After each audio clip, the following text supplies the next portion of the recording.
We are live on TikTok.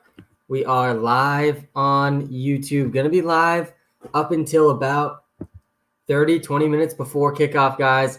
It is week 2 of the NFL season. I hope you're excited. I'm very excited to get started. Good morning, Hointy Tointy in the YouTube chat. How's it going? We're live on TikTok and YouTube right now.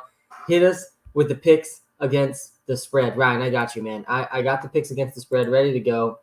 And they are down at the bottom of the screen on the YouTube. But I actually want to start out, and I've never done this before on one of these live streams, but we're actually going to start this live stream with a free player prop. And this isn't going to be the free player prop of today's show, but I woke up this morning. I went over to PrizePicks, where is my favorite place to place player props. We do have a partnership with PrizePicks. Use code Walter. You will get a bonus on your first deposit.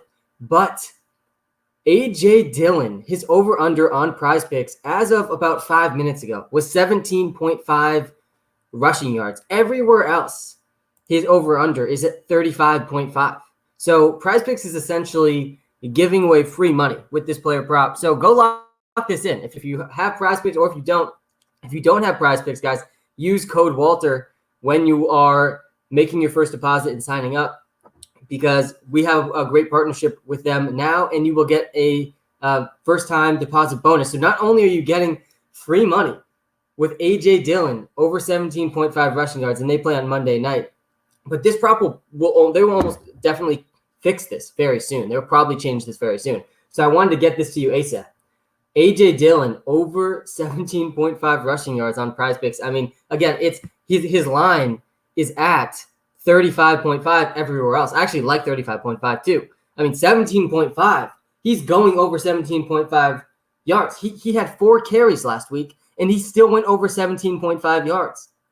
Last week for A.J. Dillon was the worst possible game scenario that could possibly happen for A.J. Dillon, and he still went over 17.5 rushing yards. So, I mean, it's just an absolute lock. You got to go lock in A.J. Dillon over 17.5 rushing yards over on PrizePicks. Again, use the code Walter.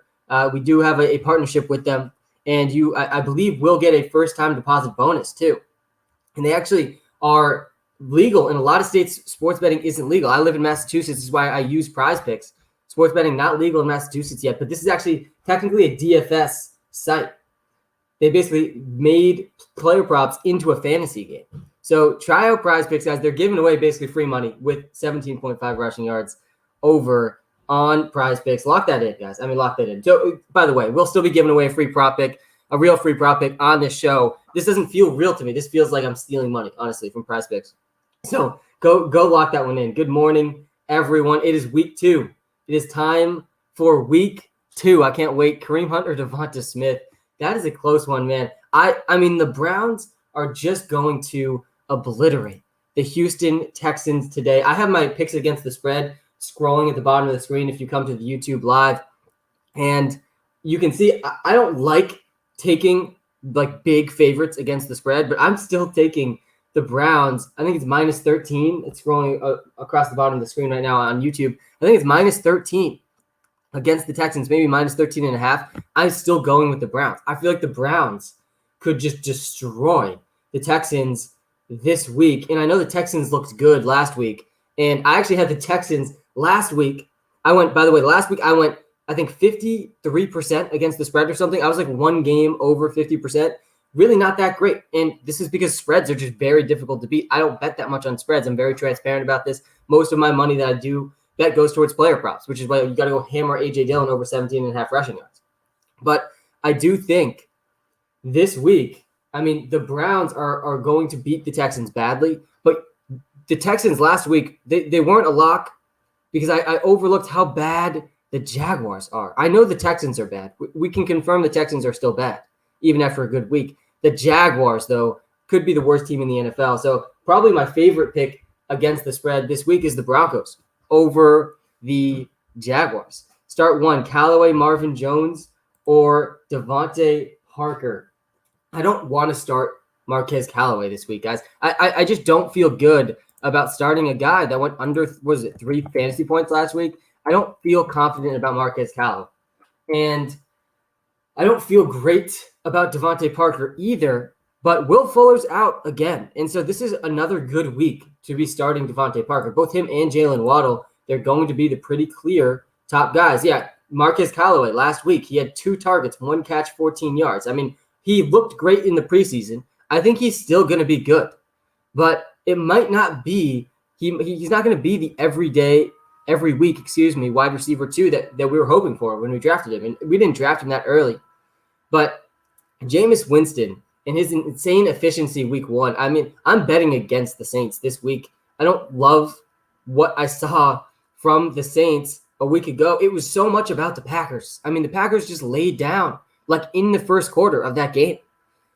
So I don't know. I don't love Marcus Callaway. I would probably go Devontae Parker or Marvin Jones. I would lean towards Parker in this one, though. I really do not want to be starting Callaway. And Callaway's going to have a big week eventually, and then we can start considering him. But after coming off a week where he scored 2.4 fantasy points, 1 catch for 14 yards, I just don't love it. Guys, I see some Calvin Ridley questions in the chat right now, and I promise, I'll try to get to as many questions in the chat as I possibly can throughout this stream. And if you're just joining, I already gave out a free prop pick today. We're going to give another one, as always, when we cross 250 likes on the YouTube stream. I'll be giving out my favorite prop of the week. We missed last week, guys.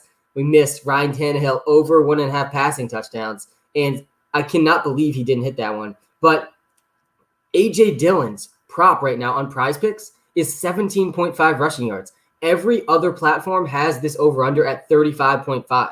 They're discounting this by almost 20 yards. I don't understand why. I think it's a mistake. They'll probably fix it. But before they fix it, go to PrizePicks, use code Walter, and just take the free – it's completely free money. He had 4 carries last week, 19 yards. He's going to go over 17.5 rushing yards against the Lions, one of the worst rushing defenses in the NFL. This led up over 100 yards to Elijah Mitchell. The Packers are going to bounce back in this game, and A.J. Dillon's going to be a part of that. A.J. Dillon had the worst possible game scenario in week 1. So go get A.J. Dillon over 17.5. And by the way, let me know in the chat, are you still seeing it at 17.5? Because they will move this. And whenever they do move it, I can obviously stop telling people. Hey, man, been a huge fan, Raul. Thanks, man. Washington defense dropped a bit of a dud, so I need a good flex play. Kareem Hunt may be safer. Yeah, or Cortland Sutton could pop off. If you need points here, I don't think you're doing the wrong thing by going with Cortland Sutton. I mean, Cortland Sutton with no Jerry Jeudy and against the Jaguars, it's about as good of a spot as you could hope. I am a little nervous that the Broncos could get such a big lead in this game that it leads to Javonte Williams, Melvin Gordon really having big days. But Cortland Sutton is still going to get his targets today against a really, really bad secondary. So I'd probably go Cortland Sutton. And Kareem Hunt's also a really good option this week.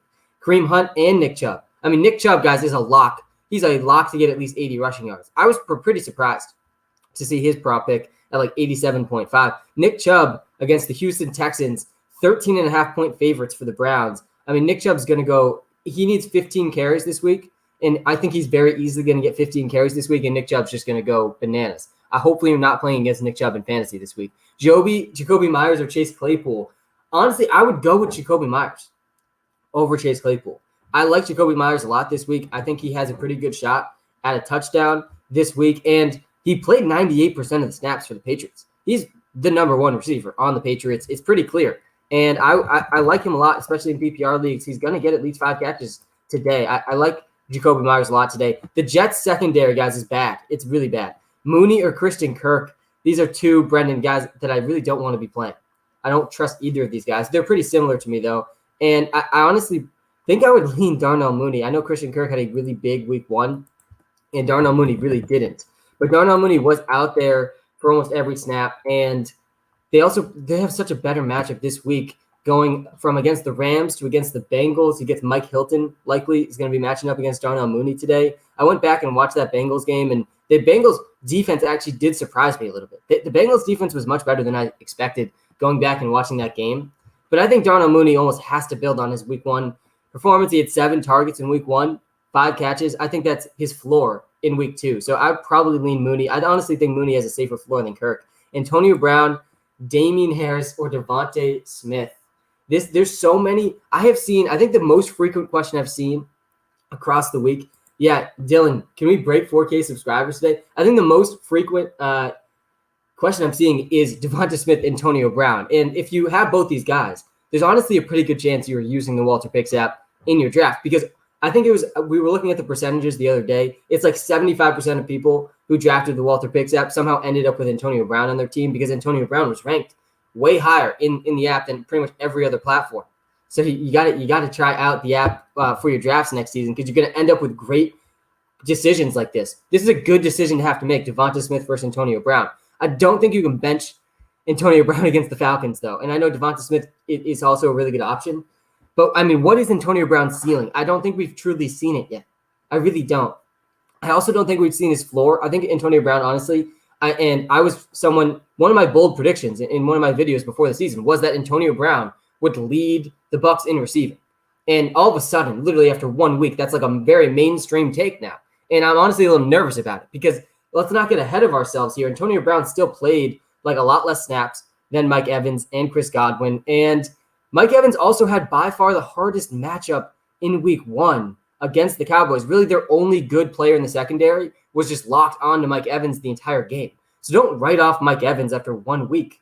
I mean, Mike Evans has had, 7 consecutive 1,000-yard seasons, and he's on a team leading the league in deep attempts per game. Don't sleep on Mike Evans, guys. All right. Noah, just subscribe to the WalterPicks app, and I'm loving it so far. Thanks, Noah, man. I appreciate that. The number one way you can support me is by subscribing in the WalterPicks app. And, guys, we're live on YouTube and TikTok right now. On YouTube, you can see my picks against the spread, on a ticker scrolling below the screen. And on TikTok, if you're watching live on YouTube and not on TikTok, I'm also showing a free prop pick on TikTok right now, because it doesn't make any sense to me why A.J. Dillon, his over-under on Prize Picks, is 17.5. Like, it has to be either a mistake or just a very nice line for them to set for us. I think that they're going to fix it really soon, though. So if you're trying to just get a free prop really quickly, go over to Prize Picks. If you're new to Prize Picks, use code Walter when you sign up. We do appreciate that. It does help us out a lot. But even if you don't, just go take this free money. It's free money. 17.5 rushing yards. And you can do a flex play on Prize Picks, so that even if you lose one of the props you choose, you still get money back. All right. Cooper Kupp or Antonio Brown. I would probably go Antonio Brown. I really don't want to sit Antonio Brown against the Falcons.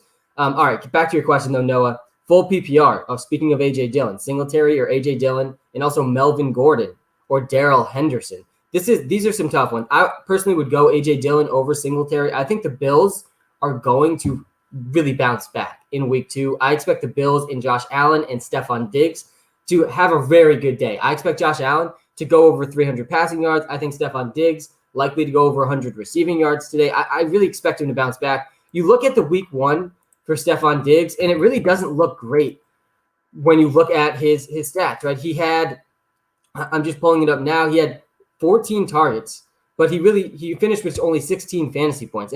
This is like what Stephon Diggs' floor is. This is why you were drafting Stephon Diggs as early as you were in fantasy, because he didn't score a touchdown. He only had 69 nice receiving yards in week 1, but he still finished with 16 fantasy points because he had 14 targets. And the Bills are built so well, and they're coached very well now, to the point where they're throwing the ball the most in the NFL. They're like rivaling the Chiefs for throwing aggressiveness. This is exactly what you want to see if you are someone who has any of these players on your fantasy team. Don't sleep on Stephon Diggs and the Bills. But I would go in that. Really, like, Singletary is the number 1 back on this team pretty clearly on a good offense. But they throw so much that it's really just not as valuable as a role as the number 1 running back on most other teams. And Josh Allen's going to steal red zone touchdowns too. So I actually like A.J. Dillon a little bit more than Singletary in a full PPR league. I like A.J. Dillon ceiling a lot this week against a Lions defense that was bottom 3 in the NFL against the run last season. They just let up over 100 yards to Elijah Mitchell. This week, we're going to talk a lot about Elijah Mitchell on this stream. I know a lot of you went out, or in your leagues, if you didn't get him, someone spent a lot to go get Elijah Mitchell on the waiver wire. And I don't think he's a lock by any means. I really don't. I've seen a lot of comments, Elijah Mitchell or Trey Sermon. Just flip a coin. Literally, just flip a coin. Like, you really don't know what's going to happen in this 49ers backfield. Kyle Shanahan does not care about your fantasy football team. This much is very clear. So I don't feel confident in Elijah Mitchell. But Elijah Mitchell did just dominate the Lions. And then also Melvin Gordon or Darrell Henderson. Honestly, I like Melvin Gordon, obviously, against the Jaguars. I think the Jaguars are arguably the worst defense in the NFL. after just week one, I honestly think it's pretty clear. I mean, they were up against a bottom 5 offense, and Tyrod Taylor and the Texans, how many points did they drop? Was it in the 30s? 37 points. They let up 37 points to the Houston Texans in week one. The Jacksonville Jaguars, I mean, 37 points to the Texans. How many points are they going to let to the Broncos? The Broncos are better than the Texans on offense. So, I mean, for that reason, I like Melvin Gordon. But Darrell Henderson also barely came off the field in week one. I think he's actually much safer than Melvin Gordon because he's not splitting time like Melvin Gordon. Melvin Gordon is splitting time with Javonte Williams. I liked both guys this week, Javonte Williams and Melvin Gordon. I don't think I have a DraftKings or FanDuel lineup this week without at least one of Javonte Williams or Melvin Gordon. But I actually lean a little bit more towards Javonte Williams. Melvin Gordon had the better week one, but it all came on that 170-yard touchdown. Everything else, he really struggled. All right, how do we feel about T. Higgins or Antonio Brown? I'd go Antonio Brown there too. Morning, Sam. Mike Williams or Damian Harris, full-point PPR. I love this Chargers-Cowboys game a lot, and we're going to go game by game really soon. By the way, if you're watching live on TikTok, guys, thanks for tuning in. Hit the like button, hit the follow button if you aren't yet, and if you're watching live on YouTube, hit the like and subscribe button. But if you're watching live on TikTok and you want to see my picks against the spread, my top 10 rankings for quarterback, wide receiver, running back, tight end, come to the YouTube stream. The link is in our bio. I have that scrolling on the bottom of the screen. I can't do that. TikTok doesn't have that feature. So come to the YouTube stream if you're interested in that info. It might actually help answer some of the questions that I am not able to get to. But guys, we're going to be live for basically the next 4 hours. So I'm going to get to everything that I could possibly get to in the next 4 hours. But Alex, good morning. Good morning. Thanks for leading off with a good morning. Mike Williams or Damian Harris? Yeah, I want to talk about the Chargers-Cowboys game, and we'll talk about it in depth. This is, to me, the most exciting game of the week. I am very in on every player in this game. But the player that I'm most nervous about among all players in this game is Mike Williams. Because when you look back at how the Cowboys played in week one, the only bright spot on their defense was Trevon Diggs, who covered Mike Evans in that game and really shut down Mike Evans. And Mike Evans and Mike Williams, they play very similar roles in their offenses. So Mike Williams is really the only Chargers player I'm nervous about heading into this week. Mike Evans last week, he had 3 catches, 24 yards, only 6 targets. Tom Brady is very good at this, by the way, just completely ignoring the best defender on the other team. He does this all the time. And it won't surprise me if Justin Herbert does something similar. Like, all right, Mike Williams, you stay on this side of the field. You take the only good Dallas Cowboys defender on this side of the field, and then we'll just dominate the rest of the defense on the other side of the field. It won't surprise me if we see something similar from the Chargers.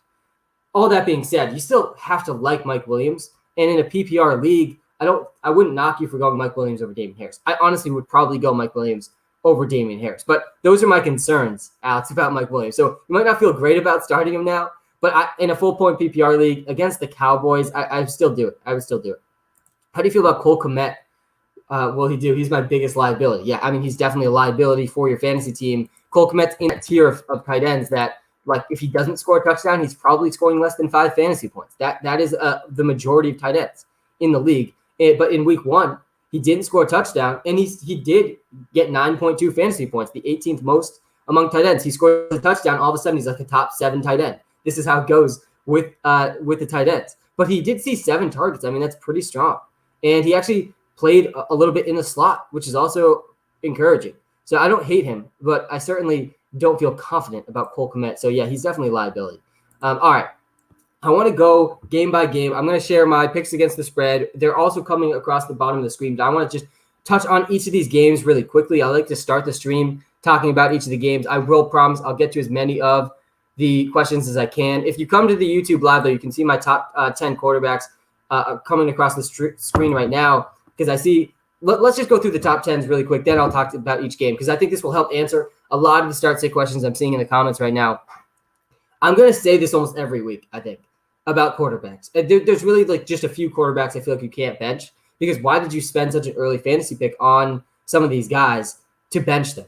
And those guys are Patrick Mahomes, Josh Allen, Kyler Murray, Lamar Jackson, the top 4. And honestly, I feel like every week you can kind of rank these guys in any order you want. The order I'm going with this week is Patrick Mahomes first, Josh Allen second. I think he's a huge bounce back day. Kyler Murray third, Lamar Jackson fourth. And I mean, Lamar Jackson somehow, some way is still producing with like way, way worse surrounding talent than we expected this season. I mean, so many injuries. So many injuries for the Baltimore Ravens.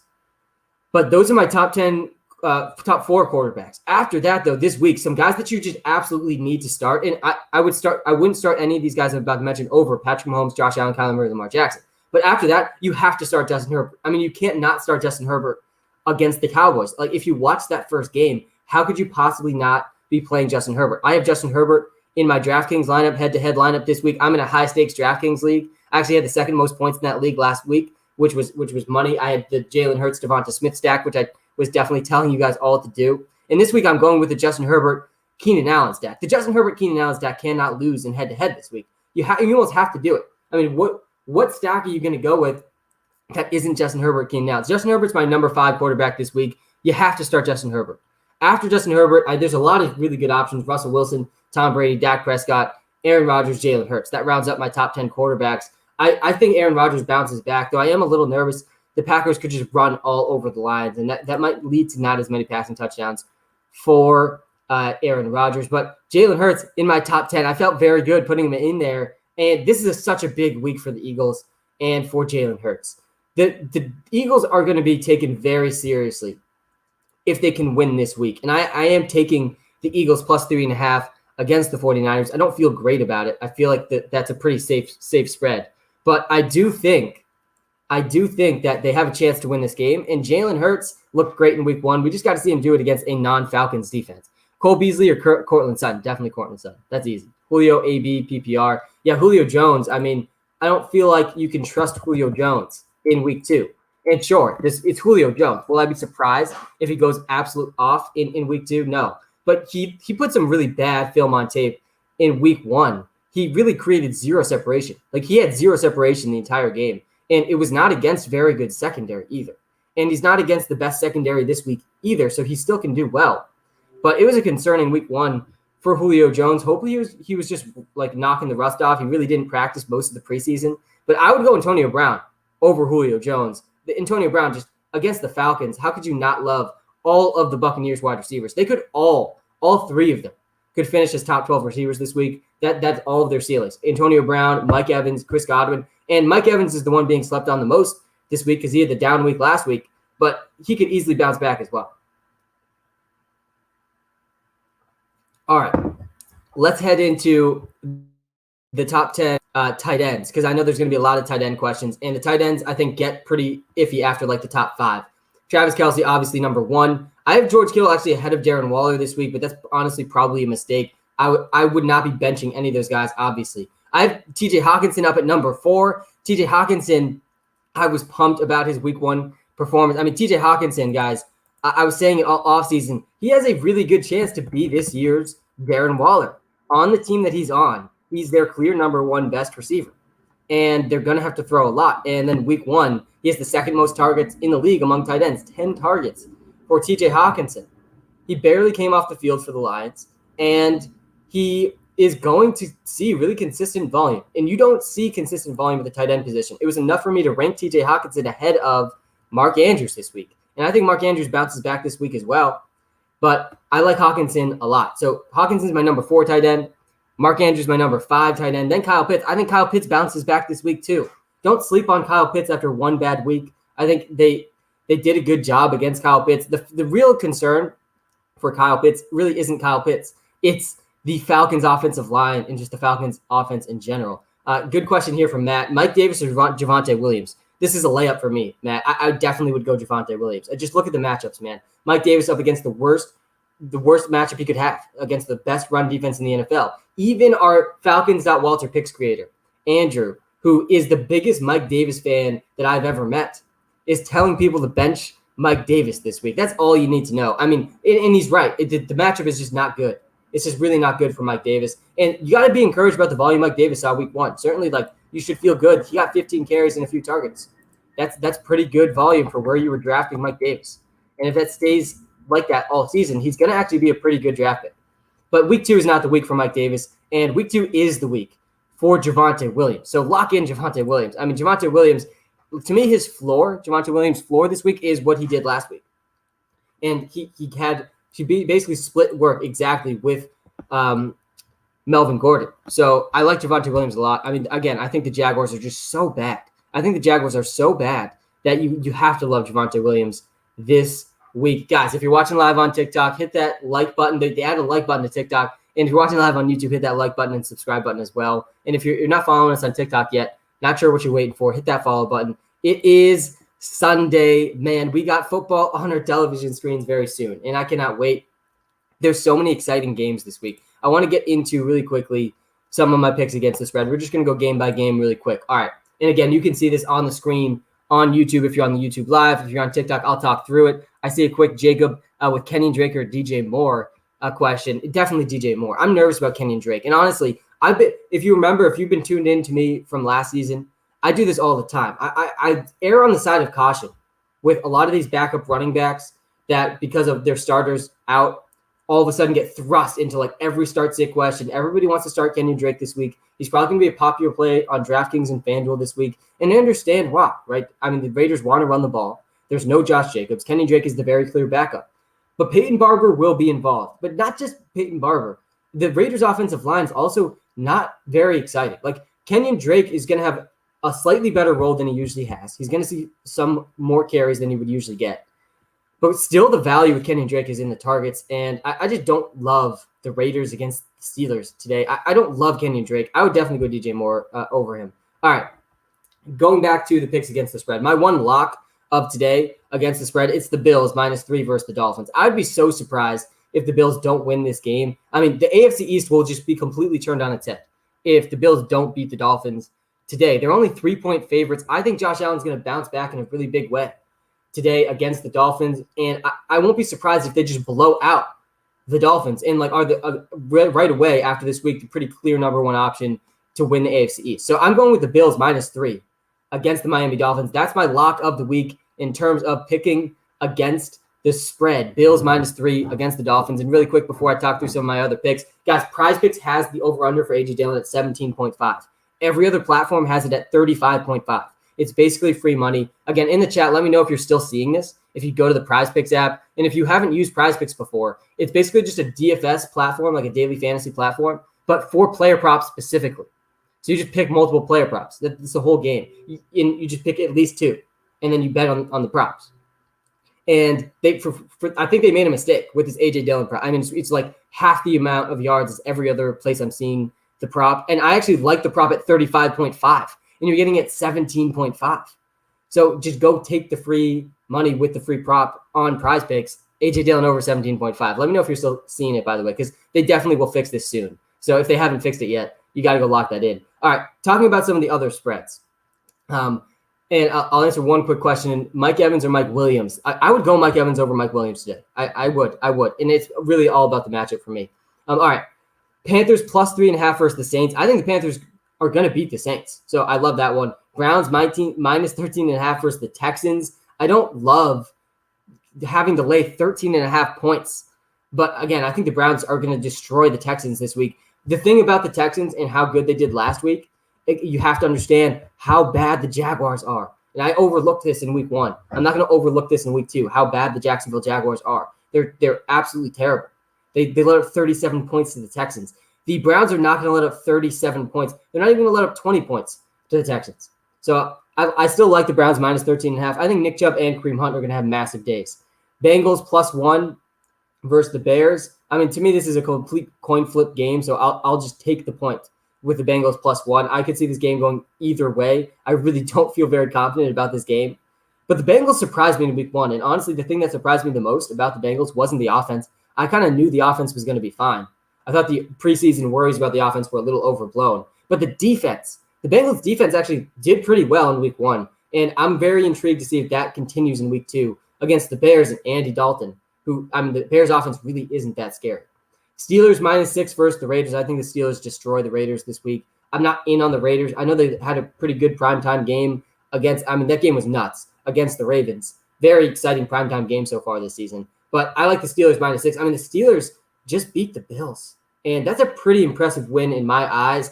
I could see them destroying the Raiders. So I like the Steelers -6 against the Raiders.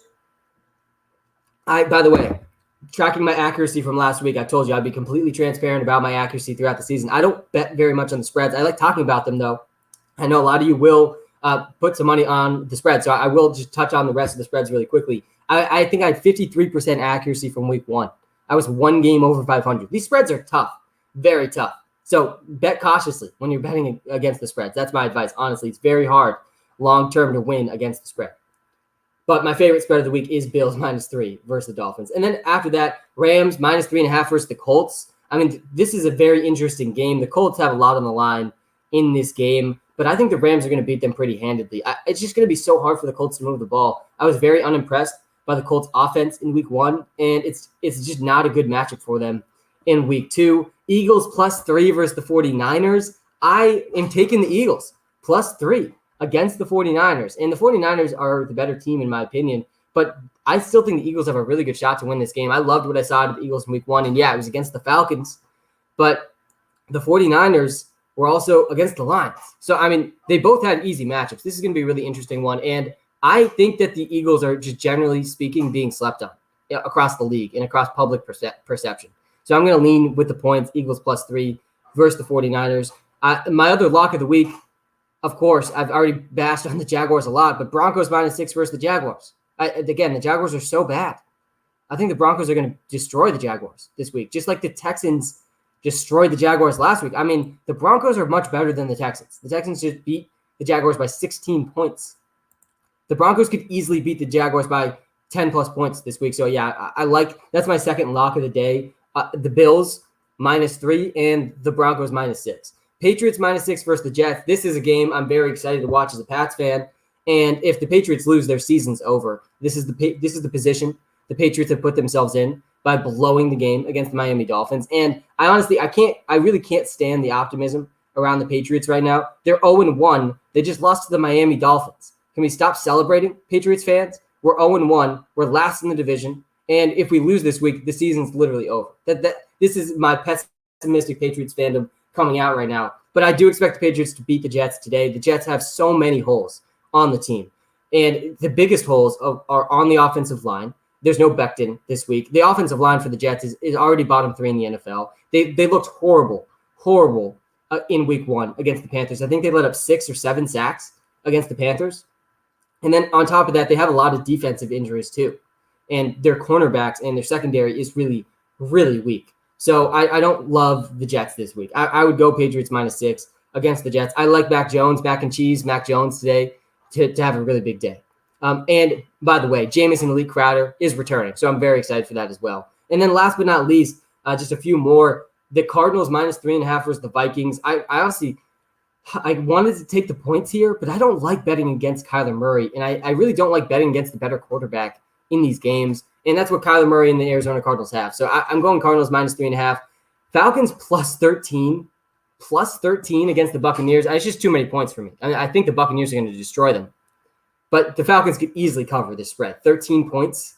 13 points. I mean, I've seen as high as 13.5. Bench one, Debo, Allen, Diggs. Which Allen are you talking about? Debo, Allen, and Diggs. Oh, I'm Allen Robinson. You got to bench Debo there. You can't bench Allen Robinson or Stephon Diggs. There's some rules in fantasy football that we've established, and one of those rules is you're never allowed to bench Allen Robinson. It doesn't matter about the matchup. You have to start Allen Robinson against the Rams. You have to start Allen Robinson in every game for the rest of the season. This is how good Allen Robinson is. All right. If I pull up my top 10 wide receiver rankings, guys, and Allen Robinson's hopefully in here. I'm not seeing him. He's probably number 11. I honestly think this happened last week too. He's number 11. Here's my top 10 wide receiver rankings, though, coming across the screen on the YouTube live. Hawkinson or Gronk? Definitely Hawkinson. Robert Woods or Chase Edmonds? I would go Robert Woods there. I would go Robert Woods over Brandon Cooks too. I don't think you're struggling here, by the way. Robert Woods is a good option. Go with Robert Woods. I think he's a really good option this week. My top 10 fantasy wide receivers, though, this week, Tyreek Hill, Devontae Adams, Stephon Diggs, Calvin Ridley. These are going to be the top 4 in DeAndre Hopkins' top 5 every single week. It's the top 5 wide receivers that should have been drafted in your league. It's still top 5 heading into week 2. Not surprising.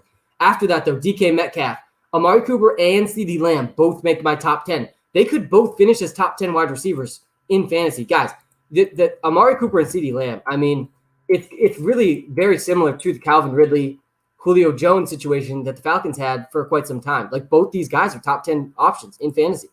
Amari Cooper, CeeDee Lamb, both these guys. Amari Cooper saw 16 targets in week 1.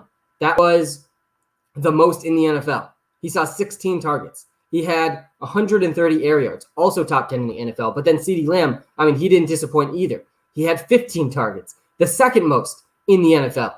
And he had even more air yards. CeeDee Lamb had 154 air yards. The fact that CeeDee Lamb is priced below Amari Cooper on DraftKings and FanDuel this week, I'm definitely on DraftKings. I'm pretty sure on FanDuel too. Really doesn't make sense to me. I think they should be priced very similar. So whoever's priced lower is almost always a good option in DraftKings and FanDuel. But both guys are top 10, both. And I like Amari Cooper and CeeDee Lamb as both just complete locks this week in a huge game against the Chargers. Eckler or Montgomery? Thanks. Yeah, I would go Eckler. Austin Eckler disappointed in week 1. He really did. He didn't score a touchdown. He did, though, have a few red zone carries. And he had 0 targets. Austin Eckler getting 0 targets just does not make sense. He did score a touchdown, my bad. He did score a touchdown. Actually saved his fantasy day. He scored 11.7 fantasy points with a touchdown, and he had 15 carries, which is encouraging. But he didn't get a target. The encouraging thing, though, for Austin Eckler was that he was getting very involved in the red zone. He had 7 red zone touches. That was the most in the NFL in week 1. So don't bench Austin Eckler. You can't bench Austin Eckler. In a huge over-under game against the Cowboys, too. You cannot be benching Austin Eckler this week, and he's not going to get 0 targets again. There's almost no way he can get 0 targets again. You look back at 2020, and he didn't have a single game with 0 targets. And almost every game he had at least 3. So I wouldn't be benching Austin Eckler for anyone, really. He's a top 10 running back for me in PPR leagues this week. So don't bench him. I would bench Montgomery here in week 2. All right. This one is a tough one for me, Daniel. Javonte Williams or Damian Harris. I'm so nervous about Damian Harris, guys. And if you were listening to me at all before the season, I loved Damian Harris. And so many things have gone right for Damian Harris over the last month. Cam Newton left. That was huge for him. He now has a big red zone role. Mac Jones is the starter. Big for him. Right? He can get a lot of touchdowns this season for the Patriots. And he had a great week 1. He saw the volume that we were all hoping for Damian Harris if you drafted him in fantasy football. He saw great volume. He had 100 rushing yards on 23 carries, and he actually had 2 catches as well. So he had 25 opportunities. His targets plus, he had the 3rd most carries in the NFL in week 1, the 3rd most. But I'm nervous. Obviously, he fumbled on the worst possible play he could have possibly fumbled on. And the Patriots don't do well with this is the one thing that can really impact playing time for running backs on the Patriots is the fumbles. Now, Ramondre Stevenson also fumbled. James White, I think, is a pretty solid play this week. He's, to me, the only running back right now that the Patriots coaching staff probably trusts. But the Patriots are in such a smash spot against the Jets. They're 6-point favorites against the Jets. So I don't hate Damian Harris this week, but I honestly would lean Javonte Williams. And I bet WalterPicks app probably disagrees with me on this one if you were to compare the two guys just based on the opportunity both saw in week 1. But given Javonte Williams' matchup against the Jaguars, I would not knock you for going Javonte Williams over Damian Harris. And again, that's probably a hot take heading into week 2, but I have more concern about Damian Harris than Javonte Williams in week 2. I think Javonte Williams is a lock for at least 10 fantasy points today. Brandon Cooks or DJ Moore, I'd go DJ Moore. Brandon Cooks had a huge day. I get it. He did. He played really well. And like we were hoping for Brandon Cooks, he's just the clear alpha number 1 wide receiver, and he's running a lot of deep routes. He only had 7 targets, but he had 132 air yards. He was 8th in the NFL in air yards. He had 3 deep targets, which was 4th most in the league in week 1, and he scored a touchdown too. So he didn't score a touchdown. He still had 18.2 fantasy points. He had 132 yards, the 4th most in the league in week 1. But again, remember, the Jaguars are awful. The Jaguars are terrible. So you got to take all of the Houston Texans fantasy performances in week 1 with a huge grain of salt. Don't trust Mark Ingram this week. I don't feel super great about Brandon Cooks either. Hey, Sam, traded away Woods and Deontay Johnson for A-Rob and T. Higgins. Yeah, I don't hate that. Love your content, man. Thanks, Jonah. I appreciate that. Yeah, I don't hate that trade at all. I always find it weird when you're trading just the same positions for the same positions because it feels like there's almost definitely going to be a really clear loser in the trade. I like to try to do trades where you're giving up something another team needs and you're getting a position you need. So you can at least, in theory, when the trade is made, feel like both sides are getting something good. But in this case, I like your side of the trade. I like Allen Robinson is the best player in that trade by far. Allen Robinson, again, one of the rules of fantasy is you're not allowed to bench Allen Robinson. So don't bench him.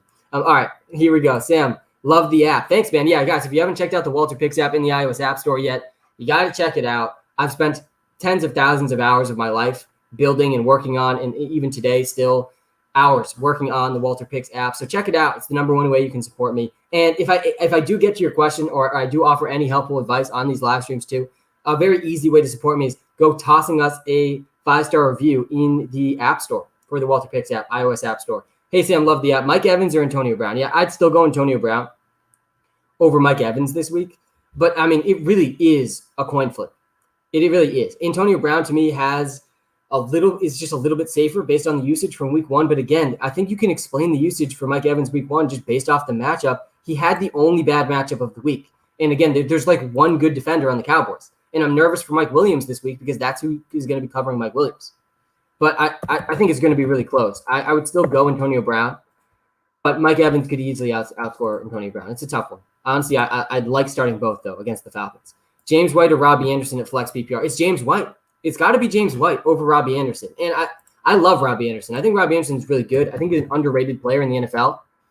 But he saw 3 targets in week one. He had 1 catch, and it ended up being a long touchdown catch. But that's what Robbie Anderson's gonna need to be relevant for you in fantasy football this season. 3 targets. He 3 targets. He really did not get very much volume, and I'm not feeling great about him in week 2. I'm not. So I would go James White. I think James White's a pretty safe play, honestly, in PPR leagues this week. Yo, Sam, half PPR start 2, 1 at running back, 1 at flex. Edmonds, James Robinson, Chase Claypool, Damon Harris, Jacoby Myers. Yeah, this is a tough one. I don't feel great about James Robinson, though Carlos Hyde, a lot of Carlos Hyde's volume came like very deep into garbage time. The more I watched that Jaguars game, the better I felt about James Robinson. And I know I don't like that I have to be worrying about Carlos Hyde if I have James Robinson. I mean, it's just brutal. This is why I didn't draft James Robinson, because I knew I was going to be experiencing like physical pain whenever Carlos Hyde was touching the ball over James Robinson. And really, it doesn't make any sense. It makes no sense. But I like him a little bit more after rewatching that game. But I'd still probably go Chase Edmonds over James Robinson. And then Jacoby Myers, Chase Claypool, Damien Harris. I mean, these are really, really close in our rankings on the WalterPicks app. Really close in my mind for week 2. I don't love Chase Claypool in week 2 against the Raiders. I really do think that this is going to be a big Najee Harris game for the Steelers. The Steelers are favorites in this game. They weren't favorites in week 1. And in games where the Steelers get a lead, guys, Najee Harris did not leave the field in week 1. I think he came off the field for 1 snap. He had like a 98.7% snap share or something. Number 1 in the NFL. He's going to handle all of the backfield touches. And I think one of every single week, at least one of Juju, Deontay Johnson, Chase Claypool is going to disappoint for you. So honestly, in a half PPR league, I don't think going Damien Harris, Chase Edmonds is that bad of an idea here. I do like Jacoby Myers a little bit more in PPR, but in a half PPR league, I don't think it's that bad going just with Damien Harris, Chase Edmonds. Yo, Marcus, we are live on TikTok. We are live on YouTube. Guys, we got football on our screens. Oh, and I see a question, and I want to get to this one because one of my must-starts, and I don't think he made my top 10 quarterback list. Let me pull this up. No, he didn't. So I do want to address this because he wasn't on my top 10 quarterbacks list, but a guy that you got to be starting. If you're not starting any of those top 10, and again, I'll run through the top 10 really quickly, quarterbacks. The quarterbacks you absolutely have to start every single week because why did you draft them so early if you're not going to start them? It's the top 4, Patrick Mahomes, Kyler Murray, Lamar Jackson, Josh Allen. All 4 of those guys, you have to start them almost regardless of matchup every single week. After that this week, you have to start Justin Herbert. You have to start Russell Wilson. You have to start Tom Brady and Dak Prescott. You got to start all of these guys. They're all in such smash spots this week. And then to round out my top 10 is Aaron Rodgers, Jalen Hurts. But after that, Teddy Bridgewater, guys, is the lock of week 2. In terms of value, like Teddy Bridgewater is definitely the best value play on DraftKings at the quarterback position. Definitely the best value play on FanDuel at the quarterback position. Just go look what Tyrod Taylor did against this Jaguars defense last week. Tyrod Taylor, who is a bottom 5 quarterback in the NFL, a bottom 5 starter. He threw for 291 yards, 2 touchdowns, 0 interceptions. So, yeah, go start Teddy Bridgewater. Definitely start him over Jameis Winston. Jameis Winston, guys, and that was the question that prompted this. But Jameis Winston, I mean, he had a historically, unlikely game. I went back all the way till, I think, 2015. looking at all the games with quarterbacks that threw at least 5 touchdowns, and in every single one of those games, the quarterback was throwing for at least 250 yards. Like there was only one example, I think it was Lamar Jackson last season, where he had a game like that because he runs so much and then he was just super efficient in the red zone. But almost other than that, like what we saw from Jameis Winston last week was just insane. He barely threw the ball. And it was like every other throw was a touchdown. So, I mean, I don't expect that again from Jameis Winston, and I don't think you should either. So, definitely Teddy Bridgewater over Jameis Winston. By the way, the Panthers' defense also looked very good. I'm taking the Panthers to beat the Saints today, and the Saints are 3.5-point favorites in that game. The Panthers looked good, guys. I know the Saints looked good as well. They did. But the Packers also just, like, laid down in that game. I know we got to give them some credit for the game, but, I mean, I just can't believe Jameis Winston threw 20 times, and he threw 5 touchdowns. He threw the ball 6 times in the red zone. 5 of those turned into touchdowns. The efficiency from Jameis Winston, LASIK Jameis, it's just not going to continue. There's no way he can be this efficient. 25% of his throws were touchdowns. That would be the best number of all time. Like, there's no way. There's no way he stays this efficient. There's just no way. So I'm definitely going Teddy Bridgewater over Jameis Winston. Though the week 1 Jameis performance was very entertaining, I have to admit. Gaskin or Parker, oh, God, this one's tough, man. I mean, I would go Parker just because what I'm expecting from this Bills game is a big performance by the Bills offense. And I don't think that's necessarily good news for Myles Gaskin. But I would play Myles Gaskin over Tyson Williams. Tyson Williams to me is a must bench this week. I tried to trade Tyson Williams in every single league that I have Tyson Williams, which is I think it was 3 or 4 out of my 6 high stakes fantasy leagues because I'm a ninja on the waiver wire. Like you will not beat me to anyone on the waiver wire. You know this if you're in a league with me. So I have Tyson Williams in, I think, 3 or 4 of my high stakes leagues. And those waiver wires are insane. Like the second news drops, the guy's gone. That's a lot of my leagues. And I traded away Tyson Williams a lot this week. I was willing to trade Tyson Williams and basically any other player on my team to upgrade at any position. That was like my goal. Really, I wanted anything in return for Tyson Williams, anything that of value, because I don't think Tyson Williams is going to be a consistent fantasy producer. I think he's going to be in a backfield that sees a pretty consistent rotation in touches. And honestly, I think there's a chance Tyson Williams is like back on the waiver wire in just a few weeks. If Le'Veon Bell gets promoted and then he's competing against like 3 veteran running backs for touch, it's just going to be tough. Plus, he's already competing for Lamar Jackson for touches. And we know Lamar Jackson barely throws to the running backs. And he's going to steal touchdowns from them too. It's just too much competition for Tyson Williams. So I don't like Tyson Williams at all this week. Just joined Julio Jones or Antonio Brown at wide receiver 2. Jimmy, man, how we doing? Good morning. I don't think I would go Julio Jones. I really don't trust Julio Jones. I would go Antonio Brown over Julio Jones, given the matchup too.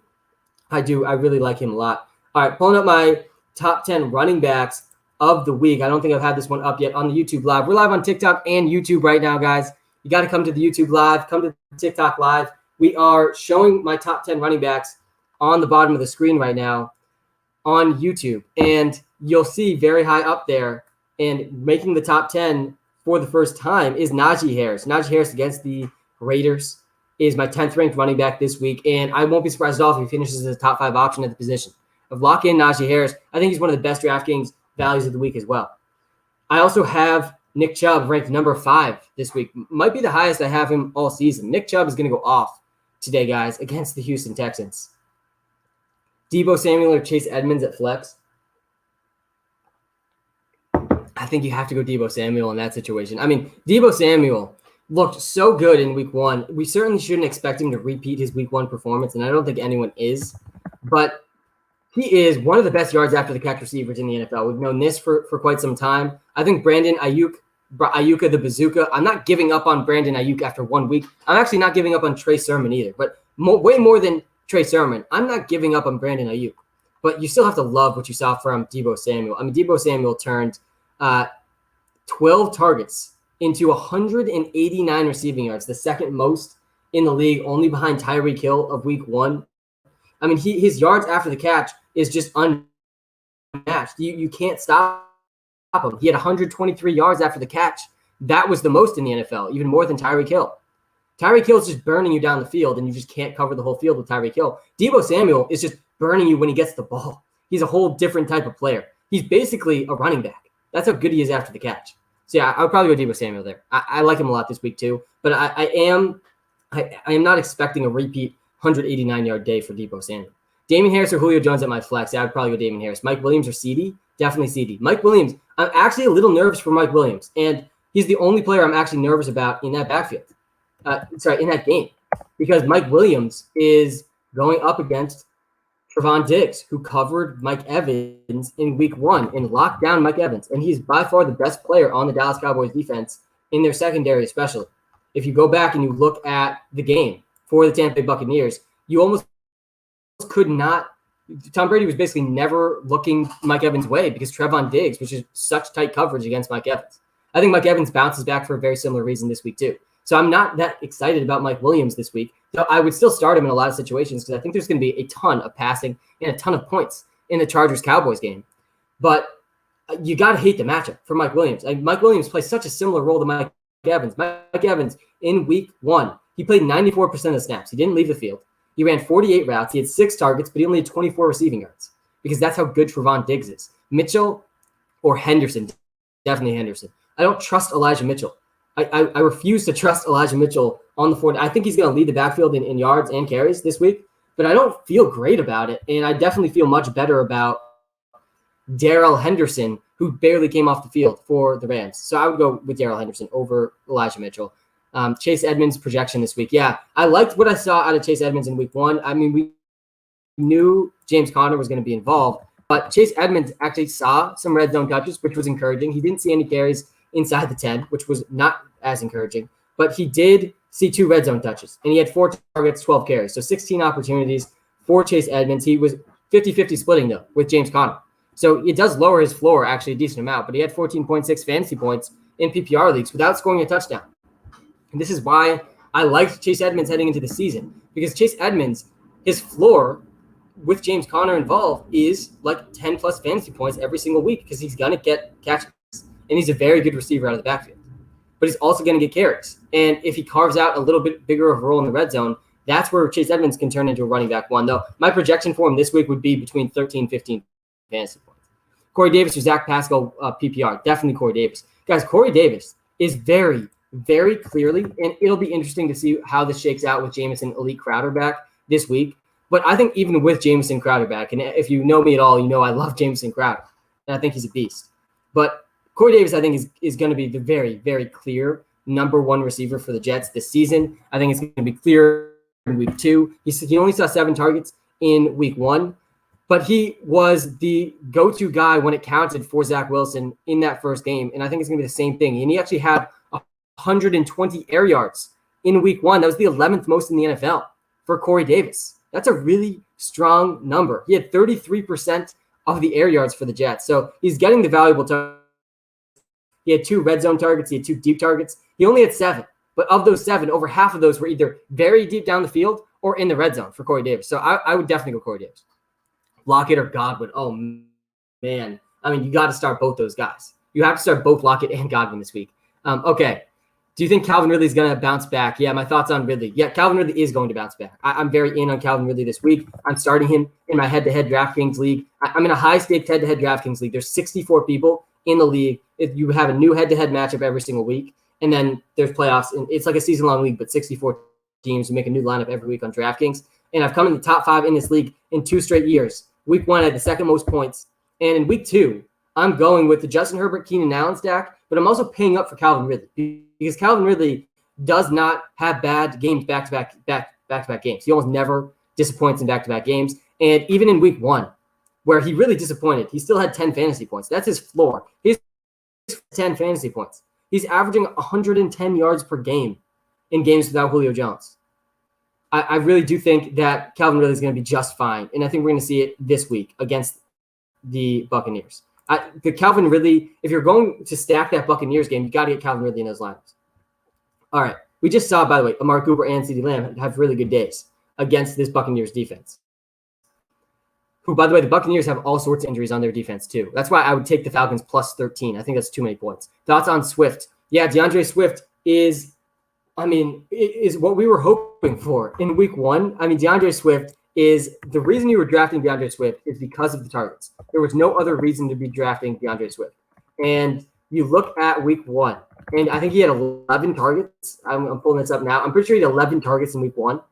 DeAndre Swift, He had 8 catches, 11 carries, and it was 11 targets, by far the most in the league. He had more targets than Christian McCaffrey. This was the reason you drafted DeAndre Swift. He was number 2 in weighted opportunities in week 1 because targets are like 2.5 times as valuable as carries. So that's exactly why DeAndre Swift was a smash pick in fantasy. And the targets are going to keep coming because you look at the Lions receivers already. Tyrell Williams is out. I mean, the wide receivers that the Lions are trotting out are just insane. It's the worst group of wide receivers I've personally ever seen in the NFL. It really is. It's really bad. It's really, really bad. So I really do like DeAndre Swift a lot. And I would caution, though, I mean, DeAndre Swift's going to split time with Jamal Williams. Jamal Williams ran much better than DeAndre Swift in week 1, like significantly better. He was pretty clearly the better running back. DeAndre Swift really was not creating much with his carries, but the targets are going to be there for him. So I still like him a lot. I saw a question in the chat about Ayuk. Should I start Ayuk today? I mean, of course, it depends who you're starting him over, but I don't love starting him this week. I think he's going to bounce back, but I mean, he was just scored 0 points last week. So it's tough. It's tough to start Ayuk after that type of performance. Guys, if you're watching live on YouTube, hit the like button, hit the subscribe button. When we get to 250 likes, and we're already a fifth of the way there, we're not a fifth of the way through the stream, but when we get to 250 likes, we are going to be giving away another free prop pick. I've actually already given away a free prop pick on this stream at the very beginning. It's been my background from the beginning on TikTok because I don't know if this has changed, but if it hasn't changed yet, because it's probably going to change very quickly, A.J. Dillon's over-under for rushing yards is 17.5 on Prize Picks right now. And everywhere else on DraftKings, FanDuel, every other sportsbook, it's at 35.5. They're giving away free money by setting this line horribly inaccurately. So go hop on this prop. It's on Prize Picks. Use code Walter when you sign up. We do appreciate it. But that's the first free prop pick of the day. But we're going to be giving another free prop pick of the day when we hit 250 likes on the YouTube Live. If you're watching live on TikTok, guys, the YouTube Live link is just in our bio. We got our YouTube link right in our bio, so come check it out. And I have my top 10 rankings for quarterbacks, running backs, wide receivers, tight ends, all coming across the bottom of the screen on the YouTube Live, and my picks against the spread.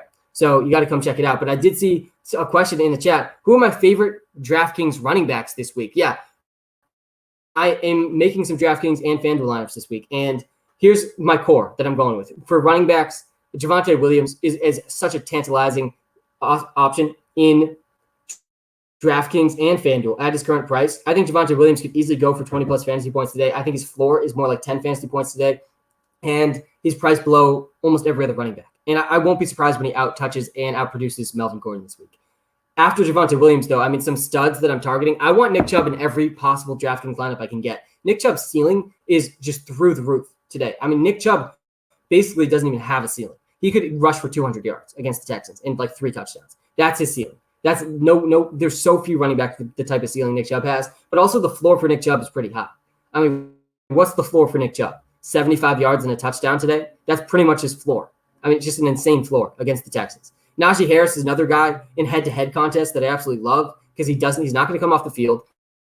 I think the Steelers are going to do very well against the Raiders. So I also like Najee Harris against the Raiders. His price is also pretty down based off a down week in week 1. And then last but not least, Chris Carson. Chris Carson's locked into a workhorse role. Chris Carson was a great fantasy pick this early in the season. He's looking like a great fantasy pick. Rashad Penny already injured again. R.I.P. Rashad Penny. I mean, really, he's struggled to stay on the field his whole career. But Chris Carson saw 19 opportunities week 1, 16 carries, the 11th most in the league, and he didn't score a touchdown. But Chris Carson's going to score some touchdowns, guys, and he had 12.7 fantasy points without a touchdown. I think he's going to be more in the 18 fantasy point range today. I think he is going to score a touchdown. So those are my favorite running backs on DraftKings and FanDuel this week. Favorite DK tight ends. Yeah, so my favorite tight ends on DraftKings and FanDuel. I like Noah Fant a lot this week as my lowest price tight end. He's really like the lowest I'll go on tight end this week. Noah Fant. There's like 3 different routes to tight end. You either pay up for the best tight ends, Darren Waller, George Kittle, even Kyle Pitts, I would probably include that tier this week. Or you pay way down for a guy like Jared Cook and you just kind of punt the position and hope for a touchdown in a high-scoring game. Or you go middle of the road with Noah Fant. Noah Fant had a good week 1, and Jerry Jeudy's out now. Jerry Jeudy is out of the lineup for the Denver Broncos. They get an amazing matchup against the Jacksonville Jaguars that were just completely toasted by a bottom 5 offense in the Houston Texans. And We saw 8 targets for Noah Fant in week 1. 8 targets was the third most in the league among tight ends. 8 targets is very strong for the tight end position. And he still scored 12 fantasy points without a touchdown. I mean, there's very few tight ends that are going over 10 fantasy points without scoring a touchdown. And Noah Fant's one of those guys. So he's my favorite among the tight ends on DraftKings and FanDuel this week. At the wide receiver position, I mean, there's so many good high-priced wide receivers that I'm not going to touch on all of them. CeeDee Lamb, Stephon Diggs, Calvin Ridley are just a few that are like locks to do really well this week. But the lower-priced receivers, and I like trying to find some lower-priced receivers because finding lower-priced running backs is very difficult. But you can always find some lower-priced wide receivers, like very low price, that can help you pay at the running back position. And this week, that is Jalen Guyton and Rondale Moore. Jalen Guyton is a guy that I really, really like in all formats this week, and he is the number 3 receiver for the Chargers. But I already explained why I don't love Mike Williams this week against Trevon Diggs. I think Trevon Diggs is going to lock down Mike Williams like he locked down Mike Evans. And that's going to lead to a lot of Keenan Allen, a lot of Jared Cook, Austin Eckler, and Jalen Guyton. Jalen Guyton, he had 5 targets in week 1, 49 yards, and he scored 8 fantasy points. And I think he's going to score more than 8 fantasy points today, and he's basically priced at the bare minimum on DraftKings and FanDuel. So I do like Jalen Guyton a lot. I do. And I think he's going to have a chance at a touchdown today. And then Rondale Moore barely played for the Cardinals. Like, he was not on the field very much. But when he was on the field, they were getting him the ball. And this is exactly what we expected for Rondale Moore early in the season. They're scheming the ball to Rondale Moore because that's how insane of an athlete Rondale Moore is. And they drafted him in the second round. He only played 34% of the snaps week 1. He was on the field for only about a third of the snaps. But he still saw, in his 13 routes, he saw 5 targets. And he did well with those touches. He had 68 total yards in receiving. And he also, I think, had a few carries too. So Rondale Moore is going to touch the ball, and he's another guy that is like pretty priced really low. Corey Davis or Jamar Chase, that's a tough one. I'd probably go Jamar Chase, but I like Corey Davis a lot this week too. My favorite quarterbacks on DraftKings and FanDuel, just to wrap this up, Justin Herbert, Teddy Bridgewater, Josh Allen. I mean, I'm playing Justin Herbert in almost every DraftKings lineup because Justin Herbert's going to go for 300-plus yards and 3+ touchdowns today. I mean, that Justin Herbert's such a lock this week. He just played so well against Washington. Though I feel a little less confident about the Chargers now than I did before Thursday night because the Giants also did pretty well against the Washington defense. And that's not a huge vote of confidence. Like, I felt good that the Chargers looked so good against what I thought was a good Washington defense. Maybe the Washington defense isn't as good as we think, though. I mean, they've now had back-to-back weeks. They really haven't done that well as a defense. 0 turnovers against Daniel Jones. 0 turnovers against Justin Herbert. So, I don't know. Hey, Sam, should I start James Robinson this week? Yeah, you probably should, depending on who you're starting him over, of course. But James Robinson, I can't stand watching Carlos Hyde touch the ball over James Robinson, but Carlos Hyde's touches, a lot of them really did come in garbage time. Sell Antonio Gibson? No. Don't sell Antonio Gibson. Do not sell Antonio Gibson. I'm not panicking about Antonio Gibson. You should not be panicking either. Deontay Johnson or CeeDee Lamb? 100% CeeDee Lamb. Connor. Hey, Sam, in full PPR, I have to pick a flex. A.J. Dillon, Marquise Brown, Rondale Moore, or Darnell Mooney. I'd probably go with either A.J. Dillon or Rondale Moore here. I would probably go A.J. Dillon, honestly. A.J. Dillon, again, he's been on the background on TikTok. I got to change this background, but he's basically a free prop pick right now on Prize Picks. His over-under 17.5 rushing yards. Every other platform has him at 35.5. So go lock in this free money. Again, I haven't seen in the comments if anyone hasn't been able to find this, so I'm assuming you can find it. But go to the Picks app. It's available on iOS and Android. Then make your first deposit for however much you want, $5, $10, $25, whatever you want to do. And then go take the A.J. Dillon prop because it's priced 20 yards lower than it should be priced. So, I mean, he had 19 yards last week with 4 carries. He's going to get way more than 4 carries this week. A.J. Dillon actually has a pretty good floor this week against the Lions. The Lions were really bad against the run last season, and they just let up over 100 yards against Elijah Mitchell this past week. And Sam, we trust Yarjman. How's it going, my man? Should I start Cooper Kupp or Chris Godwin? Oh, man. This is a good decision to have to make. Cooper Kupp looked great in week 1. Ian, man, bro, thanks for the gifts on TikTok. But I do think that you got to go Chris Godwin. I mean, he's just in too good of a spot against the Falcons. It's too good of a spot. You have to start Chris Godwin. You have to start Antonio Brown. You have to start Mike Evans. And yes, all 3 of those guys can succeed in the same week when you're playing the Atlanta Falcons. I mean, the Buccaneers are going to put up yards against this defense. So yeah, I think you have to go. I think you have to go with Chris Godwin, though. I mean, the 10 targets for Cooper Kupp was a great sign week 1 for Cooper Kupp. He put up 23.8 fantasy points, scored a touchdown, but even without the touchdown, I mean, pretty good day for Cooper Kupp. So I like Chris Godwin a little bit more today, but I like both them long term. Hey, Sam, how's it going? We are asking about Ayuk in the chat. And guys, if you can bench Ayuk, you should. I'm not panicking about Ayuk, honestly. I do think that Ayuk is going to be fine. But in week 2, I don't want to start Ayuk. Hey, Sam, 2-year sub to the app. Mike, thanks so much, man. The number one way you can support me is by subscribing in the WalterPicks app. And you get a completely free 7-day trial when you try out the WalterPicks app in the iOS App Store. It helps you with all your start-sit decisions, all your trades, all your waiver wire advice that you could need, all your DraftKings and FanDuel advice that you could need. And then also, we have 11 exploitable player props in the WalterPicks app this week. That's the most we've ever identified. Week 2.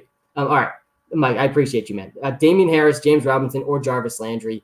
Pick 2. Yeah, Jarvis Landry, I mean, is a pretty good option this week. No Odell Beckham Jr. again. By the way, I mean, I like what the Browns are doing from an NFL standpoint, but man, it's frustrating from a fantasy standpoint. But you can understand where they're coming from. Why would you not wait till Odell is 100% if you're the Browns? The Browns just almost beat the Chiefs without Odell. So yeah, I do like it. Just subscribe. Thanks, man. Half PPR.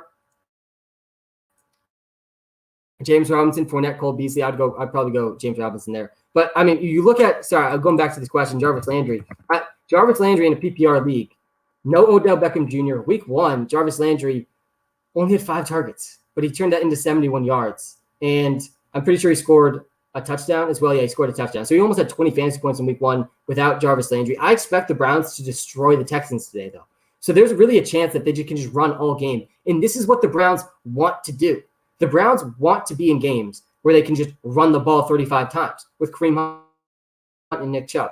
And that's very possible today. So I think Jarvis Landry's floor is actually a little bit lower this week than it was last week. So I would definitely go Damian Harris, and I would strongly consider James Robinson over Jarvis. But James Robinson's floor is also kind of low. So I don't know. I would go, if I had to choose here, Mike, I would probably go Damian Harris and Jarvis Landry. But it's really close. Eric Glass in the comments, man, make WalterPicks for Android, please. I'm working on it, man. I promise. Eric, we are really working on this. It honestly is something, Eric, that I wanted the WalterPicks app in the Android store like 2 years ago. So I promise you, nobody wants this app in the Android store more than I do. So Eric, we're working on it, and I'm hoping my goal, and my development team gets very mad when I set deadlines and give people deadlines. But the hope is that it's out by week 5 of the NFL season, Eric. That's the goal I've set for myself and my team. All right, pick 1, Sam. Full PPR trade, Ridley, Lockett, and Fournette for Swift and Hopkins. Ridley, Lockett, and Fournette for Swift and Hopkins. PSI of Kyler. Yeah, it's a fair trade. I like that you're getting Swift in a PPR league. Ridley and Hopkins are really like very comparable to me. Lockett and Swift are pretty similar. It's a fair trade. I like it, Nick. And I love the Kyler Murray, DeAndre Hopkins stack too. I really do. All right. How do we feel about Zeke? Yeah, we haven't talked about Zeke at all.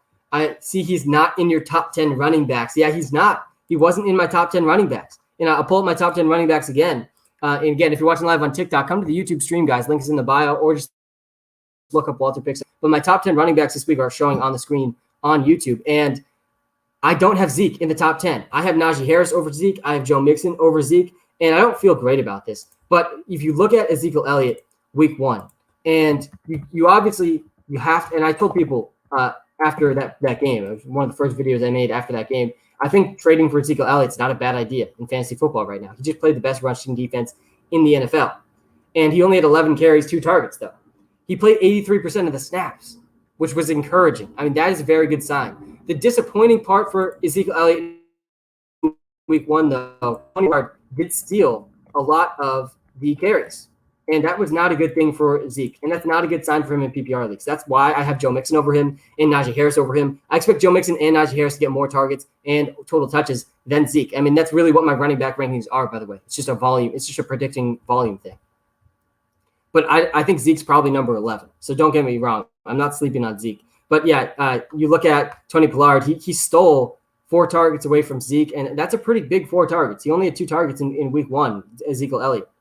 So that is a little scary. All that being said, Zeke's probably going to score a touchdown today, and he has top 5 touchdown upside in the league. So I don't dislike Ezekiel Elliott by any means. I wouldn't be benching Zeke. All right, guys, we're almost at 100 likes on the YouTube live. Hit that like button when you're on the YouTube live stream, and when we get to 250 likes, we will be giving out a free player prop pick. So hit the like button on the YouTube live. Hit the like if you're watching on TikTok too. Do appreciate that. And we're going to give away another free prop pick over the one we've already given out, which was A.J. Brown over 17.5 rushing yards on PrizePicks. They set this line like 2 times too low. Devin Singletary. I'm seeing a Devin Singletary question in the chat. I really don't love Devin Singletary this week, but I like him a lot more than Ronald Jones, Joey. So I would go Devin Singletary over Ronald Jones. Ronald Jones really, I think they said that he's going to get the first carry today. Like he's probably going to start for the Buccaneers against a pretty weak Falcons defense. So could Ronald Jones have a big day? Yeah, sure. But it could easily be Leonard Fournette as well. So I would go Devin Singletary. Debo or Gaskin is definitely Debo Samuel over Myles Gaskin, Connor. This one is interesting though, and I think we already got a question like this with the Bucs receivers. But Mike Evans and Antonio Brown, I would go Antonio Brown over Mike Evans. But I like both this week. I think it's really a coin flip. Which of these Buccaneers receivers does the best? I think all 3 have top 12 upside this week, though, against the Falcons. Kenyon Drake a must start? No, I don't think Kenyon Drake's a must start. It definitely depends how deep your league is, of course. It depends how deep your league is. But I don't feel great about Kenyon Drake this week. Peyton Barber's going to be involved. And the Raiders, I think, also could get behind in this game. And honestly, that's probably a good thing for Kenyon Drake because the path to relevance for Kenyon Drake in fantasy is the targets. And so that's why I do like Kenyon Drake. Like he's still a top 25, top 30 option at the running back position in PPR leagues this week. I don't love him. And I'm honestly just nervous about the Raiders in general. I don't love Josh Jacobs, and I know he's out. Josh Jacobs scored 2 touchdowns last week. Without those 2 touchdowns, he really had a horrible day. All right. Please Sam, full PPR. Traded Ridley, Lockett, and Fournette for Swift and Hopkins. Yeah, Nick, I like that. I think we already talked about that one. All right.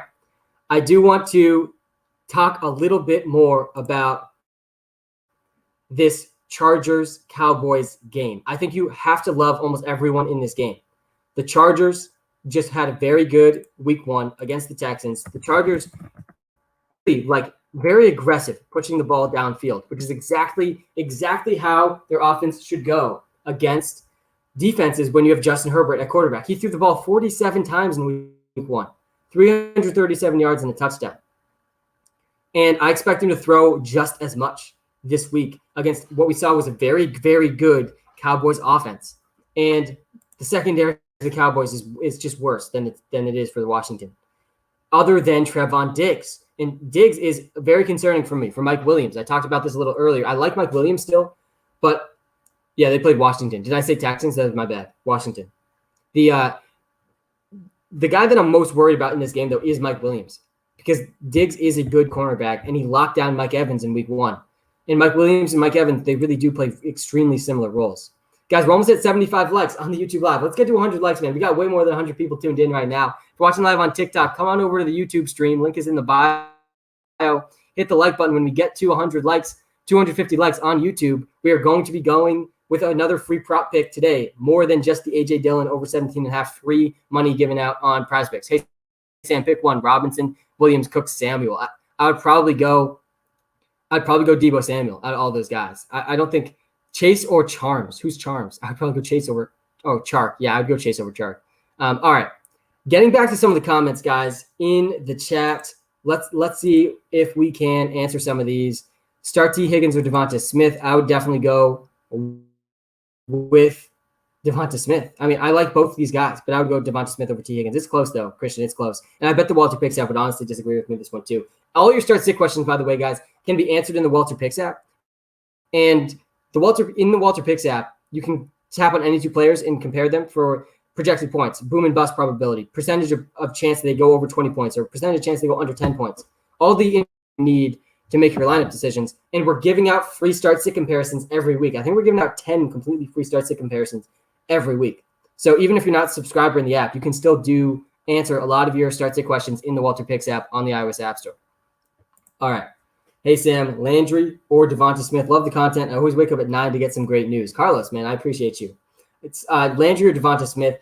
We talked a little bit about Jarvis Landry. earlier in the stream, and he only had 5 targets. What was it? 5 catches in week 1. I just had this pulled up. It might have been 7 targets, 5 catches without Odell Beckham Jr. My concern for Jarvis Landry this week, and could Jarvis Landry easily have a good day against a bad Texans defense? Yeah, of course he can. But my concern for Jarvis Landry and honestly Baker Mayfield and the whole passing attack for the Browns today is how often the Browns are going to be able to run in this game. The Browns are built to run, and they're actually without one of their starting offensive linemen this week. But even without him, I mean, the Browns want to run the ball a lot, and they want to give Kareem Hunt and Nick Chubb 20-plus carries. I mean, there's a chance that we see 35 rushing attempts for the Browns this week if things go their way, and I think they could easily go their way. The Texans aren't going to be up against a Jaguars defense in week 2. They're going to be up against a good Browns defense in week 2. So they actually look pretty good against the Chiefs. So I don't know. I would be hesitant to start Jarvis Landry there. I'd probably go Devonta Smith. And Big Ben or Baker Mayfield, this one is tougher. This one's tougher. I mean, I don't love Big Ben, but Big Ben's up against the Raiders. Mayfield's up against the Texans. I would probably still go Mayfield over Big Ben. I mean, Baker could still throw a few touchdowns in this game. Hey, Sam, pick one. Mike Evans, Antonio Brown, or Darrell Henderson, full PPR. Such a tough one, Easton. I would go Antonio Brown over Mike Evans. I would go Antonio Brown over Mike Evans, but I think they're really close. And in a PPR league, I like them both over Darrell Henderson. Hit the like button, guys. Hit the subscribe button if you haven't yet. We are just getting started. We're not even a couple hours into the stream yet, and we've already answered a ton of questions. I've gone through my top 10 players at each position on YouTube and TikTok. Andrew, Jan, love your video, Sam. Thanks, man. Should I start J-Rob or Melvin Gordon? James Robinson or Melvin Gordon? This is a decision that I think a lot of people might have to make this week, and it's not going to be an easy choice, but I think you should go with Melvin Gordon. I mean, again, it's the Jaguars defense for me that gets this done. And I like James Robinson as the player way more than Melvin Gordon. In most weeks, it's probably going to end up being James Robinson over Melvin Gordon. But this week, Melvin Gordon gets to play against James Robinson's defense, which is the Jaguars. And all Melvin Gordon's going to need is 10-plus carries against this defense to put up points. And it's the same thing with Javonte Williams. And Melvin Gordon had 11 carries last week in a much closer game for the Broncos. He broke off a 70-yard run. Melvin Gordon was actually he clocked the fastest time speed. He clocked the fastest speed of week 1. That was very surprising to me when I saw that. And I don't look very much into like the game speed. I think it's interesting and cool. But I was surprised. I mean, Melvin Gordon, who's 28 years old, like still the fastest. He had the fastest speed in week 1. I mean, that was pretty surprising to me. I would go Melvin Gordon though. Hey Sam, what's your head-to-head lineup? Favorite head-to-head DFS lineup? Yeah, Spencer. So I'm in a high-stakes DraftKings league where I have to choose a new head-to-head lineup every single week. Let me pull this lineup for you. I had the second most points, by the way. I shared this lineup with everyone last week, and it had the second most points in this league, 64-team league, head-to-head league, and I smashed in week 1. So that was exciting. I love getting off to 1-0 starts in this league. This is a very competitive league. I finished top 5 in each of the last 2 seasons, and I want to do that again. I want to go 3 straight seasons in the top 5 in this league. And if I pull this up, the lineup I'm going with here is I started my lineup with the Justin Herbert, Keenan Allen stack. I think the Justin Herbert, Keenan Allen stack is just such a lock this week against the Dallas Cowboys. I mean, I really do. I think that Justin Herbert stacked with Keenan Allen is such a strong start to your lineup. I mean, these guys could both go over 25 fantasy points with ease this week. And then I also paid up. There's a couple other players I paid up for. The other players I paid up for, Calvin Ridley. I mean, Calvin Ridley very rarely has bad back-to-back games, and I think the Buccaneers are going to put up points against the Falcons. The Buccaneers secondary also really didn't look that great against, what was a good Cowboys offense, but I like Calvin Ridley to go over 100 yards today. And so I went with Calvin Ridley. I paid up for him, and the only other player I really paid up for was Nick Chubb. Again, I think Nick Chubb's ceiling is literally through the roof today. I think Nick Chubb could go for 200-plus yards, 3+ touchdowns. So that's his ceiling. I don't think it's going to happen. That's his ceiling. I think his floor, though, is 75 yards and a touchdown.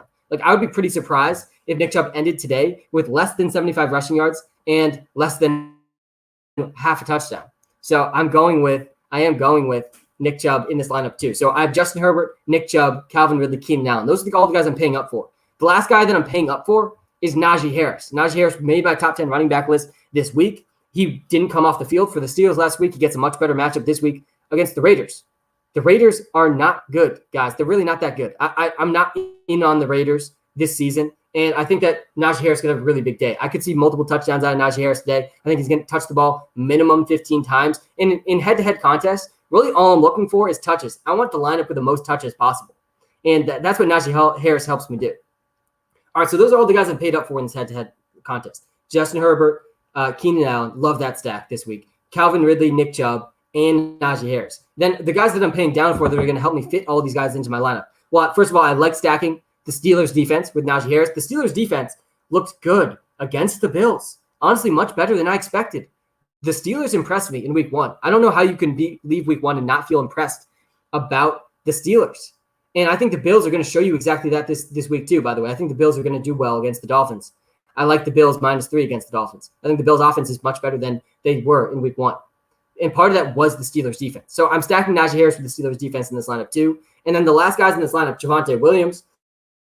I was able to get him into this lineup. I like Javonte Williams a lot this week. Javonte Williams, again against the Jaguars. You got to have at least one of Melvin Gordon or Javonte Williams in your head-to-head lineups because one of them is going to score at least. And it's probably going to go for 75-plus yards too. So I like Javonte Williams a lot. And Javonte Williams, to me, is the better option over Melvin Gordon. Then paying way down at wide receiver. Again, I told you this guy earlier on the stream.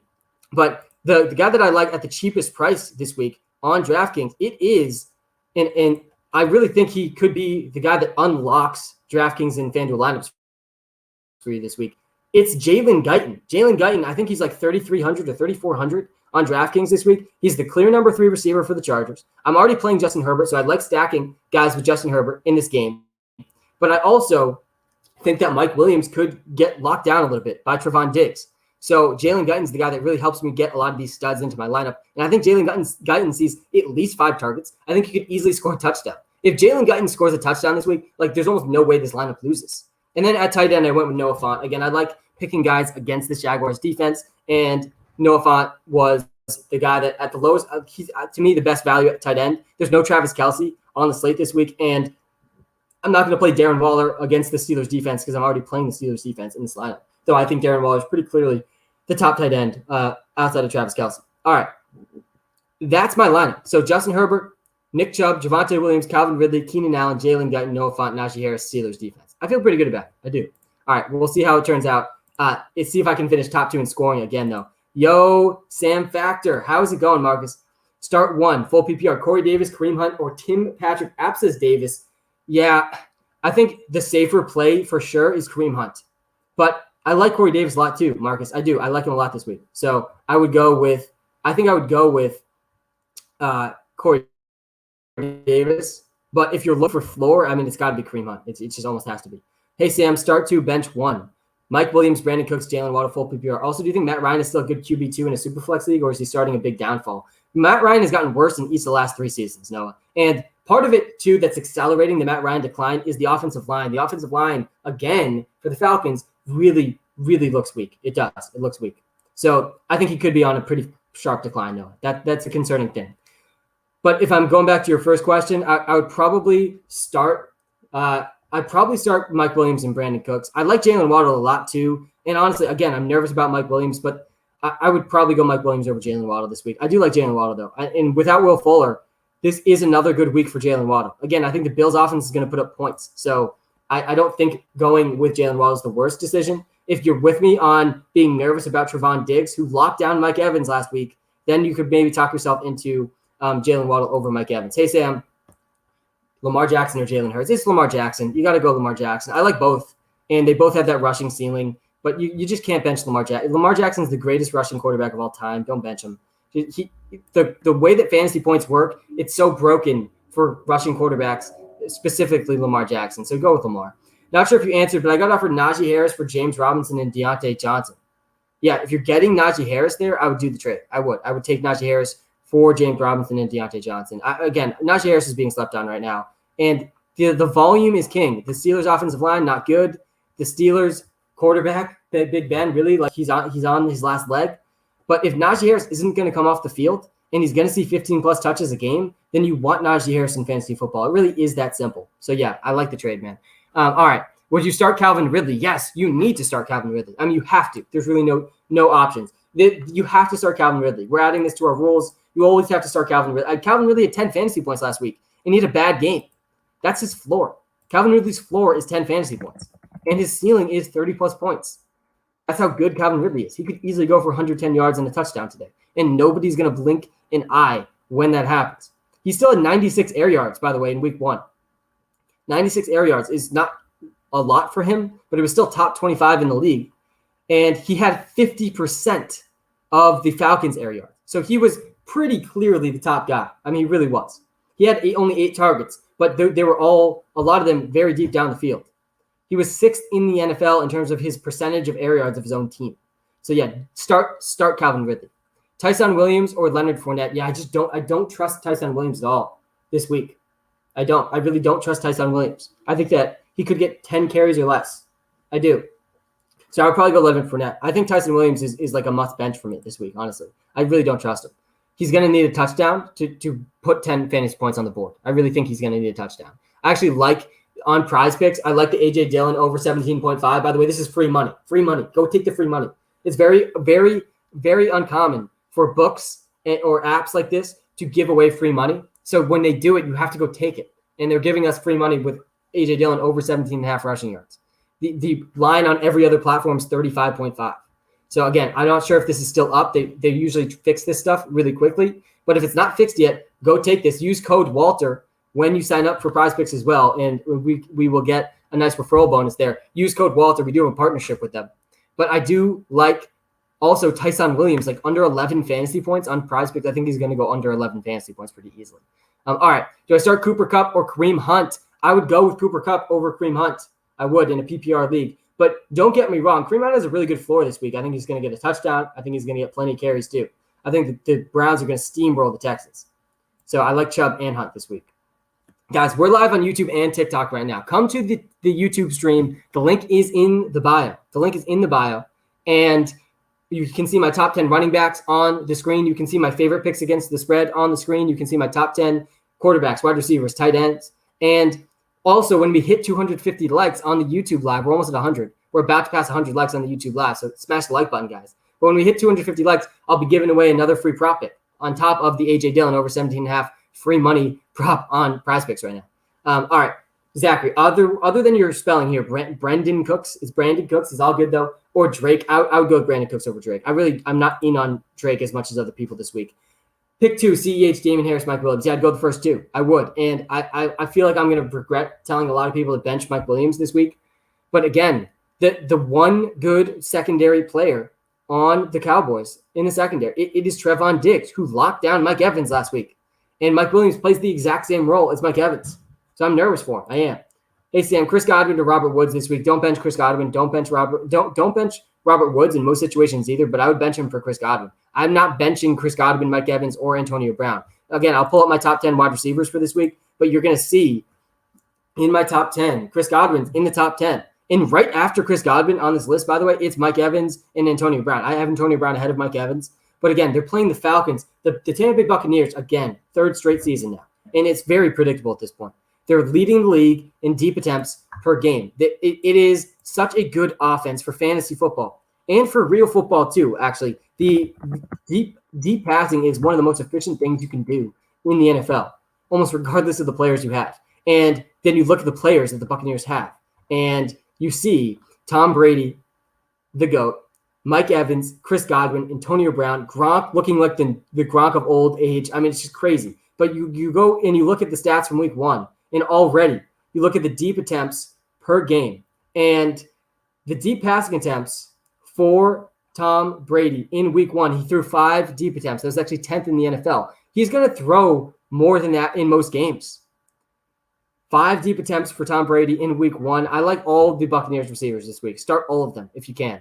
T. Higgins, Melvin Gordon. I would go T. Higgins over Melvin Gordon, but it's close, man. It's close. Melvin Gordon and Javonte Williams in a very good spot. Just give a 5-star review. Kowski, thanks, man. I do appreciate that. Let me try to get to this question. I appreciate the 5-star reviews in the App Store. They really do help us out a ton. Miles Sanders, getting to this question here. Miles Sanders or Debo at flex? Yeah, they're both good options. Miles Sanders was slept on all offseason. I was saying it as we were getting closer to the end of draft season, by the way. I was out on Miles Sanders. I drafted way too many best ball teams. I was drafting literally before the NFL draft. That's how long I was drafting for. It was too long. But when I first started drafting early in the offseason, Miles Sanders was a third, fourth round pick. And then by the end of the offseason, people were so sour on Miles Sanders. He was going in the fifth, sixth rounds of fantasy drafts. And I really didn't understand it. He's averaging 85 rushing yards a game. 85 rushing yards a game in his games with Jalen Hurts. Miles Sanders is good, guys. He's good. He had 15 carries in week 1 and 5 targets. He was top 14 in the league in weighted opportunities. And he has another good matchup in this week. Again, Jalen Hurts, Miles Sanders. When Miles Sanders is playing with Jalen Hurts, he's averaging 85 rushing yards a game. So honestly, I think I'd go Miles Sanders. But it is close because I like the other option there as well. All right, getting back to the quarterback situation this week, guys. If you're streaming the quarterback position, you got to go get Teddy Bridgewater. Go get Teddy Bridgewater. I mean, he's going against the Jaguars. He's probably going to go for 200 yards and at least 1 touchdown. So he's a pretty safe bet. This week, we just saw Tyrod Taylor throw 250 yards and 2 touchdowns or something against the Jaguars defense. What's OBJ's ceiling? Well, this week, Wolfie, it's 0 points because he's not playing again this week. So get Odell Beckham Jr. out of your lineup. He's out again. What is his ceiling, though? I mean, his ceiling is a top 12 wide receiver in fantasy. I mean, he's on a run-first team, which isn't great. But, all right, Jalen Hurts or Aaron Rodgers? It's Jalen Hurts. Sorry, I thought I read that as Justin Herbert. It is Aaron Rodgers for me over Jalen Hurts this week, but it's close. I have him 1 spot ahead. Again, I have my quarterback rankings ahead up on the YouTube live stream right now. Come to the YouTube live, guys. The link is in our bio. And when we get to 250 likes, I'll be giving out the free prop pick. If you're watching live on YouTube, guys, thanks for tuning in. Hit the like and subscribe button. I'm trying to get to as many comments as I can on both TikTok and YouTube, though, so I appreciate you guys tuning in from everywhere. But you can see my top 10 quarterback list on YouTube. You can't see it on TikTok. So come to the YouTube stream to see it. And Aaron Rodgers, I have ranked 1 spot ahead of Jalen Hurts. Aaron Rodgers is going to bounce back this week, guys. The whole Packers team is going to bounce back. Aaron Jones is going to have a huge day. A.J. Dillon's going to have a good day. And Aaron Rodgers, Devontae Adams, they will bounce back. I really do think they will. So I like Aaron Rodgers a little bit more than Jalen Hurts. But Jalen Hurts, you could argue Jalen Hurts is actually safer than Aaron Rodgers this week because he has the rushing floor. You're going to get at least minimum 7 fantasy points on the ground from Jalen Hurts. That's the appeal of Jalen Hurts. This is why Jalen Hurts was such an obvious pick in fantasy this year in the 9th, 10th, 11th round of drafts. And he actually already looks like an improved passer. But we got to see it against a non-Falcons defense. We do. Hey, Sam, love the channel. Thanks, man. I appreciate that. Darrell Henderson or Robert Woods at flex. This is a tough one, Tyler. 2 guys from the same team, Darrell Henderson, Robert Woods. I would really lean towards Robert Woods over Darrell Henderson. But Robert Woods, to me, he is the higher ceiling. Darrell Henderson, though, absolutely is the safer floor. I mean, Darrell Henderson, just putting it simply, he will touch the ball more than Robert Woods this week. His floor for touches is like 15. So, I mean, he has a safer floor. But you know me, Tyler, I like to go for the ceiling. And Robert Woods, to me, has the higher ceiling. I think Robert Woods is going to bounce back. Robert Woods really didn't have a great week 1. And he'll be something to he'll be a guy to monitor. If he has another bad week, people will start to panic about Robert Woods. He really had one of his worst weeks in his career, like the last couple seasons in week 1. But the matchup also wasn't great for Robert Woods, and the Rams also were leading pretty handedly most of the game. He only had 4 targets. You look back at last season, and he had almost no games with 4 targets. He didn't have a single game. Look back at 2020. He didn't have a single game with 4 targets or less. He had at least 5 targets in every game. And then week 1, he only gets 4 targets, 3 catches, 27 yards. Luckily, I think he found the end zone. Correct me if I'm wrong there. I'm pretty sure he did find the end zone. But so he ended with a fine day. In fantasy, still at 13 fantasy points. But I mean, 4 targets. He cannot only be getting 4 targets this season. I mean, that would be brutal for Robert Woods. I would go Robert Woods for the ceiling here, though. I've been a fan for a while. I've been here for an hour, man. No response. Teddy Bridgewater, Ryan Tannehill. Bandit 2K, man. Thanks for tuning in, first of all. Appreciate you. And I'm sorry that it's been a while to get to this comment. I've been trying to get to as many comments as I can. But I would go with Teddy Bridgewater over Ryan Tannehill. I would. Ryan Tannehill in the Titans offense, guys, man, I am watching that game closely today because what a disappointment from the Titans offense in week 1. And the most concerning part about that was 2 things. 1, the offensive line really got completely toasted by Chandler Jones. Taylor Lewan, the highest paid offensive tackle for the Titans, one of the highest paid offensive tackles in the league. He actually might be the highest paid offensive tackle in the league. He got completely destroyed by Chandler Jones. I think, what did he have, 5 sacks in that game? And it wasn't just the sacks. He was getting pressure after pressure after pressure. I'm nervous about the Titans this season. So I would go with Teddy Bridgewater. I mean, Teddy Bridgewater's a lock, guys. He's going against the Jaguars. He's going to put up at least 20 fantasy points. So he's the lock of week 2. I really do like Teddy Bridgewater a lot. Nyheim Hines, a good starter. Yeah, he's a fine starter. Good isn't the word I would use in the majority of my fantasy leagues for Nyheim Hines. It depends how deep the league is, of course. But Nyheim Hines in a PPR league, I was very surprised how much Carson Wentz was targeting the running back in week 1. I mean, Nyheim Hines and Jonathan Taylor, we were all really concerned. Like going from Phillip Rivers to Carson Wentz, is the running backs going to get as many targets as they had in the past? But Nyheim Hines had 8 targets in week 1. That's the 4th most among running backs, and he still had 9 carries too. He was actually top 12 in weighted opportunities in week 1. He didn't get any red zone touches, but it's the targets, guys. So yeah, I think Nyheim Hines is a fine starter. Should I start Kenyon Drake? Of course, it depends who you're starting him over. I'm much more nervous about Kenyon Drake than the majority of people this week. I don't love the Raiders' offensive line. I know Peyton Barber is going to be involved. That's going to be extremely frustrating. It's so frustrating watching Peyton Barber touch the ball at all. So it's going to be tough. I'm not that confident in Kenyon Drake. No, I'm not. And I think you've got to start him in a lot of different situations in fantasy. Of course, every fantasy football start-sit decision is between more than one player, right? So I can't just tell you blanket statement, bench Kenyon Drake among all your fantasy teams. We got 280 people tuned in right now. But I do think that you should be cautious about Kenyon Drake because Peyton Barber is going to be involved. And the Raiders are not as good of an offensive line as you want. They're really not. So that's the concern for Kenyon Drake.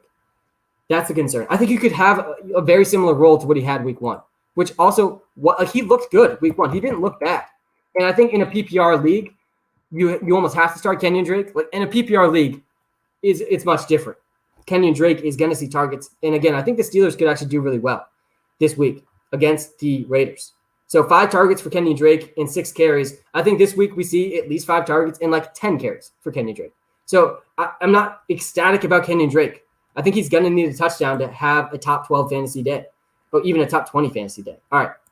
Love the channel. T. Higgins or Mike Williams at my flex PPR. Yeah. I'm telling so many people to bench Mike Williams this week, and it's up to you whether or not you bench Mike Williams. Of course, guys, your fantasy decisions, they're all up to you.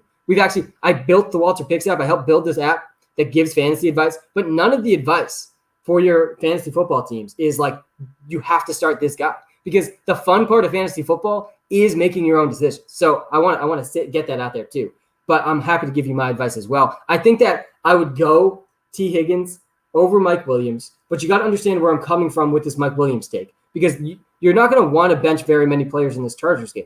The Chargers-Dallas game has by far the highest over-under of the week. Whatever the over-under is, by the way, and I don't have it pulled up in front of me, they're probably going to go over. I mean, the Chargers offense, one of the most aggressive offenses, passing deep down the field, and they're up against a defense that just is not going to handle deep passing well. So the Chargers are going to put up points, but then we also saw the Cowboys offense put up a lot of numbers against a very good Buccaneers defense. And I don't think the Chargers defense is as good as the Buccaneers defense. So I like them as well. So for all those reasons, you kind of like Mike Williams. But then you look and you dive a little bit deeper, and you see that Mike Evans got very much locked up in week 1 against Trevon Diggs. I think Trevon Diggs, there was a quote from Amari Cooper this week, and nobody knows better than Amari Cooper, who lines up against Trevon Diggs every single week in practice. Amari Cooper said he thinks Trevon Diggs is at least 2 times as good as he was last season. And I thought he was pretty good last season. I thought he was okay. And this season, he looks great. I mean, he did lock down Mike Evans in week 1. So Mike Williams plays the same role as Mike Evans. And so I'm a little nervous about Mike Williams. I am. So I'd probably go with T. Higgins. Though, again, there's going to be a lot of points in that game. Sam Martin, man, how's it going? 2-year premium subscriber. Love the app. Thank you, man. Yeah, I appreciate you so much, Martin. Seriously. The number one way to help me out is to go try out the WalterPicks app, try out the 7-day free trial. And if you become a premium sub, it's like the number one way you could possibly help me out. But the number 2 thing you could do, if I do get to your question, is just toss a 5-star review to us in the iOS App Store. That's completely free. I mean, it takes you like 1 minute. So I do appreciate that. And again, I'm going to try to get to as many comments as I can. We actually have another free player prop pick coming up too. When we hit 250 likes on the YouTube Live, we just crossed 100 likes.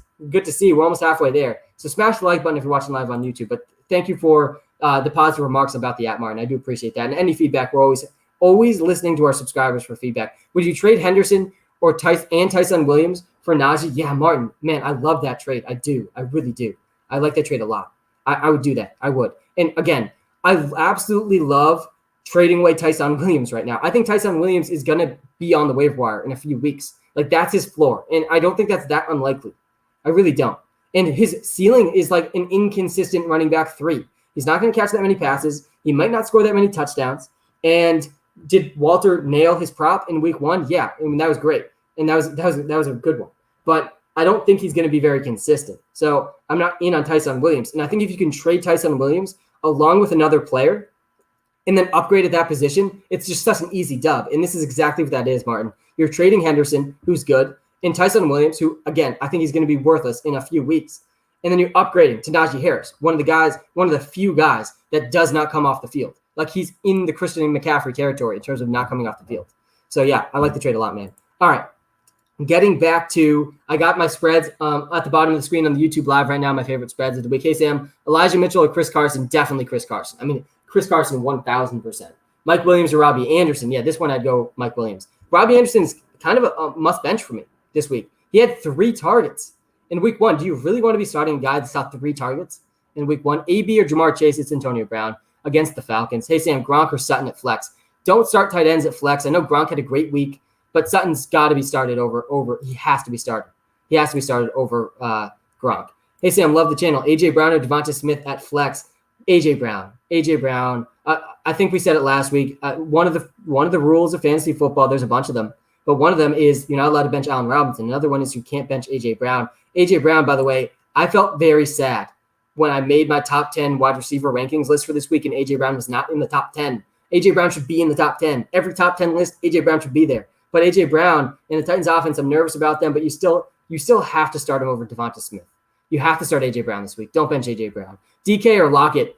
DK Metcalf for me over Tyler Lockett, but it's close, man. It's close. I mean, Tyler Lockett balls out in week 1. Nobody should be surprised. Most of his down weeks, and this gets thrown out of so much analysis, and it bothers me, but most of Tyler Lockett's down weeks last season, he was injured. I mean, he was dealing with a shoulder injury for like most of his inconsistent weeks. Of course, he's going to be inconsistent.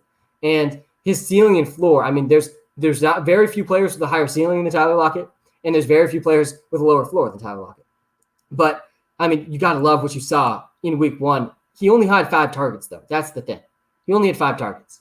So I like DK Metcalf a little bit more. I think Metcalf had more targets than him, and I think DK Metcalf is going to finish with more fantasy points than Tyler Lockett this season. DK Metcalf to me is an auto lock in your lineups every single week. Don't bench DK Metcalf ever, even for Tyler Lockett. All right, playoff Lenny or Tyson? Yeah, playoff Lenny, man. Playoff Lenny actually showed a little bit of juice in week 1, even though it wasn't the playoffs.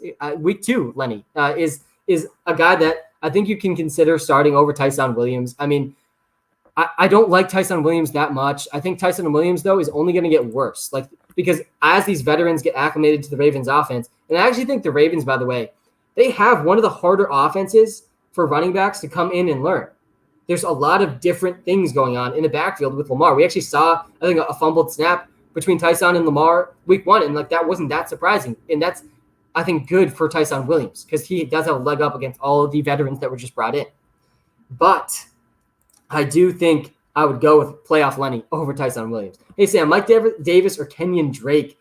You got to bench Mike Davis this week. I don't love Kenyon Drake either, Isaac, but I would go with Kenyon Drake over Mike Davis. Again, Mike Davis, even our Falcons.WalterPicks creator, by the way, if you're not following our 32 TikTok creators on TikTok yet, you got to go follow them. Just click on the list of people we're following and go follow them. But our Falcons.WalterPicks creator, probably the biggest Mike Davis fan I know, other than maybe our Ravens.WalterPicks creator, Michael. But he's even saying you got to go bench Mike Davis this week because the Buccaneers defense is too good. They just stuffed Ezekiel Elliott a week ago, and yeah, they're going to stuff Mike Davis this week too. So you got to like the volume you saw from Mike Davis in week 1.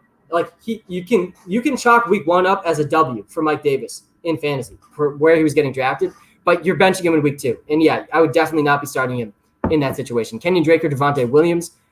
See, this one for me, honestly, is pretty easy. And I feel like a lot of people will disagree with me on this heading into this week. I bet if you ask the majority of fantasy analysts this week, would you play Devontae Williams or Kenyon Drake? I think the majority would probably say Kenyon Drake, but I'm pretty easily saying Devontae Williams. And a big part of this is the Jaguars defense. I mean, the Jaguars defense is so bad. Devontae Williams, to me, is almost guaranteed to get at least 10 fantasy points this week, and I do not feel the same way about Kenyon Drake.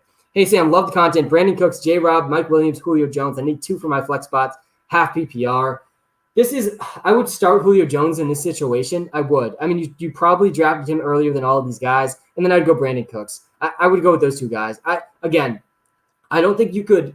I don't think you would be that crazy to start Mike Williams over Brandon Cooks or even Julio Jones in a pretty good matchup against the Cowboys. I really don't think Mike Williams is in as good of a matchup as the whole rest of the Chargers offense this week. I go back and I rewatch every single game at least once. And when I do that, wow, thanks for the sunglasses, man. That was cool. I've never seen that before. Thanks for the sunglasses. That was cool on TikTok. I was like, wait, what's happening? And then some sweet sunglasses just came across my face. That's the first time that's ever happened. Appreciate that. That was dope. I do think that the Mike Williams, again, I go back and rewatch every game. And going back and watching that Cowboys-Buccaneers game, what a great opening game, by the way, for the season. But the one area of strength for the Cowboys defense is Trevon Diggs. And again, I was just sharing a quote by Amari Cooper, who lines up against Trevon Diggs every single week in practice, every single week in the preseason. And he thinks Trevon Diggs is one of the top corners in the NFL. Thinks he's more than 2 times better than he was last season. So, and by the way, if you're Trevon Diggs, I mean, you get to go up against Amari Cooper, CeeDee Lamb in practice. No wonder he's getting better. Hey, Sam, thanks for the help last week for my flex. I got you, Nick. For my flex, should I start James Robinson or Brandon Cooks? Tough one here as well. I don't think if it's a PPR league, I mean, I don't think I would knock you for going Brandon Cooks. I would argue that James Robinson's much safer. I mean, James Robinson's going to get at least 15 touches today. And I also actually going back and watching the Jaguars game, the one thing that actually surprised me going back and watching that game, and I did change my opinion a little bit on this, it was how big Carlos Hyde might eat into James Robinson this season. Because most of Carlos Hyde's touches did come like deep into garbage time. That being said, there might be a lot of garbage time for the Jaguars this season. So, I mean, like there really might be. I mean, they could be down 15 plus points in the fourth quarter of the majority of their games. So, like, that is concerning for James Robinson, and I would probably go Brandon Cooks.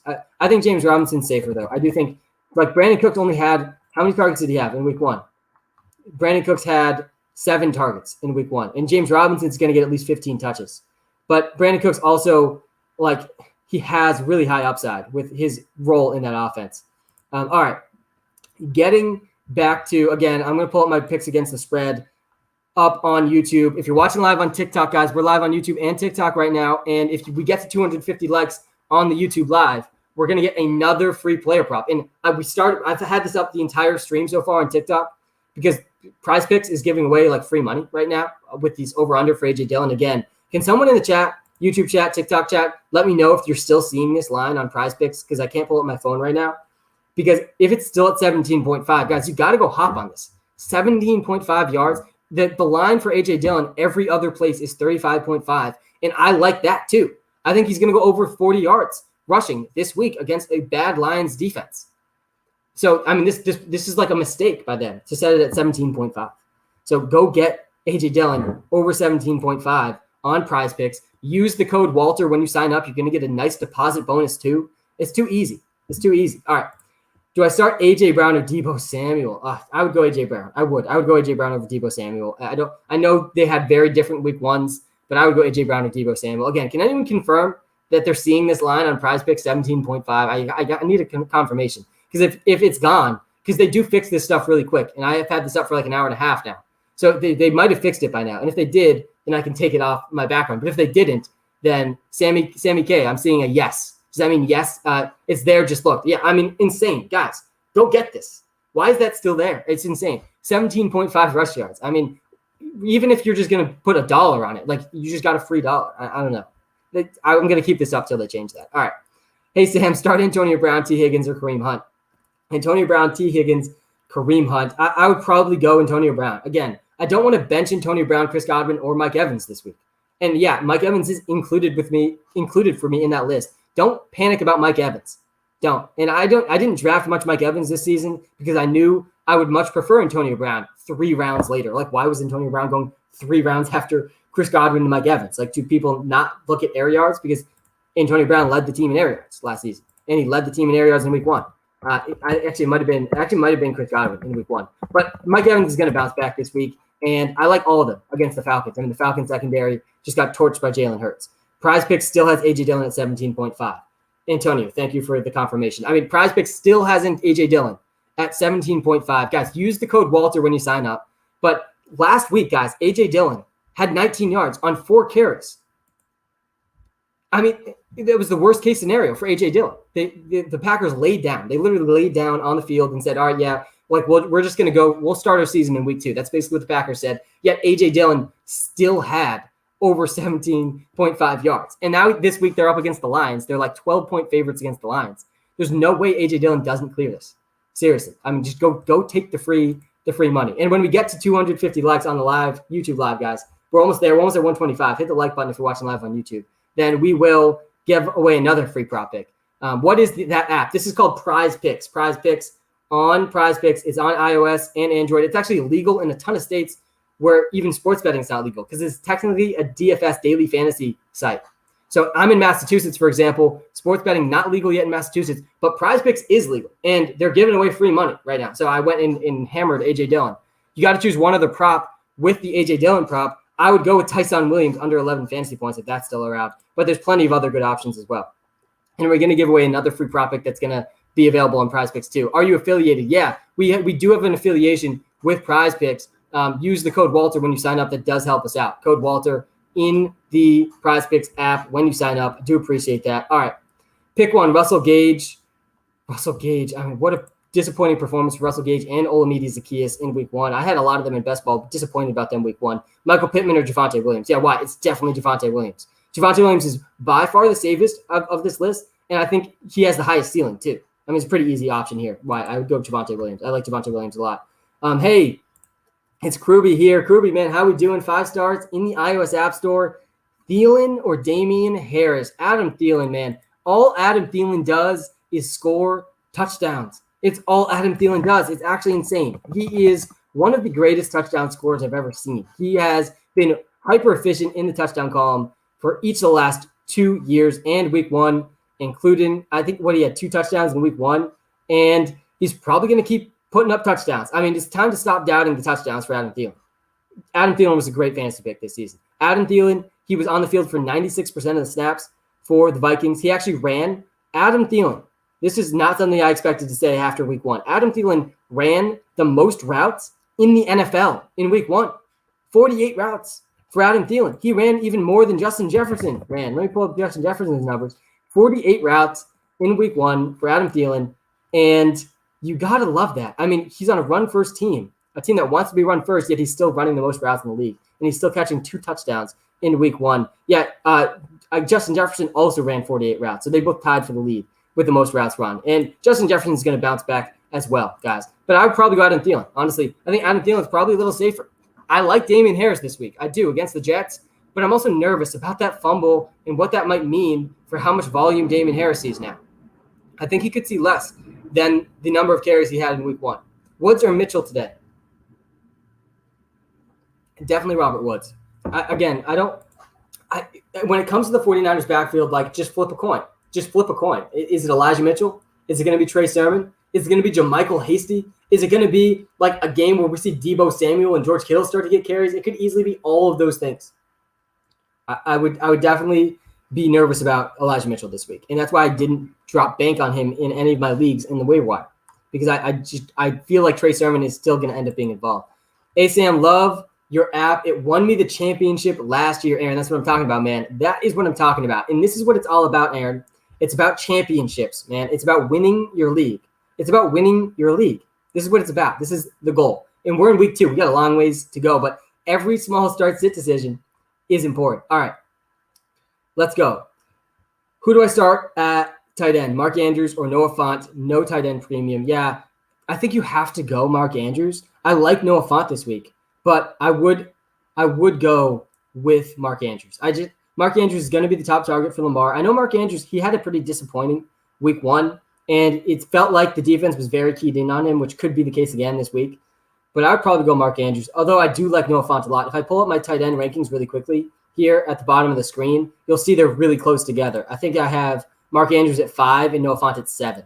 So it's close, man. It is close. All right. Matt says, app says they're even, but Javonte Williams or Singletary PPR. Yeah, Matt, first of all, thanks for checking out the start-sit comparison in the WalterPicks app first. I think this is a very strong move, and I actually feel like I can give you a better answer when you lead the question like this. it actually is useful info for me. I would go Javonte Williams, though, for sure, over Devin Singletary. I mean, I understand why they're close. They're probably going to see similar volume. And that's really, by the way, that's what the WalterPicks app tells us. It's what it projects. It projects volume, right? We're trying to use math to project volume because volume predicts fantasy points. And to me, there could be similar volume between Javonte Williams and Singletary, but the matchup for Javonte Williams against the Jaguars, I really do. I like him a lot. I would go Javonte Williams for sure this week. I like him a lot this week. Kenyon Drake or Tyler Boyd or DJ Moore. I'd go DJ Moore there. I don't know how you don't like what you saw out of DJ Moore in week 1. Juju or Marvin. I'd go Juju over Marvin, but it's close. Chenault or Mike Davis. Bench Mike Davis this week. Definitely start Chenault. Mike Davis is just in too tough of a spot this week. Ravi, thoughts on Melvin Gordon? I'm starting over J-Rob and Gaskin. Yeah, Ravi, I don't love that, but he is in a really good matchup, so I understand. So I don't hate it. I really don't. I think Melvin Gordon, I mean, the one, again, I was surprised to see that he had the top speed of week 1. I didn't think Melvin Gordon had the top speed of any week in him at 28 years old. But that 70-yard touchdown, and a lot of I also fall victim to the analysis of like, all right, all of Melvin Gordon's fantasy points came from one run. But also, like, what are we going to say that a 70-yard touchdown run is somehow a bad thing for Melvin Gordon? It's not a bad thing for Melvin Gordon. The fact that he's able to run for a 70-yard touchdown is actually a very good thing for Melvin Gordon. So against the Jaguars, he could easily score another touchdown today. So I don't hate him. I really don't hate him this week. Tyson Williams or Marvin Jones Jr. at flex. I would go Marvin Jones. Again, I don't like Tyson Williams at all this week. He's a must bench for me. Tyson Williams is a must bench. I think Tyson Williams is like almost definitely going to go under 11 fantasy points. And if he doesn't score a touchdown, there's almost no way he clears 10 fantasy points. There's no path to 10 plus fantasy points for Tyson Williams without a touchdown. And then he also is competing with so many players for touchdowns in that backfield. I use WalterPicks app, and I'm expecting more from Zeke. What do you think? Thanks for trying out the app, man. And yeah, I agree. I'm expecting more from Zeke as well. I am. He's not in my top 10 running backs this week. He's number 11, but I think he's going to be fine. All right. Is Chris Carson for Antonio Gibson a good trade? I like Gibson and probably won't trade him, so it's for the whole season. Yeah, I like Antonio Gibson too. I think these guys are really similar, Chris Carson and Antonio Gibson. I would probably take Antonio Gibson over Chris Carson for season long, though. Hey, Sam, we won a ton off the app last year. Who are we liking for DFS this week? Xavier, lock it in, man. Thanks for trying out the app. I like a lot of different guys in DFS this week. And let me run through position by position. I already did this once. We're going to run through it really quickly again. DraftKings and FanDuel. You know I'm in on DraftKings a little bit more than FanDuel, so I'm a little bit more familiar with their pricing. But I'll talk about all of it. All right. First of all, my favorite running backs of the week. I like Javonte Williams, price a ton on DraftKings. I think he could easily go over 15 fantasy points today at a really good price. I also like, at a little higher of a price, Nick Chubb. I think Nick Chubb's floor this week, and I'm talking about head-to-head contests right now. In a head-to-head contest, Nick Chubb's floor is 75 yards and a touchdown. Like, I would be pretty surprised if Nick Chubb gets less than 75 yards or in less than half a touchdown. So I like Nick Chubb a lot. I like Najee Harris and Chris Carson too. When I'm playing head-to-head contests on DraftKings and FanDuel, I'm just trying to lock in. I am really just trying to lock in touches. And that's what these last three running backs are doing for me. Nick Chubb, Najee Harris, Chris Carson, locking into 15-plus touches. At the wide receiver position, I think the really what's allowing me to like pay up for a lot of these really good players this week is paying down for Jalen Guyton. Jalen Guyton is my deep sleeper in DraftKings and FanDuel this week. Jalen Guyton was the pretty clear number 3 wide receiver for the Chargers in week 1. I think he's going to be the pretty clear number 3 wide receiver for them in week 2 as well. And I've already talked a lot about why I don't feel great about Mike Williams this week. I think Mike Williams could get shut down this week. I think Mike Williams has a tough matchup against Trevon Diggs. And Jalen Guyton had 8 fantasy points last week. 8 fantasy points would actually be returning value for us at his current price on DraftKings. He's like 3,400 or 3,300 on DraftKings. I think he could easily score a touchdown this week too, though. He had 1 red zone target last week. And again, the Dallas Cowboys game against the Chargers is going to be so high scoring. And if they do lock down Mike Williams, then Jalen Guyton, he could easily go over 10 fantasy points this week. And at his price, like if he hits, my lineups are all just going to smash because I'm paying down for Jalen Guyton. And then I'm able to pay up for Nick Chubb. And I'm able to pay up for Justin Herbert and Keenan Allen. I love the Justin Herbert, Keenan Allen, Jalen Guyton stack a lot. I really do. All right, at the last but not least, the quarterback position, I mean, I'm going all in on Justin Herbert. Really, like the vast majority of my lineups have Justin Herbert in them this week. But if I'm not going Justin Herbert, then I'm either paying down for Teddy Bridgewater or I'm paying a little bit higher for Josh Allen because I think Josh Allen's going to have a huge bounce back week. And we know Josh Allen's ceiling. The thing about paying down at quarterback, I think that Teddy Bridgewater could easily lock in 20-plus fantasy points for us on DraftKings and FanDuel at a really reasonable price. But he doesn't have the same ceiling that Justin Herbert has and that Josh Allen has. I mean, Justin Herbert and Josh Allen, they have 40-plus fantasy point ceilings that Teddy Bridgewater just will not be able to hit. So I like going Justin Herbert a lot this week on DraftKings and FanDuel. And then at tight end, my favorite tight end of the week is Noah Fant because the Jaguars are just complete trash. And Noah Fant had 8 targets in week 1. He was top 5 in the league at the tight end position in targets. I mean, that was a really encouraging sign. Jerry Jeudy out too. So I like Noah Fant at his price on both DraftKings and FanDuel. If not, though, I think Kyle Pitts has a bounce back week. And I like Tyler Higbee a lot as well. So those are my favorite plays, DraftKings and FanDuel this week. All right, getting back to some of the questions. Ben's asking Mike Williams or Damian Harris at flex. I would go Damian Harris, man. I would. And both these guys I'm nervous about this week. I am. Because Damian Harris had a bad fumble, and we know what happens with bad fumbles in the Patriots offense. Like, that is concerning. But I also do think that Mike Williams could get locked down this week against Trevon Diggs. And hopefully I'm right about that matchup, by the way, because who knows who Trevon Diggs is going to actually end up guarding. I expect it to be Mike Williams. And if it is Mike Williams, I'm going to be nervous about Mike Williams. So that's my only concern with Mike Williams. If you're not as concerned about Trevon Diggs, who, again, locked down Mike Evans last week, then go with Mike Williams. Too many Mikes, man. Hey, Sam, which two in a PPR league, Ryan, Tua, or Goff? 2 in a PPR league, I think definitely Tua. Again, I think that game could be higher scoring than people realize because the Bills clearly are going to throw the ball, and they're going to throw the ball a ton. So I like Tua the most. And then I'd probably go Ryan. I'd probably go Matt Ryan against the Bucs. I don't feel good about either Ryan or Goff, though. Austin Eckler or Corey Davis? Jordan, man, we are not benching Austin Eckler a single time this entire season. You cannot put him on your bench. Austin Eckler was your first or second round pick, Jordan. You got to put him into your lineup, and you should lose zero sleep over it. Austin Eckler had 0 targets week 1. That probably won't happen again the entire rest of the season. More encouraging, though, Austin Eckler had 7 red zone touches. That was top 5 in the league in week 1. 7 red zone touches. That was a concern for him heading into the season. Will he get the red zone work? And he is. So I do like it. Alexander, first-time viewer, man. Thanks for tuning in. Hit the like and subscribe button, guys, if you haven't yet. But who should I start this week in a PPR league? Damian Harris or Marquez Callaway? Yeah, guys, Marquez Callaway for me is another guy. You almost have to bench him in week 2. I mean, he had, under 3 fantasy points? In week 1, he had 1 catch for 14 yards, 2.4 fantasy points. You can't trot out a guy like that in week 2. The Saints want to be a run-first team, guys. Their offensive line is built to be a run-first team. They have a top 5 offensive line in the league. Jameis Winston only threw the ball 20 times in week 1. And yeah, he was insanely efficient in the touchdown column, which isn't going to continue at that rate. He threw a touchdown on 25% of his passes. Insane. He threw 5 touchdowns, but under 200 yards. I mean, that just does not happen in the NFL. Literally, I went back because I saw that. I went back all the way to 2015. That has not happened. It does not happen. Lamar Jackson came the closest a season ago. But, I mean, Lamar Jackson, obviously, he does it with his legs, then has just a really good day in the red zone in one of those games last season. But, yeah, I don't want to start Marquez Callaway. By the way, Alexander, thanks for tuning in, man. I would go Damian Harris against the Jets. The Pats are 6-point favorites in that game. Mike Davis or Myles Gaskin, really conflicted on what I should do. Yeah, Isaac, I think Mike Davis is a must bench this week. I really do. I don't think you can trust Mike Davis. Mike Davis is going to struggle to score a touchdown against this Buccaneers running defense, arguably the best running defense in the NFL. And it's hard to make that claim already in week 2, but it's not that hard with the Bucs, who we've just seen it over such a long stretch. No running backs do well against this defense.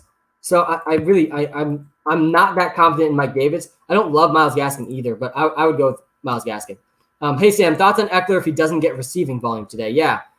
If he doesn't get receiving volume, I still think he finishes as a top 15 running back in fantasy because the Cowboys, Leonard Fournette did pretty well against the Cowboys defense in week 1. I think Austin Eckler is significantly better than Leonard Fournette. And again, Austin Eckler had 7 red zone touches in week 1. 7. That was top 5 in the league among running backs. And we saw Leonard Fournette. He had 9 carries in week 1. He turned that 9 carries into just 32 yards, 27 receiving yards. He had 5 catches, though. I think Austin Eckler is going to have some catches. I also do think that even if he doesn't, he's going to be a top 15 option. I think he's going to score at least 1 touchdown this week. He's going to get into the touchdown column early and often in this game. The game is going to be so high scoring. You got to start Austin Eckler. You have to. DJ Moore, Jamar Chase, PPR. I'd go DJ Moore. I think DJ Moore's safer. I like Jamar Chase a lot, though. You got to be very impressed with what you saw out of Jamar Chase in week 1. Guys, we are live on TikTok. We are live on YouTube. If we get to 250 likes, which we're going to get to 250 likes on the YouTube live, then we're going to give another free prop pick away. We've already given away 1 free prop pick. So come to the YouTube stream. Link is in the TikTok bio. And if you're on the YouTube stream already, hit the like button, hit the subscribe button, because when we get to 250 likes, I want to give away another free prop pick today. But we already gave one away, and it was A.J. Dillon over 17.5 rushing yards. Guys, A.J. Dillon over 17.5 rushing yards. Use the code Walter on PrizePicks, and you're going to get A.J. Dillon over 17.5. I mean, they're giving us free money. Use code Walter on PrizePicks. A.J. Dillon over 17.5 rushing yards. I mean, guys, he had 19 yards last week on 4 carries, and he's going to get way more than that this week. It's free money. They're giving us free money. So you got it when this type of stuff happens and they don't fix it quick enough, you got to capitalize on it. You think Saquon will get better? I hope he does. I traded for him. Yeah. I saw a comment earlier. I was talking about we saw someone say that the WalterPicks app helped them a ton win their fantasy league last season, and championships is it's what it's all about. It is what it's all about. And I think trading for Saquon Barkley is going to be a championship winning move. I really do. I mean, if you're trying to win a championship, Saquon Barkley is a guy that definitely has league winning upside, and he's starting to get better and better already. And by the time the fantasy football playoffs and championships roll around, you're Barkley on your team. So I do like it. Julio or Devonta Smith, I would go with Devonta Smith over Julio. I would. It's so close for me because I really want to give Julio one more week before we really start to write him off. But I would go with Julio over I would go with Devonta Smith, over Julio Jones.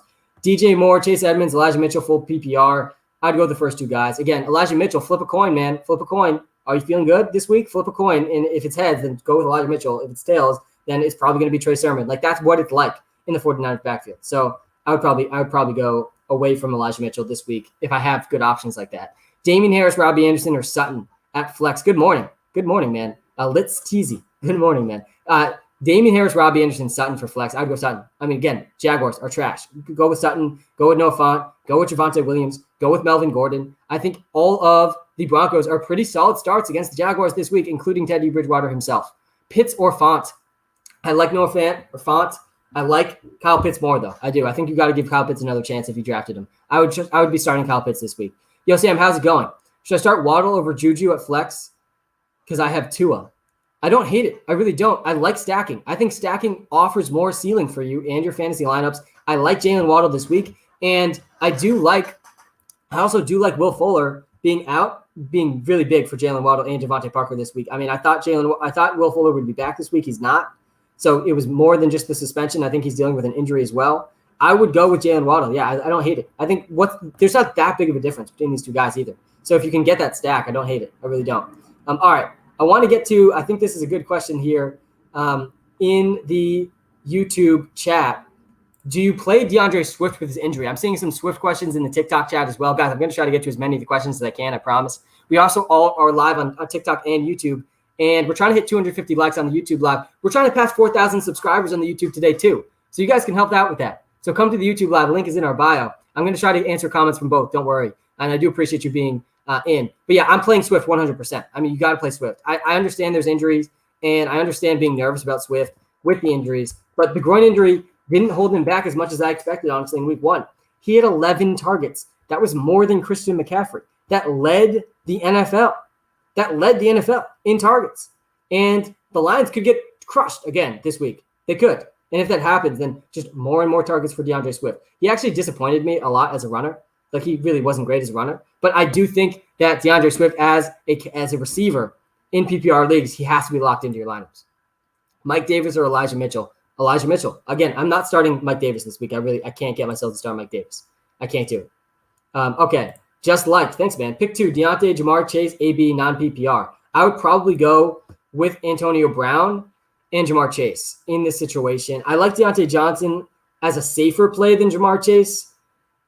But I think Jamar Chase has a slightly higher ceiling. Again, I think that Steelers could beat the Raiders pretty handedly today. And if that happens, I don't know how good the receivers are going to end up doing.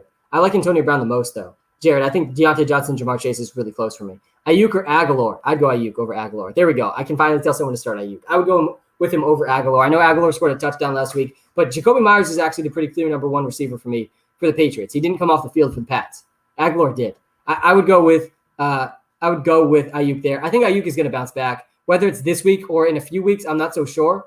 But Aguilar is definitely also risky. So I think there's a situation where you can go with Brandon Ayuka, the Bazooka. Guys, if you haven't already, we're giving away a free prop pick when we get to 250 likes on the YouTube live. So smash the like button. But we already gave away a free prop pick, and it's on PrizePicks.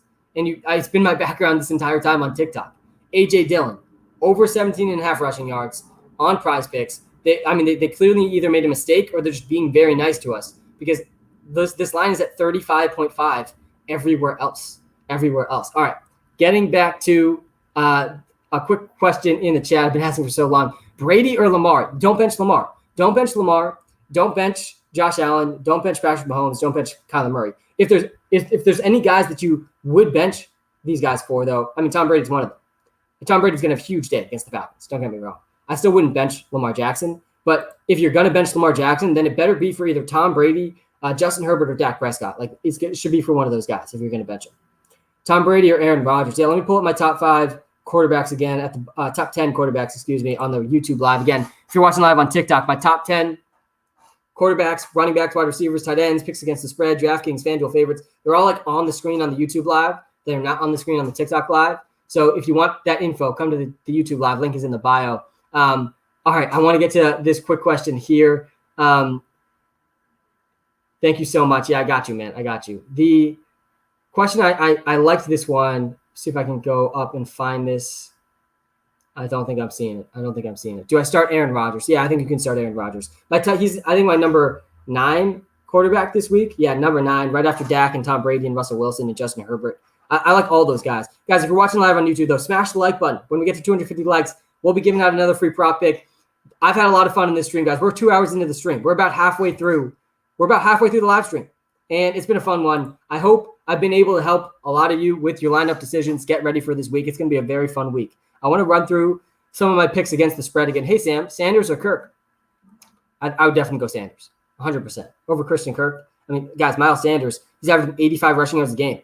You haven't helped me at all. Big Mac sauce, man. How can I help you, Big Mac sauce? You got to go get some sauce for your Big Mac, man. Hopefully that helps. The Deontay or Sutton? Oh, I got you, man. Yeah, I would go Sutton over Deontay for sure. I would go Sutton over Deontay Johnson. Again, the Jaguars defense, you want to be playing Broncos this week. The Jaguars defense is not good.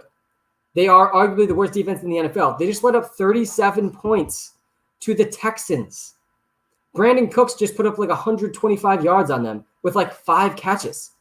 So, yeah, start Cortland Sutton. Start Noah Fant. Start Broncos defense, definitely. Start Javonte Williams and Melvin Gordon. I mean, all of these guys are just hammer them in fantasy this week. I like Javonte Williams a ton too. Thoughts on James Robinson? Yeah, I mean, it's just brutal watching Carlos Hyde get volume over James Robinson. But, I mean, James Robinson is clearly the better back. I think he's going to be fine. He just might be more inconsistent because he's splitting work. Murray or Prescott? I don't bench Kyler Murray. You can't bench Kyler Murray after that week 1. You just can't bench him. You definitely – the one guy in these top 4 quarterbacks that I think you can consider benching is Lamar Jackson. That's why he's ranked number 4 for me this week. Like, I wouldn't knock you for starting Justin Herbert, Russell Wilson, or Tom Brady over Lamar. I wouldn't do it, but I wouldn't knock you for doing it because I think they're all really close. And I think Lamar Jackson, his supporting cast is just really decimated right now. The receivers are injured. The offensive line is injured. I mean, there's just running backs are all injured. It's brutal.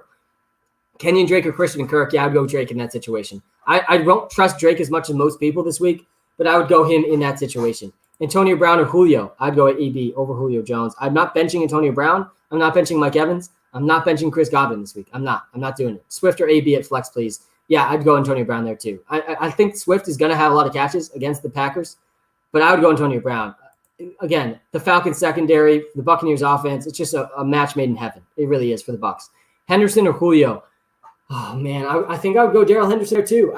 Again, if you go back and watch the Titans game, and again, I go back and watch every single game, Julio Jones was getting zero separation, and I'm really hoping that it was just knocking off the rust. He didn't play much of the preseason, didn't practice much because of injuries. But I do think that I'm nervous about Julio Jones if he's not able to create that separation. I'm also nervous about the Titans' offensive line after that week. Elijah Mitchell or Cooper Kupp, half PPR. I would go Cooper Kupp 1,000% over Elijah Mitchell. Again, I don't trust Elijah Mitchell that much this week. I really don't. Kirk or Myers? I would go Myers. Guys, Jacoby Myers is the clear wide receiver 1 for the Patriots. He did not leave the field. I think he was on the field for 95% of the snaps for the Pats in week 1. I think he's going to score a touchdown this week. I actually like the odds of him scoring a touchdown. I think it's like plus 200 for him to score a touchdown this week against the Jets. The Jets secondary is trash. The Jets secondary is really, really weak, guys. And I think Mac Jones has a really good day. Mac Jones, Mac and Cheese Mac Jones, Jacoby Myers. I think both of them are pretty good starts this week. Jacoby Myers had 9 targets in week 1. I think you could easily see another 9+ targets this week. Cole Kmet or Robert Tonyan. Guys, Robert Tonyan was a big letdown in week 1, as was the entire Packers offense. Cole Kmet had a lot more targets than him. So I think this one's really close. I think Tonyan still has the better chance of a touchdown.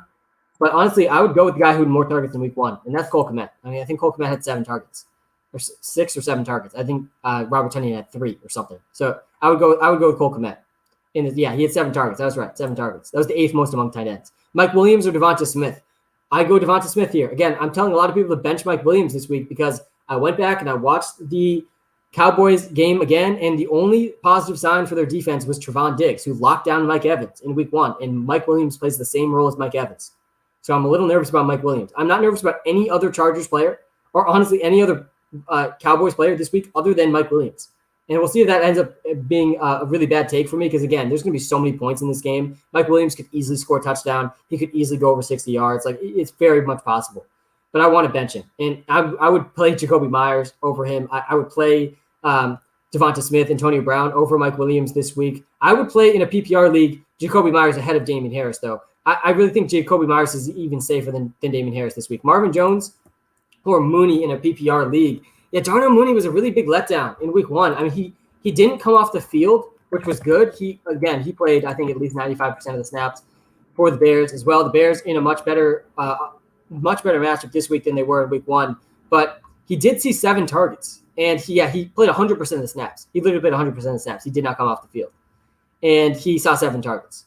But he only had 37 air yards. He really was not running any. He had 0 deep targets. He only had 5 catches, turned that into 26 yards, 7.6 fantasy points. I mean, it's not great. Marvin Jones had a much better day. So I think Marvin Jones has a higher ceiling than Darnell Mooney. But I would argue that Darnell Mooney has a much safer floor. 7 targets. Marvin Jones, pulling up his stats from week 1. Marvin Jones had a pretty good day. 9 targets. He had 104 air yards. Darnell Mooney, again, 37 air yards to 104 air yards. Like, Marvin Jones had 3 times the amount of air yards that Darnell Mooney had in week 1. And he scored a touchdown. I would probably go Marvin Jones, honestly. I think he has a higher ceiling and a pretty similar floor. Ayuk or Rondo Moore, Javonte Williams or Gaskin. Definitely Javonte Williams for me. I don't want to bench Javonte Williams against the Jaguars this week. I also do Trix Parker, man. Thanks for the gifts. Seriously, appreciate you in the TikTok chat.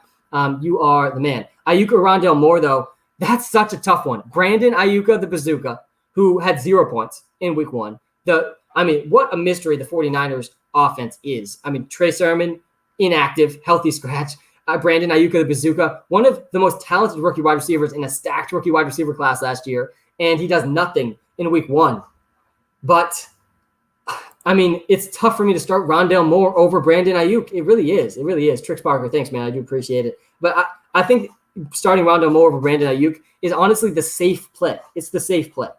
Rondale Moore barely played in week 1. He played a third of the snaps for the Cardinals. He was out there for 33% of the snaps, which isn't what you want to see for Rondale Moore. But he also saw 5 touches. So when he was out there, they were scheming plays to Rondale Moore. And he could easily see a larger snap count as the season goes on. So I think Rondale Moore is safe. Rondale Moore is going to get at least 5 touches every single week. So I do like it over Ayuk. But Ayuk still has a higher ceiling than Rondale Moore. Ayuk is still really good. I'm not panicking about Brandon Ayuk. I'm just not that confident about when Brandon Ayuk is going to come back to full steam. Like, it might not be this week. It might be a few weeks from now. Whenever it happens, though, I mean, he's a great trade target. Trix Parker, man, thank you so much. If you got a question in the chat, Trix, I'll try to get you your question as much as possible. Guys, week 2 is just a few hours away. I always do these live streams basically from the moment I wake up right around kickoff. And I get more and more excited as we get closer and closer to game time. And I hope that comes across. I'm starting to get more and more excited. And I'm on coffee number 2. I wake up very early because I got to finish rewatching all of the games. Trix Parker, man, is there a question you got in the TikTok chat? Definitely let me know. But I do appreciate the gifts in the TikTok live stream. Seriously, it does help us out a ton. All right.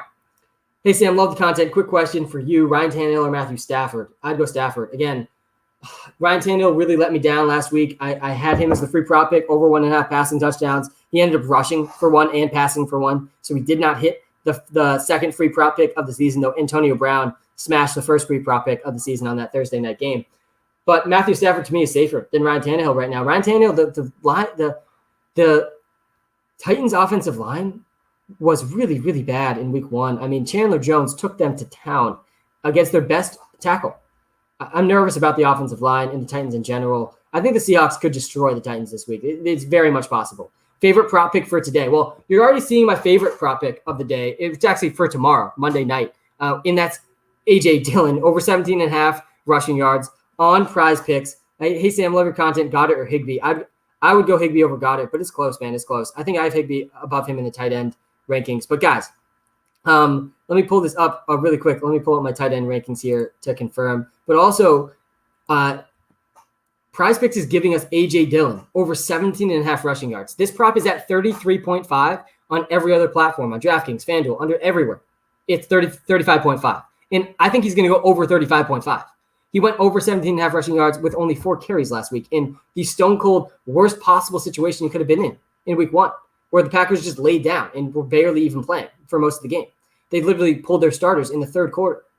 So, yeah, I mean, go take the free money on Prize Picks. Use the code Walter if you're signing up for the first time. We do have an affiliation with them now, so use code Walter. But, I mean, they haven't fixed this yet. So go steal A.J. Dillon over 17.5 rushing yards. And, guys, when we get to 250 likes on the YouTube Live, we're already over 150. We're almost at 200. So smash the like button on YouTube. Smash the like button. And if you're on TikTok, come to the YouTube stream, link in bio, and smash that like button because we're going to get to another free prop pick. And then you can do A.J. Dillon parlayed with whatever prop pick I give out for free later in the stream. Jawan Johnson. Yeah, I'm not in on Jawan Johnson. He played less than Trotman. He's the guy who scored the 2 touchdowns, but I'm not in on him moving forward because what predicts future performance is volume and playing time. And he had less volume and playing time than Adam Trotman. Winston or Teddy? Wait, I wanted to get to this one. Winston or Teddy? App says Teddy. Yeah, I'm glad the app says Teddy, fan, because I definitely agree. Teddy. I mean, the matchup for Teddy Bridgewater is too good to not be starting him over Jameis Winston. Teddy Bridgewater is going to dominate the Jaguars. And whether or not he scores a touchdown, that is a little less uncertain, right? They could score a lot of rushing touchdowns today because the Jaguars are bad on the ground and through the air. But they just allowed 250 yards, 2 touchdowns to Tyrod Taylor. And Jameis Winston only threw the ball 20 times in week 1. The Saints want to run the ball. They're built to run the ball. And by the way, Alvin Kamara is going to win fantasy leagues this season. He's going to have a season, if he stays healthy, where he could see the most touches he sees in his career. I actually like Tony Jones a lot too. I think that the Saints offensive line is top 3 in the NFL. And that's not going to lead to passing volume for Jameis. And yeah, Jameis looked good in week 1, but he also only threw for 150 yards. So yeah, I would definitely go Teddy Bridgewater. Sam, I need your help. I got you. Mendoza, man. Sam, I need your help. Tim Patrick, Devontae Parker, Sammy Watkins at flex. Full PPR. Yeah, you got to go Devontae Parker here. You really do. I like Tim Patrick as a sleeper, but with no Will Fuller. And again, I think that I really expect the Bills-Dolphins game. I think the Bills offense is going to put up points today. You cannot bench Josh Allen. I think Stephon Diggs is going to have a huge bounce-back game too. Jameis or Lamar. Come on, man. Lamar. But Devontae Parker, in week 1, he saw 7 targets, and he played 85% of the snaps for the Dolphins. I think he's going to see really similar numbers against the Bills. I do, and I think that he's the safest option out of these guys. So I would go Devontae Parker, especially in a PPR league. Kareem Hunt or DJ Moore at flex. It's DJ Moore for me. I like Hunt a lot in this matchup, but DJ Moore, I mean, he looked great week 1, and I think he's going to continue to do really well for the Carolina Panthers against the Saints. I would go with DJ Moore. I think Hunt is safer, honestly. Again, I think the Browns are going to steamroll the Texans. I think Hunt and I think that Nick Chubb have huge days today. Again, I think the floor for Nick Chubb, 75 yards and a touchdown. I think that's his floor. That's why I love him in head-to-head contests on DraftKings and FanDuel this week. But I do like DJ Moore. DJ Moore had a pretty encouraging week 1. He did. Robbie Anderson only saw 3 targets. Meanwhile, DJ Moore really looked like the alpha wide receiver we've been waiting for. That is really what we want from DJ Moore. DJ Moore in week 1, he saw 8 targets. He turned that into 80 yards, and he had a pretty good day, 15.4 fantasy points without a touchdown, 6 catches, 80 yards. I think he had a carry somewhere in there too. So, yeah, I like him a lot. I would go DJ Moore in that situation. Swift or Elijah Mitchell? It's definitely Swift. I'm not that in on Elijah Mitchell. Okay. Cousins or Lawrence? That's a tough one. I think that I do think that I would go with I think I would go with Trevor Lawrence, but Kirk Cousins, I think he's going to throw for multiple touchdowns today. Honestly, against the Cardinals are going to put up so many points in this game that I kind of want to go with Kirk. I think that the Titans made the Cardinals defense look better than they actually were last week too. I think the Cardinals secondary is still pretty weak, so honestly, I think I'd go with Kirk. Henderson or Lamb non-PPR. The app is telling me it's very close. Yeah, non-PPR. It's not surprising me that this is close. PPR, obviously, Jared, this one wouldn't be close. It'd be CeeDee Lamb by a mile. I still think, though, I'd go CeeDee Lamb in non-PPR. I think CeeDee Lamb in this game is not a guy you want to be benching. Same predicament as last week, Godwin or Lockett. Carter, what'd you do last week? Because hopefully it was Lockett. I probably said Godwin last week, but excuse me, I'm going to sneeze.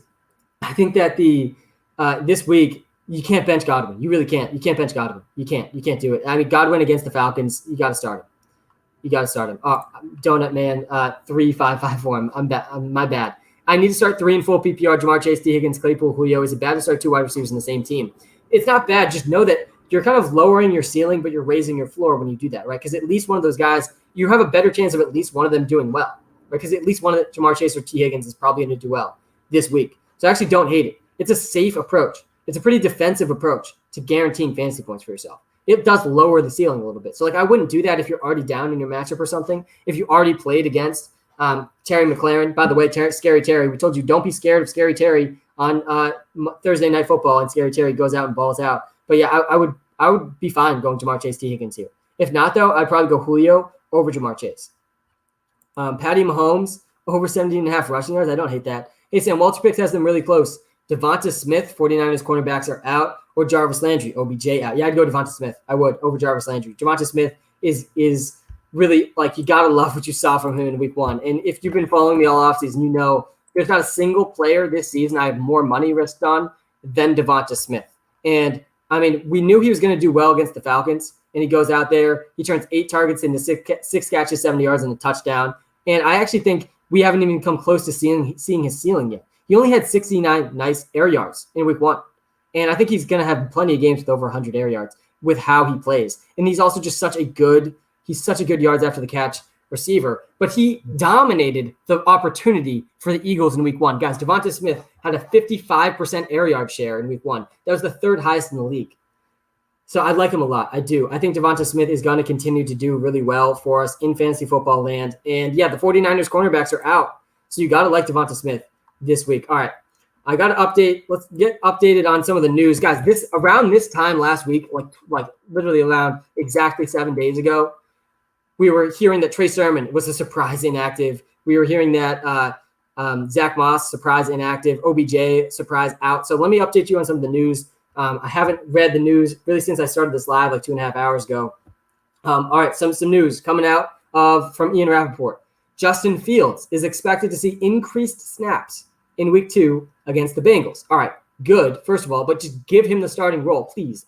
What are we doing, Matt Nagy, in the Chicago Bears? Are we saying the season's a wash and we're just going to develop Justin Fields? Or are you actually trying to win? Because if you're actually trying to win, you should put Justin Fields on the field. Justin Fields was a steal in this year's draft. Guys, Justin Fields is very good. He's very good. So he's way better than Andy Dalton already. And I understand being upset, by the way, about the Andy Dalton booing. Don't boo Andy Dalton. I mean, he is your starting quarterback. And he's not terrible. But Justin Fields is better than him, so I understand. Elijah Mitchell. 49ers, Elijah Mitchell to carry the load in week 2 against the Eagles, according to Ian Rappaport. Rappaport also noted that JaMychal Hasty and Trey Sermon will see the field, but his strong word on the Mitchell's role points towards a hefty workload for Elijah Mitchell. All right, maybe I was sleeping a little bit too much on Elijah Mitchell. So maybe we got to rerun these Elijah Mitchell start-sit questions, because if he's going to handle the load against the Eagles, I mean, that means at least 15 carries for Elijah Mitchell. That means probably at least 10 fantasy points, up to 20 fantasy points if he can score a touchdown. Though I have to say, guys, the reason I'm nervous about Elijah Mitchell is because what happens when he takes his first 5 carries and he gets less than 15 yards? They're going to rotate Trey Sermon. This is a hot hand backfield. So expected to carry the load can change very quickly for Elijah Mitchell if he doesn't perform. So I'm not that in on Elijah Mitchell, but I got to admit, this report from Ian Rappaport just a few minutes ago is a little encouraging for Elijah Mitchell. Tyson Williams. The Ravens could roll with the hot hand for backfield in week 2 against the Chiefs. Yeah, I mean, this is what we knew. We knew that's going to be a thing. So that's not that surprising. Eric Fisher, the tackle for the Indianapolis Colts, is going to be playing in week 2, which is big. I mean, he tore his Achilles in January. I cannot believe he's already back. Tearing your Achilles in January and coming back any time before the next January is just astonishing. Achilles injuries are one of the worst injuries in sports. So, I mean, Eric Fisher coming back for the Colts, I think that's pretty big. Trey Sermon is active in week 2. Thank God for Trey Sermon. I mean, God, I cannot believe he was inactive in week 1. Sounds like Michael Pittman, Paris Campbell, both going to play. So that's all the updated news for now. I'm sure we'll get even more updated news coming soon. But veteran cornerback Josh Norman, who signed with the 49ers less than 2 weeks ago, he is expected to play. Josh Norman is not a very good cornerback in the NFL anymore. Devonta Smith is going to torch Josh Norman. He really is. Josh Norman, pulling up some stats on Josh Norman really quickly because, I mean, the 49ers cornerbacks, they really are tons of injuries for the cornerbacks. But it looks like Ramondre Stevenson is more in the doghouse than Damian Harris, by the way. Ramondre Stevenson, inactive for the Patriots. He's looking like an inactive. He's not officially declared yet, but he was working out on the field with the other inactive players. So Damian Harris might not be as much in the doghouse as Ramondre Stevenson. Ramondre Stevenson, by the way, oh man, you get drafted by Bill Belichick. You have a great preseason. Your first carry of your career, you fumble. I mean, what a way to start out, especially with a Bill Belichick-led offense. Guys, hit the like button. We're almost at 200 likes. We're almost there. Smash the like button if you're watching live on YouTube. If you're watching live on TikTok, come to the YouTube stream, smash the like button. Link is in our TikTok bio, or just look up WalterPicks on YouTube. When we get to 250 likes, we'll be getting another free player prop pick. What TF does someone have both Prescott and Herbert? Yeah, you'll see some crazy questions in the chat, man. But yeah, Herbert, I'd start over Prescott this week. All right. Hey, Sam, love the app and the fantasy help. Would you start Juju or Kenyon Drake? I'd probably go Juju there. I will say that, I mean, we take a quick look at Josh Norman. Josh Norman is about to be 34 years old, and he's going to be guarding a 21-year-old, right? 22-year-old Devonta Smith. 22-year-old Devonta Smith up against a 34-year-old Josh Norman in week 2. I mean, man, what a great first couple of games for Devonta Smith. Trix Parker, thanks again, man, in the chat. I do think that you want to start Devonta Smith this week. There's a lot of injuries for the 49ers secondary. I actually like the Eagles plus 3.5. Today, I think Jalen Hurts looked good. I know it was against the Falcons. Well, you're going to see it again against the 49ers, and people are probably going to say, all the 49ers defenders were out, and you'll be right. But still, this is the thing. This is the thing about fantasy analysis that drives me nuts sometimes. Like, people will say that, this player shouldn't be as good in the future because they did well against bad teams. We saw this with David Montgomery a lot this offseason. I faded David Montgomery, too, for other reasons. I thought he wasn't going to have the same receiving role he had the season before. I was right about that, by the way. David Montgomery, 95% opportunity share in the Bears' backfield last season, 65% in week 1. 65% is what he's going to get this season. So, I mean, I was right about that. But David Montgomery, also, a lot of people were saying, well, he had a really easy schedule at the end of the year last year, and that's when he did well. Well, what? You didn't want him to do well against the bad teams? Like, why is doing well against bad teams all of a sudden a bad thing? Like, you want to do well. Like, it's a much worse sign if you didn't do well against the bad teams. Like, you should do well against bad teams. So Devonta Smith and Jalen Hurts balling out against injured defenses, like, it's still a good sign. It's still a good sign. I do like Jalen Hurts and Devonta Smith a lot. I mean, again, there's so many injuries for this 49ers defense this week. I like them a lot, and I'm glad I have all the Devonta Smith and Jalen Hurts in my fantasy leagues as well. All right. Again, you got to go take the free money on Prize Picks. Use the code Walter when you sign up. A.J. Dillon, over 17.5 rushing yards. Again, they're setting this way too low. I do not know if it is. I said Landry, but praise Smith. Yeah, Omar, honestly, I changed my mind. If I said Landry here, I'd go Smith. Again, Josh Norman was signed like days ago, and he's going to be trying to guard Devonta Smith. Devonta Smith, we said this all offseason. Devonta Smith's route running, his speed, his hands, but he is closer to, so many people were comparing him to Henry Ruggs. I absolutely hated that comparison. Henry Ruggs is a straight line speed. Henry Ruggs is more like a Ted Ginn Jr., but Devonta Smith is more like a Stephon Diggs. His route running is insane. he gets in and out of his routes like almost no other player I've seen. Like he's just so good. He was the most NFL ready rookie receiver in my eyes, though Jamar Chase already looking pretty good as well. I do like Devonta Smith a lot this week. I would start him over Jarvis Landry. Jamal Williams or Waddle. This one's close, man. By the way, I don't know if hopefully you saw that video of Jamal Williams. I saw it on TikTok from ESPN. I saw it on Twitter from a bunch of different places too. I mean, that interview with Jamal Williams talking about the Packers as his ex-girlfriend, that was great. I mean, you got to love Jamal Williams. I think I'd go Waddle, though, over Jamal Williams this week. I think that the Jamal Williams clearly is going to get 50% of the carries for the Lions. But I also think that the Lions could get crushed in this game, and that's probably leaning more towards the DeAndre Swift game than the Jamal Williams game if that happens. So I'd go Waddle. And again, Will Fuller out again this week, so it's another good week for Waddle, who looked good in his first game too. Damian Harris, Tyson Williams, or Corey Davis at flex. I gave you 5 stars. Yeah, Jay Dolan. First of all, thanks for the 5-star review in the iOS App Store. The number one way to help me out is actually downloading the WalterPicks app and subscribing in the WalterPicks app. The app helps you with everything. Start the decisions, trades, waiver wire, DraftKings and FanDuel, player props. It helps with that. There's 11 exploitable player props in the WalterPicks app today. And you can start a 7-day free trial. So you just go start the free trial and then see if the props can pay for the subscription. And if they can, then you keep the subscription. If they don't, cancel the subscription. It's fine. You won't get charged anything. You get 7-day free days. But Jay Dolan, thanks for the 5-star review. That's the second best way you could possibly help me. 5-star reviews in the iOS App Store for the WalterPicks app. But I would go Corey Davis if this is a PPR league. If it's not a PPR league, I would go Damian Harris. I want nothing to do with Tyson Williams. I really don't. I would bench Tyson Williams this week. Jarvis Landry or T. Higgins. Such a close one. Again, Jarvis Landry, no Odell, but the Texans defense is not good. I would probably go with T. Higgins. I liked what I saw out of T. Higgins in week 1. I like T. Higgins moving forward a lot. More importantly, I liked what I saw out of Joe Burrow in week 1. He really didn't look scared coming off that knee at all. So I would go T. Higgins here, but it's close. I'm just worried that the Browns are going to get such a big lead in this game that they are going to just go really, really run heavy, like extremely run heavy. AB or Devonta Smith, this one is close. I would go Antonio Brown. I would. And I know I just spent a lot of time hyping up Devonta Smith, but Antonio Brown gets the Falcons, man. He gets the Falcons. So I really don't think you can bench Antonio Brown or Mike Evans or Chris Godwin. I don't. I really don't. I don't think you can do that. Okay. Getting back to the picks against the spread, I'll pull those up on the YouTube live. Guys, you can, if you're on TikTok live, we're also live on YouTube right now. The link is in our TikTok bio, or just look up WalterPicks on YouTube. I'm still answering comments from both, and I'm trying to get to as much as I can. And I do appreciate you all tuning in, regardless of where you're tuning in from.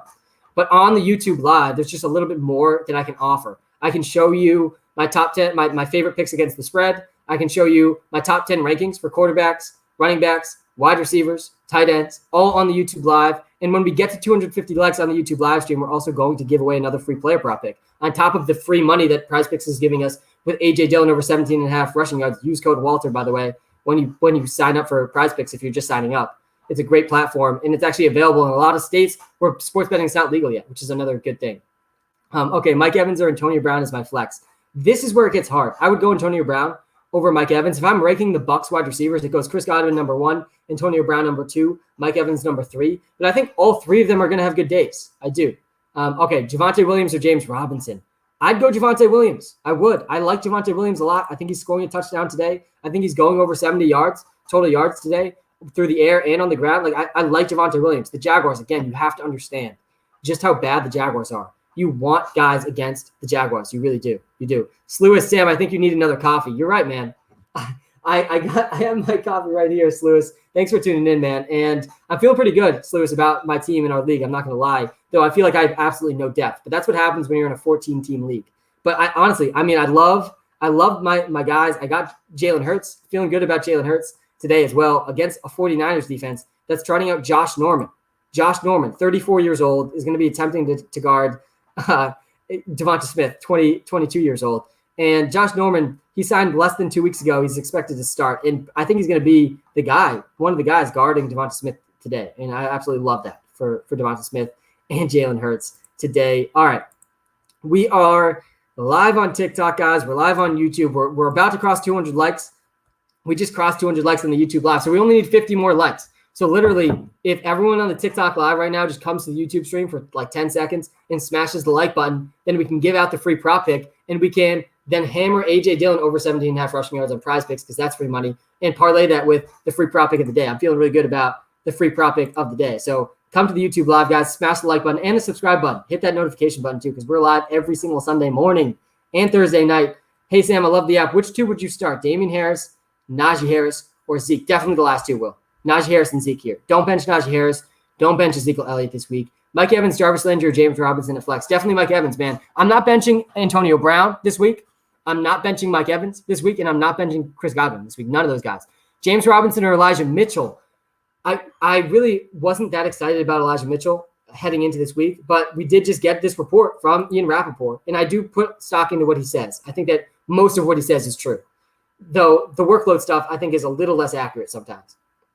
But he said that Elijah Mitchell is expected to carry the load. And, I mean, it's not that surprising. He carried the load in week 1. And I think this is Elijah Mitchell's job to lose. The question is, when is he going to lose it? I think that's the better question because I think he will lose it. I do think Elijah Mitchell will lose the starting role at some point. That's why I didn't spend any waiver wire fab or even priority on Elijah Mitchell this week because I think he's not going to hold on to it for that long. But he did have 19 carries a week ago. So, yeah, you got to start Elijah Mitchell over James Robinson. I do think you have to. Jalen or Dak? I would go Dak over Jalen. I mean, you got to love what you saw to Dak Prescott against a good Buccaneers defense last week. So I would go with Dak. But I do like Jalen Hurts a lot. And really quickly, touching on some of the spreads. Guys, we're only 25 likes away on the YouTube live. Smash the like button. Smash the subscribe button. We're almost at the free prop pick, and I want to talk about this free prop pick. I do. We have 11 exploitable prop picks in the WalterPicks app today, 11. So you can start your free 7-day trial. It's completely free 7 days. You're going to get 7 days. And if you don't do well with the props, then just cancel your subscription. You didn't get charged anything. And if you do, well, then the subscription is going to be pretty cheap for you. You're probably going to even pay for your subscription. So go check out the 11 exploitable prop picks in the app. But we're about to give away the free prop pick today. And I started the stream giving out a free one today with A.J. Dillon over 17.5 on PrizePicks. I mean, that's just insane. I even like A.J. Dillon over 35.5 on every other platform. What's the biggest player prop lock? But I mean, this is an actual lock. There's no way this misses. A.J. Dillon had 19 yards in week 1 on 4 carries. And that was a game with the worst possible game script for A.J. Dillon. It couldn't have been worse. The Packers were down multiple scores in the first quarter. So that's an absolute lock. But we're going to go over another lock that I like a lot today. It's actually our first lock of the season in the WalterPicks app on the iOS App Store. When we cross 250 likes, we're only 20 likes away, guys. We're live on YouTube and TikTok. The link to our YouTube live is in the TikTok bio. So just come to the live, smash the like button, and we're going to go over my favorite prop pick of the day in the WalterPicks app. And, man, I really do. I like this one a lot. Kirk or Waddle? I definitely go Waddle over Kirk. I like Jalen Waddle today. Guys, Jalen Waddle in week 1. First of all, Will Fuller is ruled out for week 2, leaving Waddle and Devontae Parker atop the depth chart for the Dolphins. Jalen Waddle had 4 catches for 61 yards and a touchdown in his first game against the Patriots. And he has just as good of a matchup this week against the Bills, a team that allowed at least 45 yards to both Chase Claypool and Deontay Johnson last week. The Bills are also one of the most pass-heavy teams in the NFL, and they're 3-point favorites in this game. So I think the Dolphins are going to be trailing. And I think Jalen Waddle is going for another 60-plus yards this week and another 4-plus catches. So, yeah, I like it a lot. I do. I like that one a lot. We are only 15 likes away from the 250, guys. Hit the like button if you're watching live on YouTube. I'm going to get to some of the questions while we're waiting to hit that 250 like mark. Mike Williams or Devonta Smith? I'm seeing that one in the TikTok chat. I'm seeing a very similar question in the YouTube chat, too. You got to start Devonta Smith over Mike Williams. There's the difference in matchup for Mike Williams and Devonta Smith is colossal this week. Mike Williams is up against Trevon Diggs. The only scary player in the secondary for the Dallas Cowboys is Trevon Diggs. He locked down Mike Evans last week. And then this week, Devonta Smith is up against a 34-year-old Josh Norman who was signed 2 weeks ago. So, yeah, I would go Devonta Smith there. I would. I need a sleeper tight end. It's a sleeper tight end, James O'Shaughnessy for the Jacksonville Jaguars. There's a deep sleeper tight end for you. If you listen to the waiver wire advice, which is, by the way, that's completely free every week in the WalterPicks app, you do not need to pay a dime ever for that. Our waiver wire advice, which is going to win fantasy leagues in the WalterPicks app. And James O'Shaughnessy was in there this week as an ad. He was actually pretty used in week 1. Let me pull up the James O'Shaughnessy stats really quick. I know most of you don't care about James O'Shaughnessy and you're never going to start him in fantasy, but there's some deep leagues out there, and tight end can get tough. And if you're struggling at tight end, look no further than James O'Shaughnessy, who had over 10 fantasy points in week 1. He was a top 12 tight end. He was a top 12 tight end in week 1, number 11. He turned 8 targets, which was the third most among tight ends. He had the third most targets among tight ends, James O'Shaughnessy, in week 1. And he turned that into 6 catches, 48 yards. He didn't even score a touchdown, and he was a top 12 tight end. So James O'Shaughnessy, super deep. He's available in almost every single league. So I like him a lot too. Guys, we are very close to the 250 likes. If you're watching live on YouTube, smash the like button. We're going to give away the free prop pick when we get past 250 likes. Please answer DJ Chark or Juwan Johnson. Yeah, bench Juwan Johnson, guys. Juwan Johnson's such a trap this week. Such a trap. Juwan Johnson is a trap. Do not start Juwan Johnson. Definitely DJ Chark. Juwan Johnson had, what did he have, 2 or 3 targets last week, and he scored 2 touchdowns. Juwan Johnson played less than Adam Trautman. He was out-targeted by Adam Trautman. He was out-snapped by Adam Trautman. Adam Trautman ran twice the amount of routes as Juwan Johnson. Juwan Johnson just happened to catch 2 touchdowns. Yeah, he had 3 targets and 2 touchdowns. He had 21 yards. He was the 5th best tight end, but he's going to be scoring under 5 points when he doesn't score touchdowns. And I don't expect Jameis Winston's insane touchdown efficiency to continue at this rate. Miles Sanders or DeAndre Swift? This is an interesting one. I would actually argue that Miles Sanders is safer than DeAndre Swift. Miles Sanders is averaging 85 yards a game in games with Jalen Hurts. Miles Sanders has been good, and he really was a pretty good pick in fantasy so far. It's looking like he was a pretty good pick this season. But I do think that DeAndre Swift in a PPR league has more upside. Hey, Sam. How's it going? Debo, pick 2, Debo, A-Rob, A.J. Brown, Lockett. Oh, man, it's a tough one. I'd honestly probably go Allen Robinson, Tyler Lockett, and then also Dak over Stafford. All right. Been here since last summer. Man, thanks for tuning in. And seriously, for the OGs who have been following me since last summer, all love from me, man. I really do appreciate the OGs. I appreciate everyone tuned in right now. Honestly, the fact that you're spending any time with me Sunday morning, I appreciate you. Do you like Eckler over 31.5? Receiving yards? Yeah, I do. And honestly, I don't hate it at all. I do not think Austin Eckler is going to be without a target this week. There's almost no chance. It's just so unlikely that happens again against this Cowboys defense that allowed a lot of targets to the running backs in week 1. I think Leonard Fournette had 7 targets. I'm pretty sure Leonard Fournette had 7 targets in that first game. And Tom Brady loves dumping it off in certain situations to the running backs. He's the king of dumping it off to the running backs in the perfect time. But yeah, Austin Eckler over 31.5. I don't hate that at all. He could easily get 50-plus receiving yards this week. I like doing the props where the ceiling is way, way, way, way higher than the prop. So yeah, I don't hate that at all. Okay. We are 9 likes away, guys. We are 9 likes away from 250. So hit the like button on the YouTube live. Tom Brady or Dak Prescott, I would go personally if we're looking at my quarterback rankings. Again, I'm showing my quarterback rankings on the YouTube live. Link is in the TikTok bio. If you come to the YouTube live, my top 10 quarterbacks this week, I do have Tom Brady 1 spot ahead of Dak Prescott. I do. And I think that he is a guy that I would start over Dak Prescott. I mean, Brady against the Falcons, he's going to lead the league in deep attempts per game again this season. The Buccaneers have done that 3 consecutive seasons. Mike Evans healthy, Chris Godwin healthy, Antonio Brown healthy, Gronk looking like Gronk from back in 2012. I mean, insane. So yeah, start Tom Brady this week. He could easily throw for 300 plus. And 3 touchdowns this week. So yeah, I would start Brady, though Dak Prescott's a really good option as well. All right. Getting back to some of the sit questions, 3 of 4. D-Hop. All right. You have to start DeAndre Hopkins. So this is really 2 of 3. CeeDee Lamb. You have to start CeeDee Lamb. So you're really just asking Deebo Samuel and Jamar Chase. And between Deebo Samuel and Jamar Chase, I would personally go Deebo Samuel. I mean, I don't know how you don't love what you saw to Deebo Samuel last week, but I do like Deebo Samuel more than Jamar Chase. And you got to like what you saw to Jamar Chase too. So I understand why this is a question. Damian Harris or Elijah Mitchell? We just got a report from Ian Rappaport saying, by the way, what a great name for report from Ian Rappaport. It's insane. Damian Harris, though, is, to me, going to see very similar volume to Elijah Mitchell. So this comes down to which matchup do you like more? The 49ers versus the Eagles or the Patriots versus the Jets? I like the Patriots versus the Jets more. I don't think either of these guys are going to catch very many passes either. So I would honestly go Damian Harris. And though Elijah Mitchell, he could see 19-plus carries again behind a really good offense. So it's close, but I would go Damian Harris. All right, just liked. Thanks, man. Debo or Kupp? Kupp's definitely, to me, safer. But Deebo Samuel, I mean, you saw it last week. He has the higher ceiling. So if you're going for upside, Evan, go Deebo Samuel. If you're going for the floor, I mean, Kupp had, I think, 10 targets last week. He could easily see another 10 this week. I think we are about to pass 250 likes, and we do. Guys, we passed 250 likes on the YouTube live stream. Thank you guys so much for getting us here. Seriously, I appreciate all of you. And so we got another free player prop coming up. And we already locked in A.J. Dillon over 17.5 rushing yards. And I actually like A.J. Dillon over 35.5 rushing yards, which is what it is on every other platform. So if you haven't yet, before I go through the free prop pick, guys, go use the code Walter. We do an affiliate deal with PrizePicks. So use the code Walter when you sign up. It costs you nothing to use the code Walter.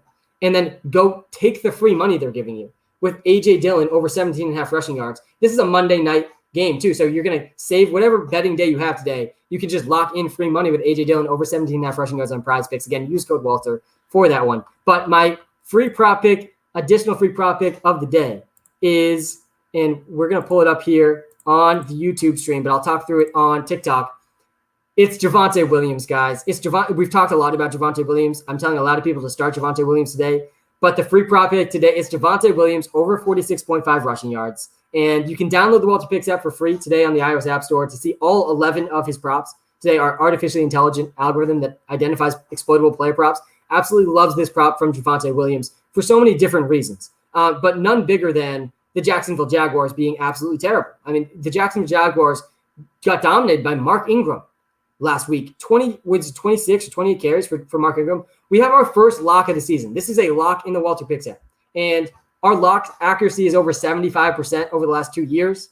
And we went 0 for 1 last week on a free prop pick, Justin Herbert. So we're going to go 2 for 2 this week. A.J. Dillon over 17.5 rushing yards and Javonte Williams over 45.5 rushing yards. I would take this up to 49.5. And you're going to find it for 45.5 in most places. Javonte Williams in week 1, he turned 14 carries into 45 yards. And he will have a great opportunity this week to build on that performance against an abysmal Jaguars defense. The Jaguars allowed 85 rushing yards to 31-year-old Mark Ingram on the Houston Texans behind a bottom 5 offensive line in week 1. Walter has Javonte Williams projected for 60 yards in week 2. I would take this prop as high as 49.5. You can find this prop on PrizePicks. I think you can find this prop on DraftKings, FanDuel, really everywhere there's props. Javonte Williams over 46.5. Lock it in. Free prop pick of the day. And on PrizePicks, just go match this one with A.J. Dillon over 17.5 rushing yards. Again, this is a mistake by PrizePicks. 17.5 rushing yards for A.J. Dillon. Every other platform has it at 35.5. So also just go lock that one in with this one. And then you just made whatever you're betting, you're basically just getting some free money there. Sutton or Woods? Getting back to some not on Williams Hill. Yeah, me neither. Sutton or Woods, though, I'd probably go Sutton. Again, the Jaguars are trash. I'm worried that the Jaguars could get blown out so bad that the Broncos run so much. This is why I like Javonte Williams a lot, over 45.5 rushing yards. But I also like Sutton. I think Sutton could have a really big day. Brandon Cooks or Robbie Anderson? I would probably lean towards Brandon Cooks. Again, Robbie Anderson only had 3 targets week 1. 3 targets is not something I want in my lineups. Hey, Sam, what's the DFS lineup today? Yeah, let me pull that up. Gronk or Andrews? Definitely Andrews. Gronk is a tough guy to rank this week after such a strong week 1, really unexpected strong week 1 for Gronk. And he has another good matchup this week. He could easily score another touchdown, but I'm still starting all of the top guys over him. Mark Andrews, TJ Hawkinson, all those guys. Even Noah Fant and Tyler Higbee, I think could do better than Gronk this week. Hey, Sam, what's the DFS lineup for today? Let me talk through it, Joseph. So there's a lot of guys I'd like on DraftKings and FanDuel this week, but my favorite stack of the week, it's Justin Herbert stacked with Keenan Allen. And yeah, I would start Justin Herbert over Dak. I would start Justin Herbert over Russell Wilson. I would start Justin Herbert over Tom Brady. The only guys I'm starting over Justin Herbert this week are the top 4, and that is Josh Allen, Patrick Mahomes, Kyler Murray, Lamar Jackson, in no particular order there. But those are the only guys I would suggest to not start Justin Herbert over, though I would pretty strongly consider starting Herbert over Lamar too. So start Justin Herbert. And now on DraftKings, I'm starting Justin Herbert and stacking him with Keenan Allen. I mean, they're both just locks this week against the injured Cowboys defense. They're without their 2 best pass rush guys. The only good really player on their secondary is Teron Diggs, who's going to be locking up Mike Williams, likely, not Keenan Allen. So I like stacking Herbert with Keenan Allen. That's what I'm doing in my head-to-head contest, my high-stakes head-to-head contest. I had the second most points in the league, by the way, out of 64 teams on DraftKings last week. And I'm trying to run it back this week, and I want the most points. And I'm going Herbert, Keenan Allen stack. I'm also going with Nick Chubb. Nick Chubb, his floor is so high. this week. His floor for me this week is 75 yards and a touchdown. Nick Chubb's going to steamroll the Houston Texans, and I think that his ceiling is just astronomically high. Like the ceiling for Nick Chubb this week for me is like 200 yards, 3 touchdowns. Like that's what Nick Chubb could do. The most efficient running back in the NFL, find one of the best lines. The best prop, by the way, is A.J. Dillon, 17.5 yards. But the free prop on top of that is Javonte Williams, over 45.5 rushing yards. So lock both those in. Gio Gata, thanks, man. I appreciate that. If you got a question in the chat, Gio, I will try to get to it. But going on with the DraftKings lineup. So I got Justin Herbert, Nick Chubb, Keenan Allen. I'm paying up for all those guys. Another guy I'm paying up for is Calvin Ridley, because Calvin Ridley does not have bad back-to-back games. Calvin Ridley's going to be just fine. Calvin Ridley's also in a matchup against the Bucs, who let up like so many fantasy points to CeeDee Lamb and Amari Cooper. 30 targets combined for CeeDee Lamb and Amari Cooper in week 1. Calvin Ridley's going to ball out. He's going to go over 100 yards today, and I think he's really safe. Calvin Ridley, by the way, in a bad game, by all accounts, a bad game for Calvin Ridley week 1, he still scored 10 fantasy points.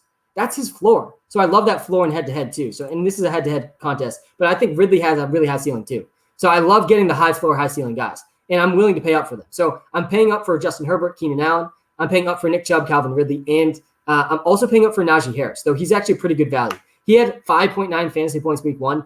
I won't be surprised if that's his worst day of the entire season. He did not come off the field. He's a lock for 15-plus touches. I think Najee Harris's floor this week is 10 points, and his ceiling is like 25-plus. With the volume he could see, he could easily score 2-plus touchdowns today. So those are my high-priced guys in my lineups. Justin Herbert stacked with Keenan Allen. I'm paying up for Nick Chubb. I'm paying up for Calvin Ridley. I'm paying up for Najee Harris. And I'm stacking Najee Harris with the Steelers defense too, because I'm not in on the Raiders at all. I think the Raiders are a little bit overhyped coming off a pretty big primetime game. I won't be surprised if the Steelers absolutely smack the Raiders today. So I like the Najee Harris stacking with the Steelers. And I always like stacking running backs with defenses too, especially a guy like Najee Harris, who, because if the Steelers do destroy the Raiders today, I mean, Najee Harris could see 25-plus carries. Like that's well within his range of outcomes. And so I like the correlation there. Then some guys I'm paying down for. Obviously, I like Javonte Williams. Javonte Williams is the lock of the week. He's our free prop pick of the week, over 45.5 rushing yards. And honestly, the only chance I see Javonte Williams not hitting the 45.5 rushing yards today is if he just happens to have a big receiving day instead of rushing day. That could easily happen. And if that happens, he's still going to have a great fantasy day. So I like him in DraftKings and FanDuel too. I think Javonte Williams, his floor for me is 10 points this week, and his ceiling to me is 20-plus. Again, the Jaguars are trash. The Jaguars are going to struggle to stop anyone this whole season. And Javonte Williams is the guy this week for that. So I'm going with Javonte Williams. And then another guy that is really underpriced for me at the tight end position this week is Noah Fant. Again, I'm going with multiple Broncos in a lot of my lineups this week because the Jaguars defense just let up 37 points to the Houston Texans, who are bottom 5 offense in the NFL. So I like the Broncos. And if I don't go Justin Herbert, I'm probably going to just pay down for Teddy Bridgewater on DraftKings. But the last guy, and you're probably thinking to yourself, well, these are a lot of good players. How did you get all of these good players in your DraftKings lineup? Well, how I did it is I paid way, way, way down for Jalen Guyton, who's the number 3 receiver for the Chargers. And I like him a lot. I think, again, I've talked a lot about it on this stream. I'm a little nervous about Mike Williams getting locked up by Trevon Diggs in this game against the Cowboys. And Jalen Guyton had 8 fantasy points in week 1. 8 points would return value at his cost on DraftKings. He's only 3,300 to 3,400 on DraftKings. And he had 5 targets. If he scores a touchdown, my team is almost just can't lose. So, yeah, I like that a lot. Pick 2, Myers, Shenault, Hardman. I actually like Mecole Hardman this week. And it was a disappointing week 1 for Mecole Hardman. But Mecole Hardman has historically done pretty well against the Ravens. He won some of his best games. Let me pull this up really quickly. But Mecole Hardman, he did nothing week 1. He had 1 air yard in week 1. 3 targets, 1 air yard. Can you please send Mecole Hardman down the field? I don't like that role for Mecole Hardman. His 3 targets were all right around the line of scrimmage. All 3 of his targets, they were all screen short passes. Get Mecole Hardman running down the field alongside Tyreek Hill. But in week, if we look back to last season and you look at his game logs from last season, you look at the matchup against the Baltimore Ravens, and he had 81 yards and a touchdown against the Ravens last season. And I think in his rookie season, Baltimore, he had 97 yards and a touchdown. So in his 2 games against the Ravens, Mecole Hardman has put up 81 yards and a touchdown and 79 yards and a touchdown. 97 yards and a touchdown and 80 yards and a touchdown. So really, he's 2 for 2 against the Ravens. And the Ravens are pretty injured right now too. So I like McCole Hardman as a deep sleeper. I now, since I've ranted so long about McCole Hardman, I forget the players originally in your question, but I do like McCole Hardman. All right. Corey Davis or Ayuk? I'd go Corey Davis. I would. Just wait another week for Ayuk. Don't trade him. Don't sell low on Ayuk. Ayuk or the bazooka is going to be fine. But also, if you have a guy like Corey Davis, who's the locked-in, clear number one target for Zach Wilson, like just trust Corey Davis. He said he has a really safe floor, and I think he has a pretty high ceiling too. I mean, the Patriots secondary really didn't look that good. Kirk or Higbee? Oh, I hate starting tight ends over receivers, and Kirk did have a really good week one. I'd probably go Kirk, though I do like Tyler Higbee this week. Why would Diggs guard Mike Williams instead of Keenan Allen? This is a good question. So this is the same reason, Spencer, why he guarded Mike Evans instead of Chris Godwin or Antonio Brown. It's the type of, like, he guards the outside receiver, and he really lines up well with the bigger style receivers. This is why I expect him to be guarding Mike Williams and not Keenan Allen.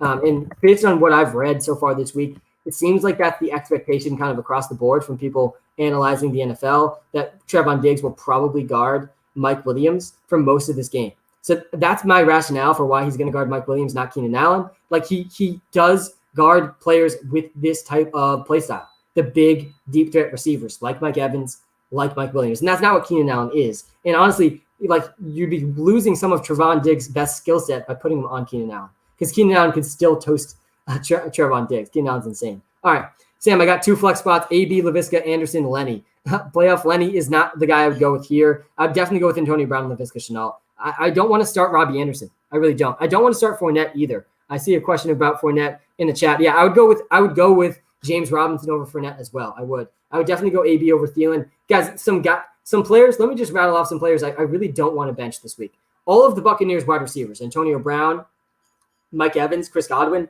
I'm probably going to tell you to start all of those guys. They're playing the Falcons. They're on a team that throws the most deep attempts in the game. Some guys that I really don't want to play this week, Tyson Williams. I really don't want to trust Tyson Williams at all. I really don't want to trust Robbie Anderson this week either. He had 3 targets last week, so I don't feel good about him. I don't trust Fournette that much either. I would go Corey Davis over him for sure. I see that question in the TikTok live. Guys, thanks for tuning in. This has been fun. We got like a whole nother hour left in the stream. I'm going to try to get to as many questions as I possibly can over the next hour. If you just joining, we have, first of all, free money is being given away on PrizePicks with this over-under for A.J. Dillon, 17.5. They're setting it at half of what it should be. It's at 35.5 on every other platform. So go lock that in if you haven't yet. Use the code Walter. Williams isn't even playing. Which Williams isn't even playing? I gotta update the news again, clearly, because which Williams is not playing? I don't know if that's truth. Yeah, I got to pull this up here. All right. Denzel Mims inactive for week 2. I mean, man, the salmon was bad for Denzel Mims, and Jamison Lee Crowder is back, and Denzel Mims is going to be out. And, man, I hope Denzel Mims hangs on somewhere else in the league, because he really does have a lot of talent and was a good prospect. All right. Jets wide receiver Jamison Elite Crowder inactive. Oh, man. I mean, guys, Jamison Lee Crowder, this is a little disappointing. Inactive this week. That's a big vote of confidence even further for Corey Davis, who I like a lot this week too. So Corey Davis, lock him in even more. I thought I just read too, Denzel Mims inactive, Jamison Crowder inactive. So, I mean, it's going to be the Corey Davis show. I mean, 100%. I mean, you go find the Corey Davis props, guys, because they hopefully haven't moved yet, because Jamison Crowder was supposed to play. So Jamison Crowder out, Denzel Mims out. So, yeah, all these Corey Davis questions I'm seeing, start Corey Davis with confidence. Corey Davis had a really good week 1. He's really clearly the go-to guy. He dominated the opportunity for the Jets as a receiver. He had over 50% of the air yards, I believe. Let me pull this up again. J.C. Jackson was likely going to be guarding him this week. The Patriots secondary really didn't play well against the Dolphins. And I expect the Patriots to beat the Jets. So I think they're going to be throwing a lot. The Jets are going to have to throw a lot. Yeah, Corey Davis had the 11th most air yards in the league in week 1. Start Corey Davis over Robbie Anderson, 100%. Allen Robinson, start Allen Robinson. One of the rules of fantasy football, you got to start Allen Robinson. Allen Robinson saw the volume you were hoping for. He did in week 1. So he also had, obviously, a really hard matchup against the Rams. He's going to do much better this week. I like Allen Robinson a lot. Don't bench Allen Robinson. All right. Getting back to some of these questions. Lockett, Gaskin, Ayuk, or Sutton, I am sub to you. Thank Gillian. I would go with Lockett, then Sutton in this situation. Okay, I want to get to some of these Corey Davis questions. I find these even more interesting now that Jamison Crowder out, Denzel Mims out. Another week till we see Jamison Lee Crowder now. Deontay Johnson, Antonio Brown, or Corey Davis at flex. I would still go Antonio Brown over Corey Davis, but definitely I'd go both these guys over Deontay Johnson. Debo or Corey? Oh, man, I still think you have to go Debo Samuel after what he did last week over Corey Davis. Okay, Jamar Chase or DJ Moore or Waddle or Fournette, pick two. It's probably those first two, Jamar Chase and DJ Moore. What is Allen Robinson's potential with Fields versus Dalton? Yeah, his potential is higher with Fields. Fields is very good. Fields was slept on the entire draft process. Justin Fields could very, very easily, and I'm not saying this is for sure because there's a lot of good quarterbacks in this draft class, but he could easily be the best quarterback in this draft class. It would not shock me at all. That's how good I think Justin Fields is. Like he checked every box for me as a prospect. He really did. So I think the sky's the limit for Allen Robinson with any quarterback. But Allen Robinson, this will be the best quarterback he's ever played with. By the way, I think Andy Dalton is also the best quarterback so far that Allen Robinson has played with. And Allen Robinson had 11 targets in week 1. He still had 10 fantasy points against the Rams. Like, that's his floor. Zeke or Deontay Johnson? Definitely Zeke. Teddy B or Tannehill? I actually would go Teddy Bridgewater over Tannehill. It doesn't feel good to say. And, man, Ryan Tannehill, maybe I'm just salty because he missed the free prop pick last week. Over 1.5 passing touchdowns. The free prop pick this week, by the way, Javonte Williams over 45.5 rushing yards. And A.J. Dillon over 17.5 rushing yards, which is just free money on Prize Picks. Use the code Walter on Prize Picks. But, yeah, those are some of my thoughts there. Devonta Smith or Damian Harris? It's Devonta Smith, man. It's Devonta Smith. It's got to be Devonta Smith. And I really think you got to go Devonta Smith. Devonta Smith is going up against a 34-year-old Josh Norman. Josh Norman was a great player, honestly. One of the better cornerbacks of his generation. But he's also 34 now, and he's going up against 22-year-old Devonta Smith, who is just insane route runner. I see some questions about Saquon Barkley in the chat. Don't trade away Saquon Barkley. I would not. I really would not. I would, if anything, I'm trading for Saquon because fantasy football, guys, the goal, don't get lost in week 2. The goal is to win the championship. The goal is it's a binary outcome in your fantasy league. Did you win the championship or did you not win the championship? And Saquon Barkley is a guy that can win championships. He just absolutely is. We've seen him succeed on bad teams before. And Daniel Jones actually has looked better than expected too. So Corey Davis, Jarvis Landry, Cooper Kupp pick 2. Yeah, it's definitely Davis and Cooper Kupp for me, 100%. Tyson Williams or Kareem Hunt? I'd go Kareem Hunt over Tyson Williams. Jamison, Donnie, Elite Crowder, he's inactive. Yeah, he's inactive week 2. Surprising inactive. Not expected. So officially active, though.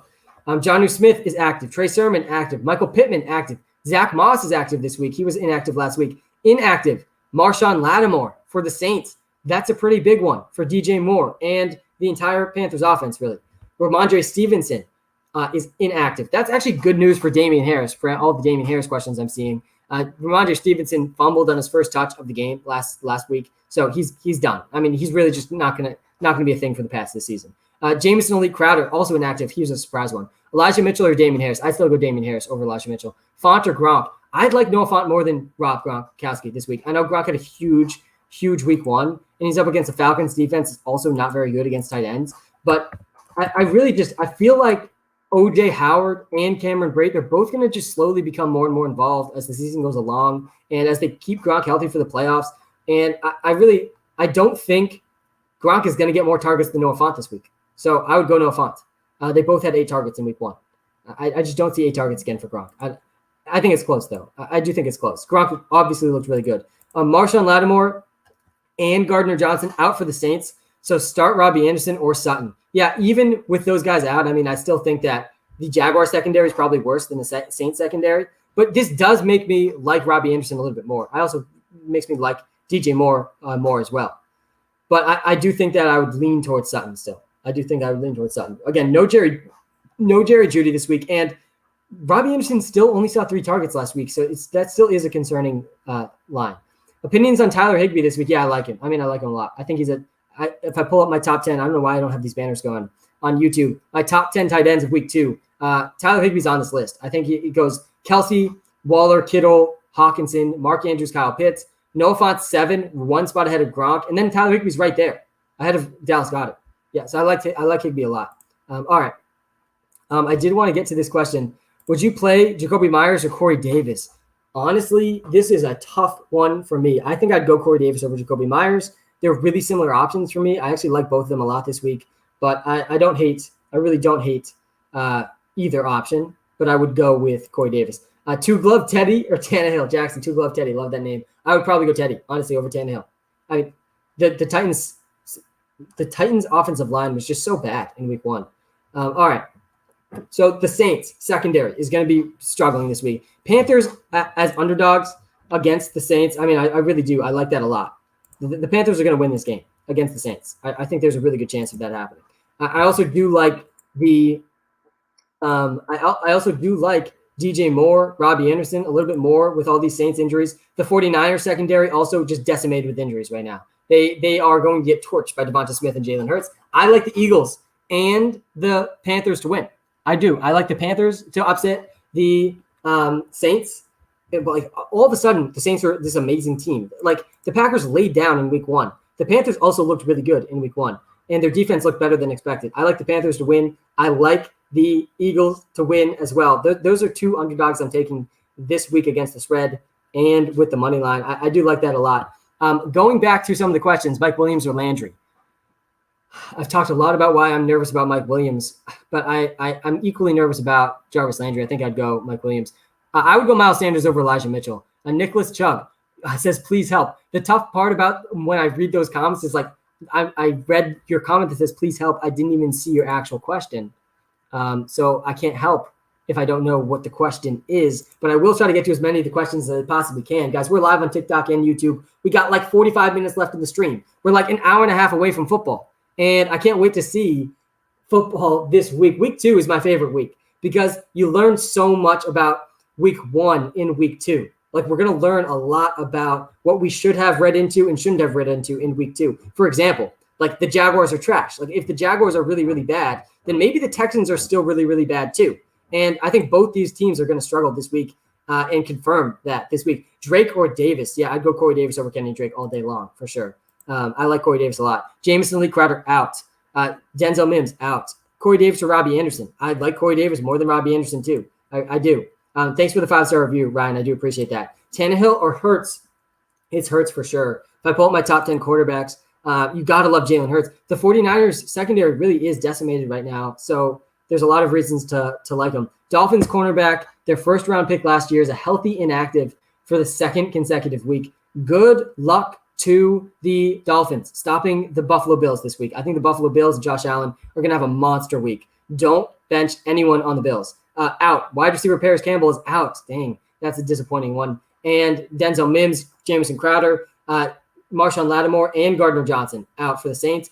The Browns offensive tackle Jedrick Wills is playing. Great news for Nick Chubb. I mean, fire up Nick Chubb with so much confidence this week, guys, against the Houston Texans. Broncos pass rusher Bradley Chubb also playing this week. I mean, good luck, Jaguars. You're just going to get destroyed by the Broncos. But yeah, I mean, the Saints, I don't know why the Saints are favored. Why are the Saints favored over the Panthers? I get that they're at home. Actually, they're not at home. The Panthers are at home, right? I think I'm right. Yeah, the Saints aren't even, their home games aren't even real home games right now either. So I do like the Panthers to win. I like that with all this news too. I mean, it makes me even more excited about the Eagles as well. I think the Eagles against the 49ers, going to be a very exciting game. All right. Getting back to the questions in the chat, I do want to talk a little bit about, I'm just looking at this really quick. A $5 bet on, let's see if I can figure this out. I'm struggling right now. I think a $5 parlay on the Eagles and on the Panthers to win would pay out like $40. All right. Hey, Sam, please help Tunyon or Cook at tight end. I would definitely go Cook over Tunyon. I mean, Cook is in a good spot against the Cowboys. Gronk just scored 2 touchdowns and 90 yards against this defense. So I would probably go Cook. And then T. Higgins or Williams at flex. I like Cook, by the way, as a deep sleeper in DraftKings and FanDuel this week too. I like Noah Fant a little more, but I do like Jared Cook as a really deep sleeper. T. Higgins or Williams at flex. I'd go T. Higgins. Again, I'm nervous about Williams. I am nervous about Williams. Don't bench Antonio Brown.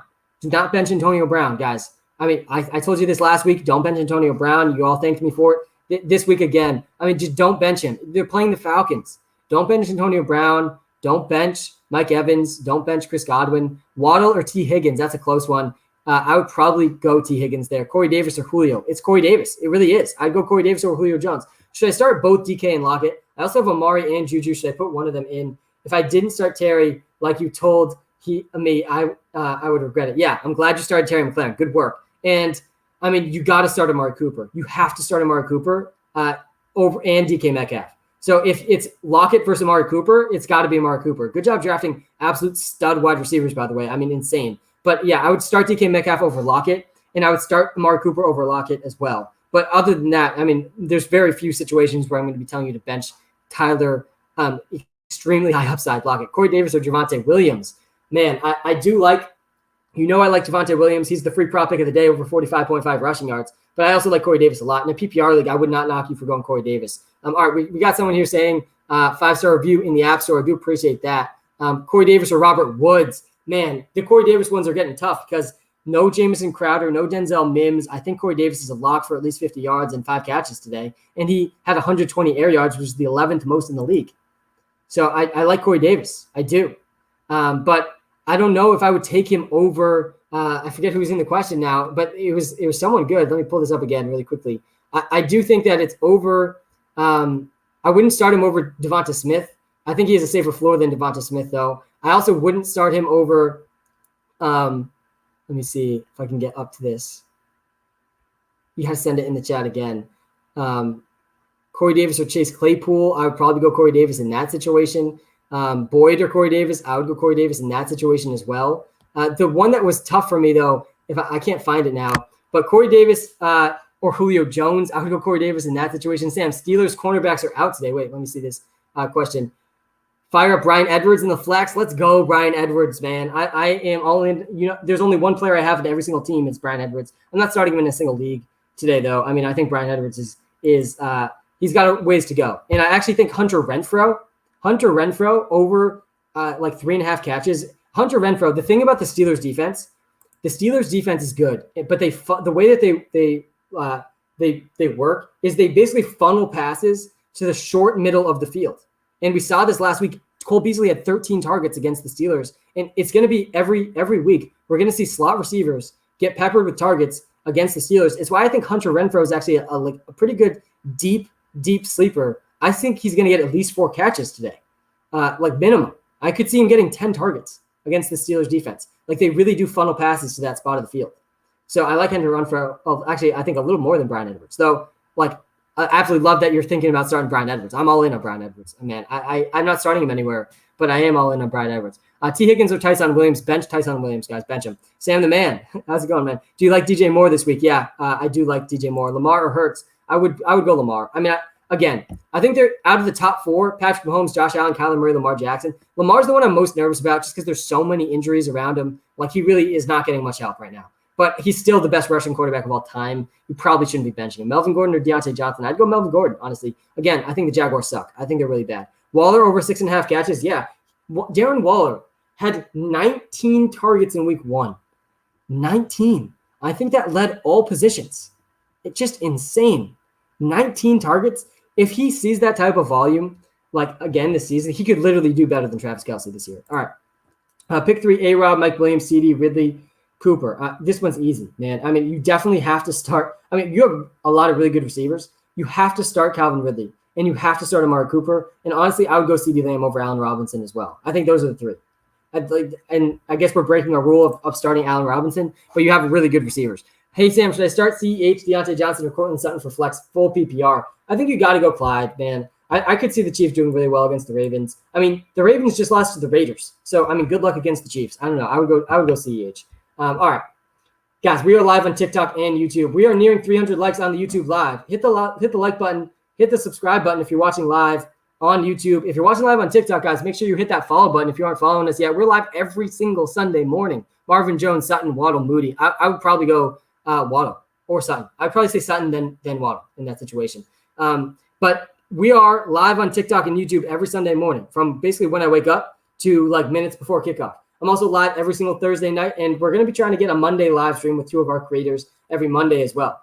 So really appreciate you guys hitting the subscribe button, hitting the like button, hitting the follow button. Really do appreciate it, guys. I've had a lot of fun on this stream, and the number one way you guys can support me is by going and downloading the WalterPicks app, in the iOS App Store. Walter is an artificially intelligent algorithm that leverages machine learning, AI, to give us the most accurate projections possible in fantasy football. And it gives us boom and bust percentages for every player too.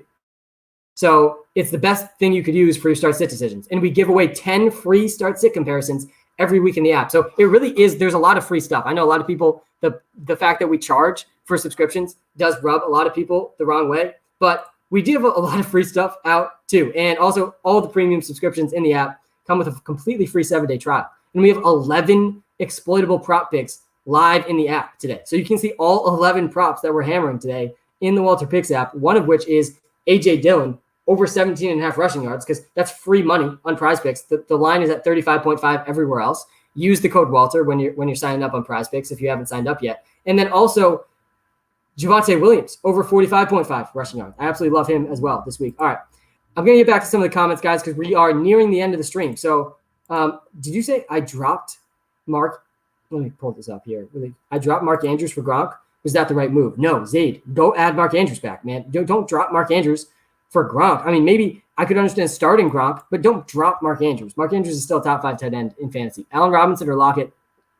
Such a tough one, man. I would go Allen Robinson, though. Allen Robinson's definitely safer. Why did you name it Walter? Well, Robbie, every single good algorithm has a name. There's lots of examples out there of algorithms with names. So we had to name it something. And Walter, well, we came up with a lot of different options. We actually had a vote at one point, and Walter really just it meshed so well with what we were trying to do. And there isn't a great story behind it other than just like we were very sold on naming it. And so we went through a long process of naming it. It wasn't just me that named it. Deontay Johnson or Kenyon Drake. My name's Sam, by the way. Classic mistake. My name's not Walter. All right. I just read that question. Deontay Johnson or Kenyon Drake. I would probably go Deontay Johnson over Kenyon Drake. I would. I think it's close. Deontay Johnson, though, to me, is safer, especially in a PPR league. Melvin Gordon and Corey Davis or Tim Patrick. It's Corey Davis, guys. Lock in Corey Davis with a lot of confidence right now. Corey Davis, no Jameson Lee Crowder, no Denzel Mims. The Patriots secondary really didn't do that great against Jalen Waddle and Devontae Parker last week. Corey Davis had 120 air yards in week 1. That was the 11th most in the NFL. Corey Davis is pretty clearly the top target for Zach Wilson. So I would start him over Jacoby Myers. I would start him. Michael Pittman, by the way, is not playing. He is playing. Paris Campbell's out. But I would still go Corey Davis over Michael Pittman and over Jacoby Myers. I would start Corey Davis, Kenyon Drake, or Mike Davis. Yeah, Kenyon Drake in that situation. I do think that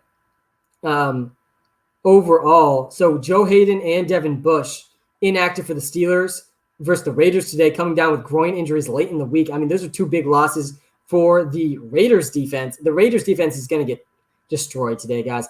Najee Harris is really a lock this week. I love him on DraftKings and FanDuel. Guys, don't start Tyson Williams. I'm seeing a lot of Tyson Williams questions in the chat. Don't start Tyson Williams.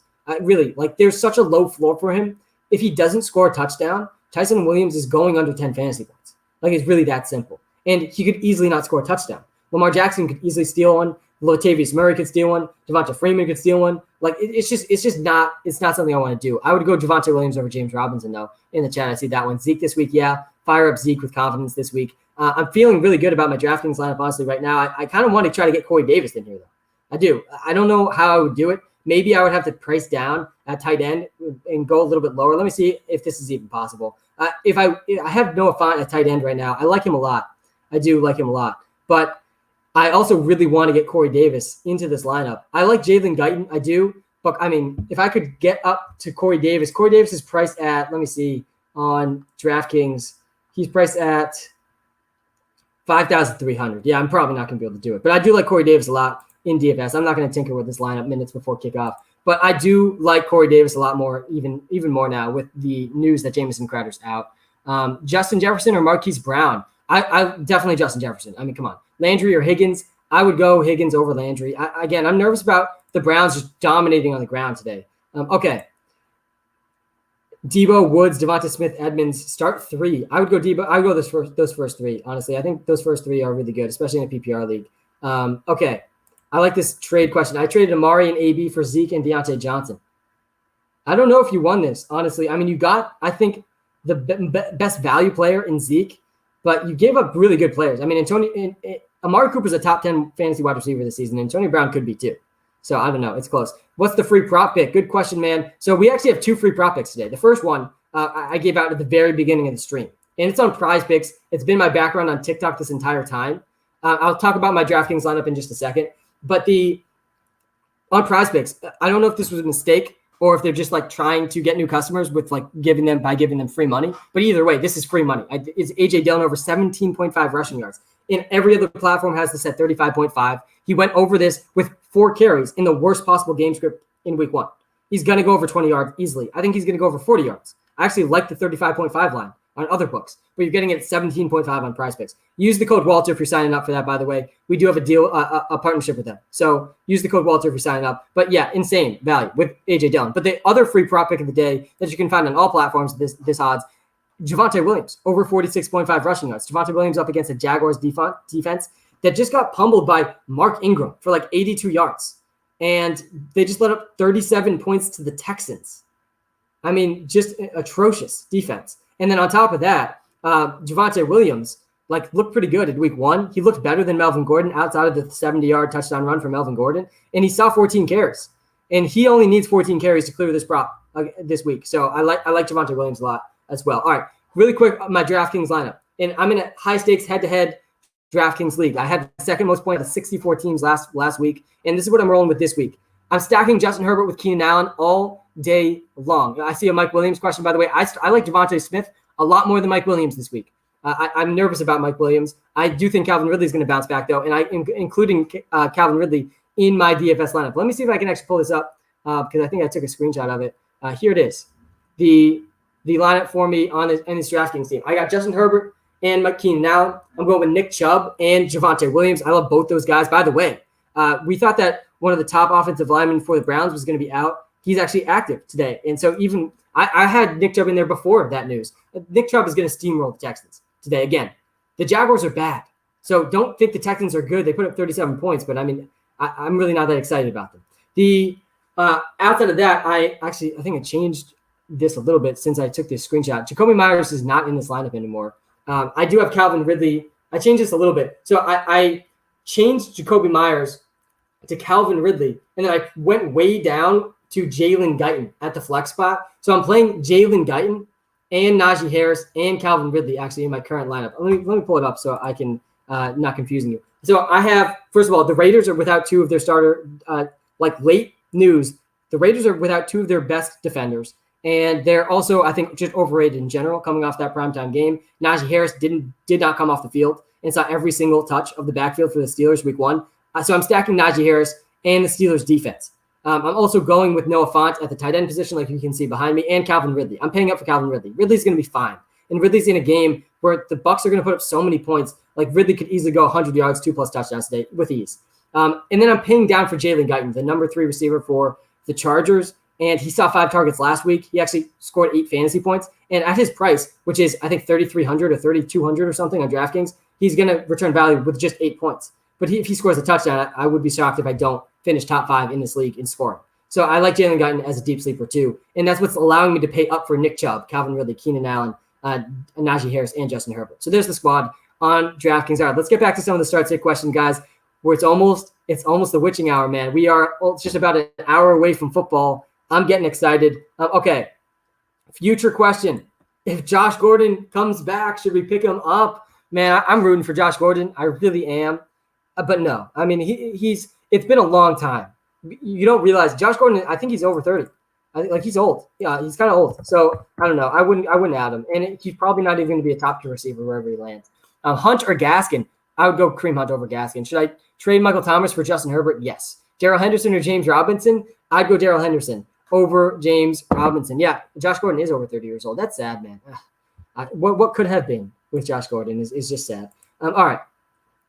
What's not sad is that we have football on our screens in just about an hour. And Walter's saying Clyde over Corey Davis. Do you agree? Yeah, Will, I do agree. I would go Clyde over Corey Davis, but I also like Corey Davis a lot. I do. I think it's closer than probably Walter thinks. All right.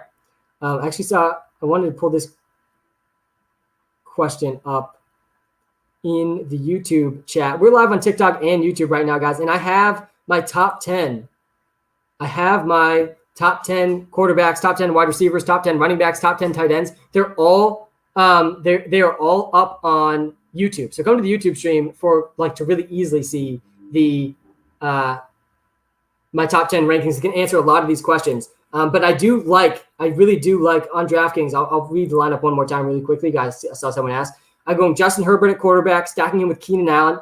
I'm paying up for Calvin Ridley and Nick Chubb, and I'm paying up for Najee Harris. And I'm stacking Najee Harris with the Steelers defense. At tight end, I'm going down a little bit to Noah Fant because Noah Fant had 8 targets. That was top 3 among tight ends last week, and he's up against the Jaguars. And then I'm also going to go with Javonte Williams because Javonte Williams, I'm locking him in over 46.5 rushing yards. I think he could easily score a TD today against a really bad Jaguars defense. Last but not least, the way I'm able to get all these studs into my lineup is Jalen Guyton, who is the number 3 receiver for the Chargers. And I think he could do well because, again, I think Mike Williams could get locked down today. I see a good question here from Brooksy. Sam, are you not live on YouTube? No, I am live on YouTube.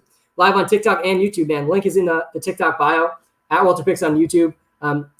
Let me know if there's any issues with the YouTube stream, Brooksy. You're usually in that YouTube stream too. Julio Jones or Deebo Samuel? I'd go Deebo, man. I would go Deebo. Hey, Sam, who should I start, Damian Harris or Mike Davis?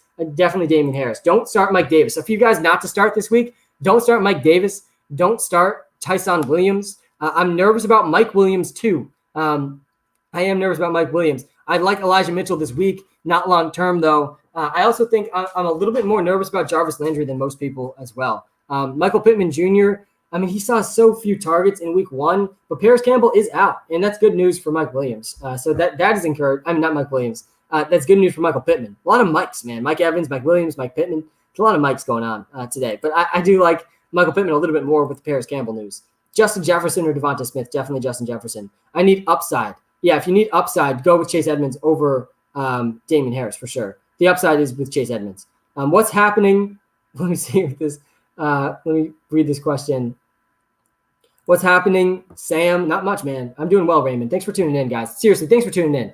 I really enjoy these live streams. I appreciate your time. I think time is the most valuable thing in the world. So the fact that you're spending time on this live stream, really, I do appreciate it a ton. For running back 2 today, should I slide in Nyheim Hines or Peyton Barber? I'd go Hines, honestly. I want nothing to do with Peyton Barber anywhere near any of my fantasy lineups. Seriously. I mean, he's just not good. And the Raiders also aren't that good. So I would definitely go Nyheim Hines. Nyheim Hines, 8 targets or 7 targets or something in week 1. I mean, that was like top 5 in the league. So if Carson Wentz keeps throwing to his backs this often, you're going to like Nyheim Hines in PPR leagues. James Robinson or Corey Davis in the flex? It's Corey Davis, Xavier. Corey Davis, lock in Corey Davis. Claypool or Debo? Definitely Debo for me. Henderson or Clyde? That's a tough one. I would still probably go Clyde over Henderson, but it's close. But yeah, guys, Corey Davis, lock him in. I mean, lock him in. Kareem Hunt or Devonta Smith at flex? This is a close one. I would definitely argue Kareem Hunt has the safer floor. Again, I think that the Browns are going to steamroll the Texans today, and that's going to be good news for Hunt and Chubb. But the good news for Kareem Hunt is, like, even in the games where the Browns don't steamroll the other team, he's going to be involved as a receiver too. There's like very few game scripts that Kareem Hunt won't be involved. So I like Hunt as the floor. But Devonta Smith against the 49ers, who are without 2 of their top 3 cornerbacks, they're starting Josh Norman, who signed like 2 weeks ago. Josh Norman's 34 years old. Devonta Smith is 22 years old. So, I mean, good luck, Josh Norman, seriously, this week against Devonta Smith, the guy that I think was the most NFL-ready rookie wide receiver. His route running is just insane. Thielen or Robert Woods? That's a tough one, too. I'd probably lean Thielen after that last week. I don't know how you couldn't like Thielen. My defense on DraftKings, Steelers, guys. The Steelers against the Raiders. The Raiders are also without some of their best defenders, too. I mean, I think the Raiders could get destroyed in this game. Seriously. Let me pull up my spreads. If you're watching live on TikTok and you come to the YouTube live, you can see on the bottom of my screen on YouTube my top 10 rankings for every position. The link to the YouTube is in our bio. But I'm also going to pull up the spreads one more time. Let's talk through these spreads one more time before I get to some of the comments again. The Panthers plus 3.5 versus the Saints. I mean, lock this in. The Saints are without so many defenders now, too. I think the Panthers are going to win that game. Browns minus 13.5 versus the Texans. I don't feel great about it. I don't like laying 13.5 points, but I think the Browns could destroy the Texans. The Bills minus 3 versus the Dolphins is my lock of the week. The Bills are going to do really, really well in offense today. The Broncos minus 6 for the Jaguars, my other lock of the week. The Jaguars are so bad. I'm going to pick against the Jaguars literally every single week. You can count on me for that. Count on me for when you come to these live streams, Sam telling you to do things that are exploiting the Jaguars defense. Also, I like the Chargers to beat the Cowboys. They're minus 3, though I don't feel super confident in that game. But I do like the Patriots also minus 6. The other game I like a lot is the Eagles. The Eagles are also underdogs against the 49ers. The 49ers are all sorts of injured on defense. And the Eagles offense, I think is going to be able to exploit their defense a little bit today. So those are some of the spreads that I like today, but my favorites are the Bills -3. And I also do really like the Eagles +3, the Panthers +3, and the Broncos -6. Those are probably my favorites. Though be careful betting on spreads, guys. The spreads are very hard to beat. All right, getting back to some of the fantasy questions, pulling up my top 10. Let's see. Let's go top 10 tight ends on the bottom of the screen here. Herbert or Winston? Come on, man. Herbert. Should I please out Mike Williams or Gordon at flex? Definitely, I would go with Gordon. Jalen Hurts or Aaron Rodgers? I would go Jalen Hurts over Aaron Rodgers, but it's definitely close. But Hurts is looking even better with all the injuries to the 49ers right now. Let me just refresh everyone on some of the news that has come out very, very recently. All right. Let me refresh on some of the recent news that we've gotten because there's a lot of news over the last 30 minutes. So we have Joe Hayden inactive for the Steelers. That's good news for the Raiders. Really good news for Bryan Edwards and Hunter Renfrow. Trey Waynes inactive for the Bengals. I mean, that's good news. Bad news for the Bengals defense today. Jonnu Smith is active. That's good news for them. Preston, while Will Fuller is inactive. So Preston Williams is going to make his NFL debut. He did not NFL 2021 debut. Odell Beckham Jr. as expected inactive. Josh Jacobs inactive. That was known. Keelan Cole is active. Keelan Cole is going to be the number 3 receiver for the Jets because Denzel Mims and Jamison Lee Crowder are both inactive today. So I like Corey Davis a lot. The Panthers, really one of the healthiest teams in the league. Nothing to report there. Paris Campbell inactive against the Rams. That was a little surprising. The 49ers are without two of their top cornerbacks, without one of their guards, and then they're also without Emmanuel Mosley. Really, like Elijah Mitchell should see the bulk of the carries, but Trey Sermon also active today, which is interesting. The last important thing to report here is the Saints. Marshawn Lattimore, thumb, inactive week 2 against the Panthers. So, I mean, that's really bad news. And they're also without their safety, one of their safeties, that really is going to make life easier for Sam Darnold. I mean, Christian McCaffrey, obviously fire him up with so much confidence this week, but also Robbie Anderson and DJ Moore, I think, get a bump with that news about the Saints. AB or Corey Davis? I would definitely go with Antonio Brown. You can't bench Antonio Brown. You can't bench Mike Evans. You can't bench Chris Godwin. Don't bench these guys this week, guys. Also, other guys I don't want to bench. I really don't want to bench Corey Davis or Devonta Smith. I like them both. I think those are both really good options and strong options this week. High upside options. I like going those high upside options with the back end of my roster. Kenyon Drake or James Robinson. I would probably lean towards James Robinson. Hey, Sam, love the stream. Thanks, man. Ryan Tannehill or Jameis Winston? Yeah, I'd go Tannehill there. I really do not trust Jameis Winston that much. Corey Davis or Chase Claypool? Yeah, I'd go Corey Davis. I would go Corey Davis. I think Corey Davis is a lock this week to get at least 50 yards. All right. Refreshing on the start-sit questions. Guys, remember, you can answer all these start-sit questions as well with all the information you need in the WalterPicks app on the iOS App Store. It's going to give you machine learning projections, boom and bust probabilities for every single player. It's completely free to download. You get 10 free start-sit comparisons every week, and you get new free start-sit comparisons every week. And then if you want the premium version of the app too, you get a free 7-day trial. That gives you access to all of the 11 exploitable player prop picks in the app. I've already shared 2. I've had those shared on TikTok and YouTube this whole time. A.J. Dillon over 17.5 rushing yards on PrizePicks. That's free money. Use code Walter on PrizePicks. And then Javonte Williams over 45.5 or 46.5 rushing yards. Love that as well this week. Drake or Tyson Williams. Yeah, I'm benching Tyson Williams, guys. I really am. Bench Tyson Williams. I'm honestly not feeling great about Tyson Williams at all. I tried to trade him on all the teams I have him all week. DJ Moore, I would be firing up DJ Moore with a lot of confidence. I would play DJ Moore over Devonta Smith and over Corey Davis. That's how much I like DJ Moore because I like both those guys a lot as well. So that is a lot of the guys I'm starting. A lot of the guys I'm sitting. Christian Kirk or Leonard Fournette. I would probably go Kirk, honestly. I don't feel confident about Leonard Fournette this week. He really wasn't that involved. There's such a split backfield. If you're watching live right now, guys, on YouTube, hit the like button, hit the subscribe button on TikTok, hit the follow button, hit the like button as well. They added a follow button on like button on TikTok, which is great too. So hit the like button. Corey Davis. Oh my God, this is like a lot of guys I like. Let's take a look at this one. Corey Davis, Cortland Sutton, Devonta Smith at flex, full PPR. Zach, man, you're in a good spot. Honestly, I think all 3 of these guys, very strong options. I would honestly argue that Devonta Smith has the highest ceiling.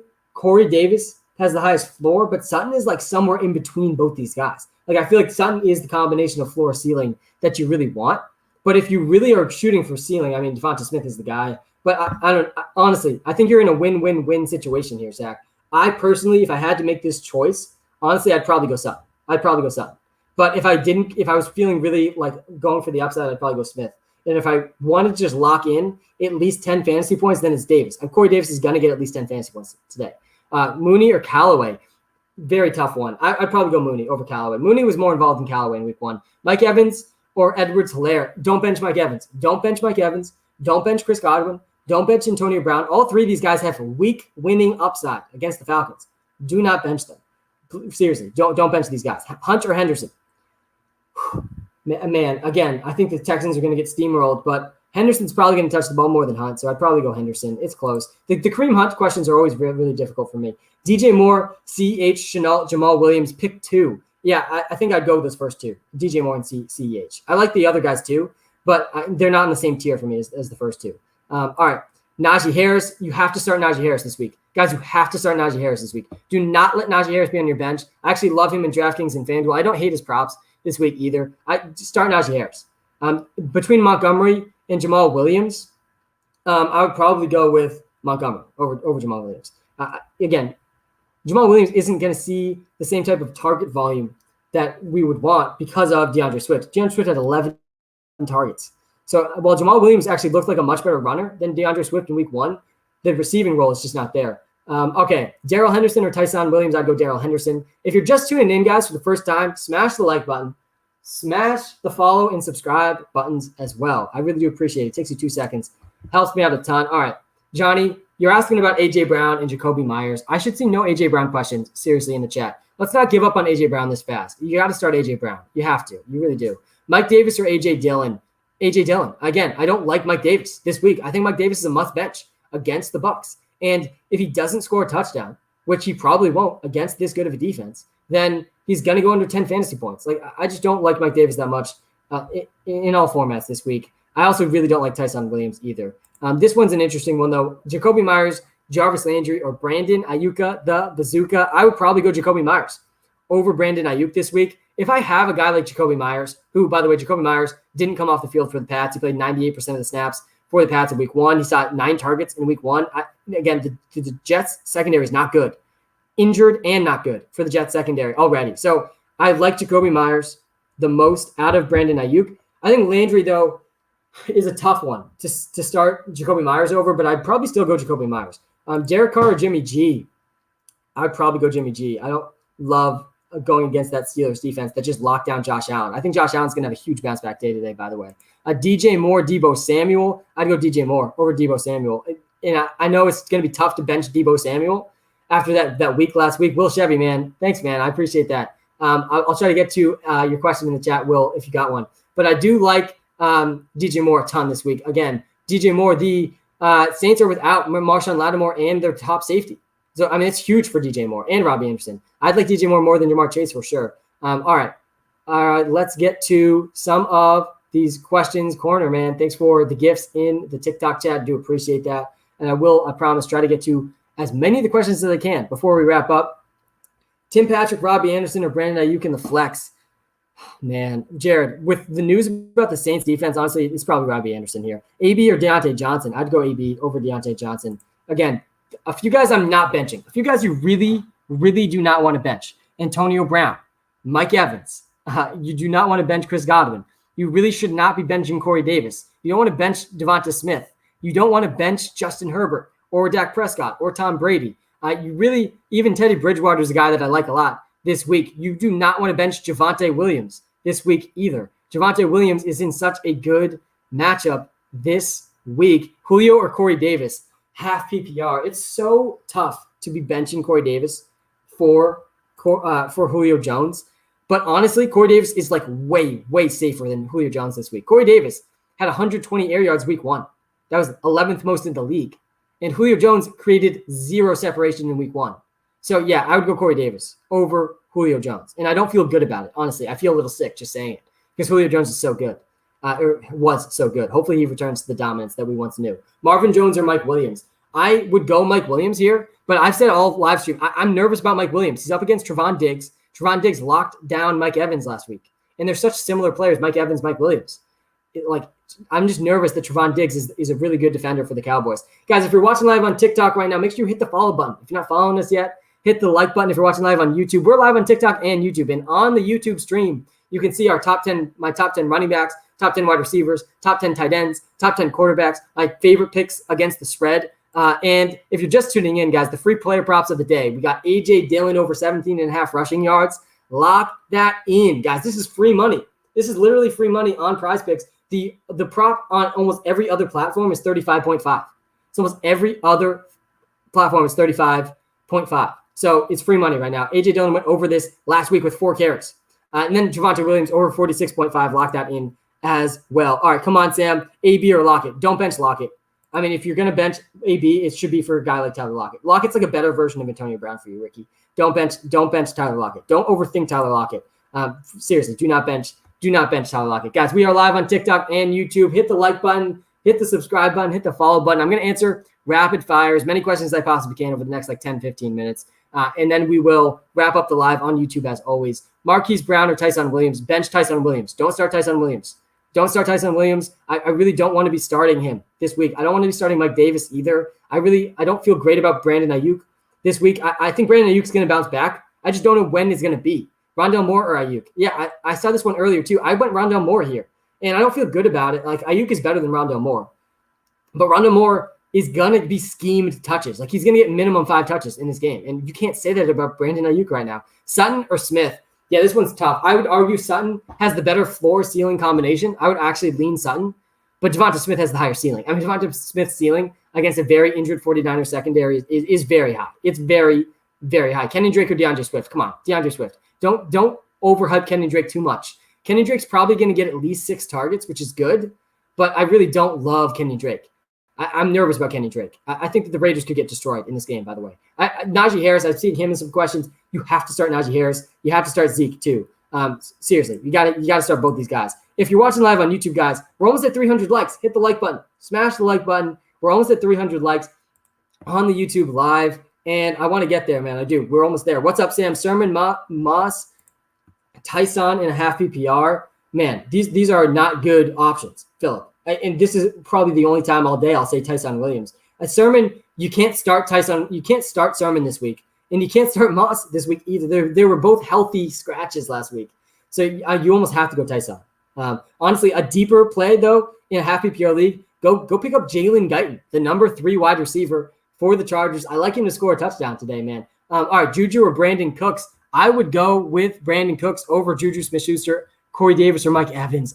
I don't want to bench Mike Evans. Don't bench Mike Evans. I'd go Mike Evans. Mike Evans against the Falcons is a tale as old as time, guys. It really is. I don't bench Mike Evans. Sup, Sam? I tuned into the Thursday stream and asked if I should start Stafford or Tannehill, and I forgot what you said. Who should I start? Andrew, thanks for tuning in again, man. I would go Stafford over Tannehill for sure. I'm nervous about Tannehill and that offensive line. They really didn't look good in week 1. They got toasted by Chandler Jones. Don't bench Darren Waller. I just saw a Darren Waller question. I didn't see who the other guy was. Damian Harris or Mitchell? I'd go Damian Harris. What's the difference between Damian Harris and Elijah Mitchell this week? To me, there's not that big of a difference. They both saw volume last week. They both had 19-plus carries in week 1. They both are on offenses expected to win today. And they both have just a little bit of concern, right? Damian Harris fumbled at the end. Elijah Mitchell's on the 49ers. So who knows what they're ever going to do. But I think they're both good options. I like Damian Harris more, though. I think that the Pats over the Jets is more likely than the 49ers over the Eagles. And the spread agrees with me, too. The Pats are -6 against the Jets, and the 49ers are only 3-point favorites against the Eagles. Carson or Swift at flex? Don't bench Chris Carson.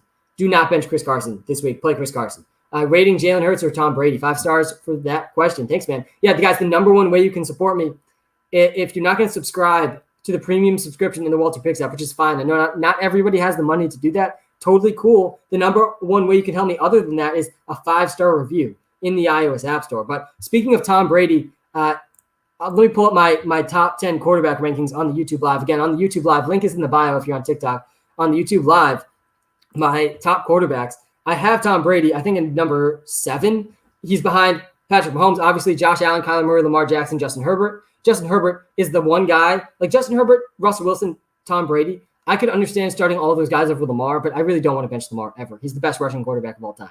But I have Tom Brady ranked number 7. Tom Brady's going to torch. He's going to torch the Falcons. He really is. All right. Hey, Sam, which 2 to start? Waddle, Marvin Jones, Beasley, and Renfro. Yeah, I like Hunter Renfro, by the way, as a really deep sleeper. Over 3.5 catches for Hunter Renfro, I think is a lock this week. Again, I think the Steelers' defense funnels passes to the slot. Cole Beasley had 13 targets in week 1. We saw this last year, too. The Steelers, the way their defense is good, they just funnel passes to like a specific part of the field more than other defenses. And I go back and watch the games, and it's actually pretty clear. So I like Renfro as a deep sleeper, but I wouldn't start him over Jalen Waddle, and I wouldn't start him over Mark. I would go with the first 2 guys here, Jalen Waddle and Marvin Jones. Mac Jones or Derek Carr. Finally, Ricky, we get a Mac and Jones, Mac and cheese, Mac Jones question. Man, I'm going to be eating some mac and cheese today because it is Mac Jones time against the Jets, and it's going to be exciting, man. Definitely Mac Jones over Derek Carr, 1,000%. I think Mac Jones is going to throw for at least 250 yards today.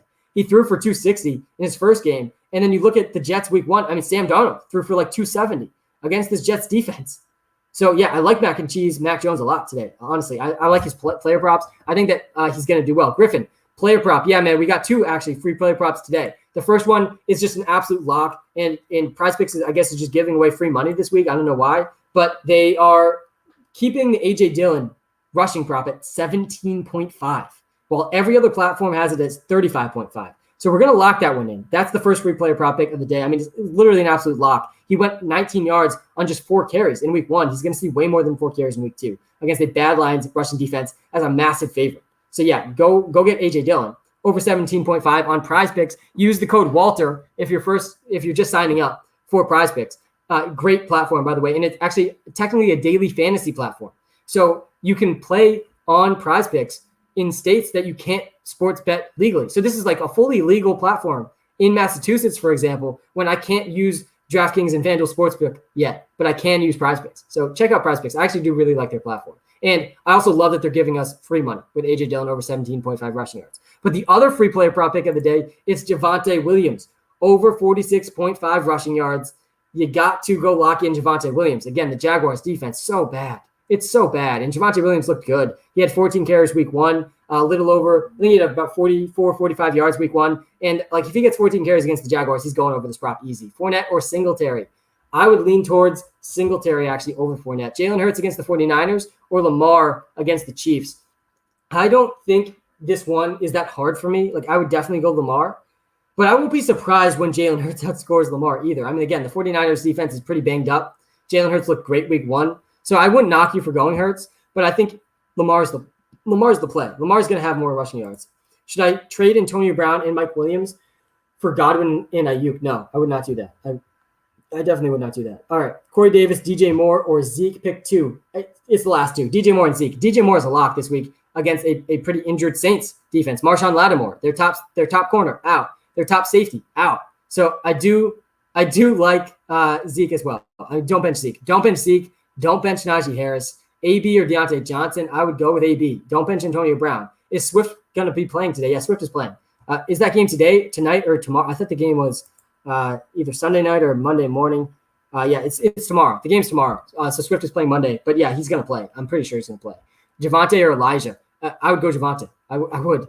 And I know that it's probably going to be a mistake on my end. Like Elijah Mitchell saw 19 carries a week ago. Javonte Williams had 14. But the Javonte Williams matchup is so much more juicy to me than the Elijah Mitchell matchup. And I expect the Eagles to make this a good game. I think the Eagles win this game. And if that happens, it's probably not good news for Elijah Mitchell. Marvin Jones or Waddle. I would go Waddle over Marvin Jones. Waddle looked good week 1. He's up against a Bills team that I think the Bills are going to put up a lot of points this week. And that's going to be good news for Jalen Waddle and for Devontae Parker. All right, guys. We got just a little bit of time left. I always end the live streams on YouTube.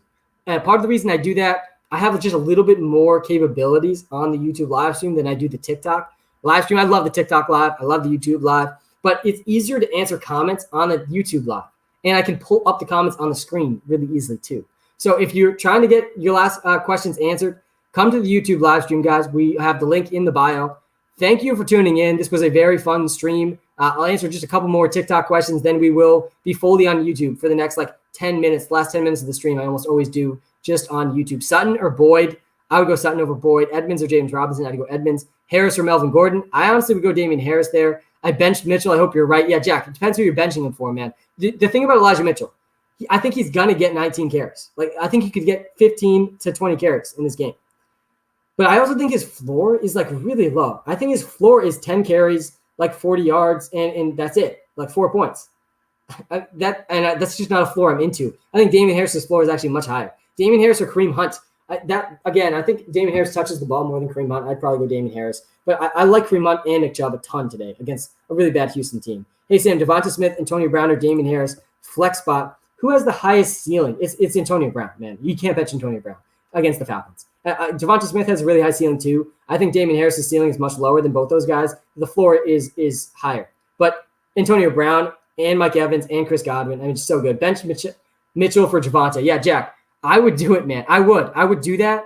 I think it's a risk. I understand why it's a risk. Hopefully you understand why it's a risk too. You got to make your own decision, Jack. But I would go Javonte and over Elijah Mitchell this week. All right. The thing about Elijah Mitchell, though, I got to say, like, if you just went out and used a top waiver priority on him, or you spent a ton of fab, like, why would you not start him this week? Why did you go get him if you're not going to start him? I don't know. Because he's only going to get worse over time. It's going to be very hard for him to get better in terms of his value over time. He could easily just lose the role at some point this season. And he has the role right now. So I think that if you just went out and spent something on to get Elijah Mitchell, you should probably start him. Yeah, A.J. Dillon over 17.5. Adam, I mean, it's free money on PrizePicks, man. It's crazy. I don't know. I thought it was a mistake at first, which is why I've had my background on TikTok as just A.J. Dillon over 17.5 this whole time, because I wanted people to get in on it before they switched it and fixed it, but they haven't fixed it yet. And it's 35.5 on literally every other platform. This is like just free money they're giving us. So, yeah, you should take it. I mean, seriously, you should take it. And you should really be shopping, by the way, if you are betting on games or on props. Like, you really do want to shop for the best lines, because all the time, you see this all the time. Like, you just spend like 2 minutes looking at the different platforms and which platform has the best odds for you and the best lines, and you're going to find better lines doing that. And we just did with A.J. Dillon, 17.5 rushing yards. All right, guys, thanks for tuning in on the TikTok live. We're going to spend this last 10 minutes on the YouTube live stream. Again, the link is in the TikTok bio. Come on over to the YouTube stream if you haven't gotten your question answered yet. I'll be back live Thursday night and every Sunday morning, man. Make sure you're hitting that follow button on TikTok too. We're putting out a lot of TikTok content. Thanks for tuning in, guys. Good luck this Sunday. And we are live just on YouTube now. How's it going, YouTube stream? This has been a really fun one, man. I've had a lot of fun. Jamar Chase or Antonio Brown? It's Antonio Brown. I would go Antonio Brown. We're going to go rapid fire for the next 5-ish minutes on these questions. Corey Davis or Javonte Williams? Spencer, man, you gotta make me choose between two guys I absolutely love. But I think that they both have really good floors. I actually think Corey Davis' ceiling might be a little higher. I think you could argue Javonte, like, I think naturally running backs have safer floors than wide receivers. But Corey Davis is one of these guys that has a pretty safe floor. I would go Javonte Williams, though. Do you think Devonta Smith over 48.5, a very safe bet? I don't dislike it, Jesse. I don't dislike it at all. I like it, actually. I like it. Very safe is not words that I would use with the word bet very often. So I would say safe. I wouldn't say very safe. I would say what is very safe is A.J. Dillon over 17.5 rushing yards. That's very safe. I've been here all stream. Zach, thanks, man. Seriously, I appreciate you a lot. If I have Hurts, is Devonta Smith good wide receiver 3? Yeah, he's a great wide receiver 3. Man, great. And yeah, I do think he's going to go over 48.5 yards today. I think he could score another touchdown too. All right, Sam, Gronk, Lockett, or Waller? Tell me for 2 for tight end and flex. Definitely Waller. 100% do not bench down. He just had 19 targets. And then I would go Lockett. All right, Waddle or Corey Davis? I'd go Corey Davis over Waddle for sure. I think it's close, but I would go Corey Davis. Aaron Jones, Allen Robinson, Swift. Definitely the first two. Aaron Jones and Allen Robinson. Do not bench Aaron Jones. Top wide receivers, yeah, let me pull up my top 10 wide receivers. There you go. Getting back to some of the comments here. Robbie, Jamar, Juju, and Flex. I would probably say, I think in the beginning of the stream, I would have pretty confidently said Jamar. But now that LaShawn Lattimore is out and the starting safety for the Saints is out, like, I do like Robbie Anderson just a little bit more. But I think I'd still go Jamar Chase. I do. All right. Pick a flex. Marvin Jones, Aguilar, Javonte Williams. Yeah, Javonte Williams. Come on. Javonte Williams is the free prop pick of the day. Ryan, we're locking in Javonte Williams. Guys, if you're just tuning into the YouTube, by the way, hit the like button. Hit the subscribe button. We are, I think, about to be or just over. Yeah, we just hit 300 likes. Thank you guys so much for getting us to 300 likes. Seriously, I do appreciate that. Hey, Sam, love the content. Thanks, JJ. Would you start Hines or Javonte Williams half PPR? I'd go Javonte Williams. I like Hines, I think, more than Javonte Williams. This would be much closer to PPR league. In a half PPR league, though, it's got to be Javonte with this matchup, too. Corey Davis or Mike Williams. I spoke a lot about how Mike Williams is scary this week. I would go Corey Davis. Sam, saw TikTok and came here. Thanks, Sean. Hit the like and subscribe button. Love the streams. Appreciate you, man. Mike Davis, Melvin Gordon, or A.J. Dillon for flex. I would not start Mike Davis this week. I would be between Melvin Gordon and A.J. Dillon, and honestly, I'd go Melvin Gordon. Again, I think the Jaguars are just so bad. White, Ronald Jones, or Hines? This is a good one, man. I would not go Ronald Jones, though. Every week, it's like just good luck predicting Ronald Jones versus Leonard Fournette. Like, just good luck. I mean, seriously. I just don't think you can accurately be confident about either of those guys. And one of them is probably going to do well this week. I just don't know which one. So I would go White or Hines. I actually think White's really safe this week. White is probably the most reliable running back for the Pats right now, for their coaching staff and for your fantasy team in PPR leagues. Like, White is going to get 5 catches. And also, the Jets just got torched by McCaffrey through the air. You know the Patriots watched that game, and they liked what they saw and how they could use James White in a similar role. So I like James White, I think, the most out of all those guys. But I do like Naeem Hines. He had a lot of targets week 1, too. Dak or Hurts? I would go Dak over Hurts. Let me pull up my top 10 quarterbacks really quick. I think Dak is a little bit ahead of Hurts. I like both of them a ton. Again, they're both going to be top 10 quarterbacks this week. And, yeah, I think I have Dak at 8. And, man, 8 feels low for Dak, but there's a lot of good quarterback options this week.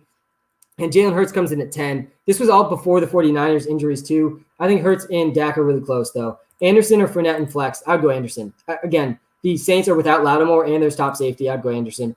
Bench Edmonds, Adam Thielen, or Jarvis? Bench Jarvis there for me. Definitely. Kyle. Mike Evans over Mike Williams.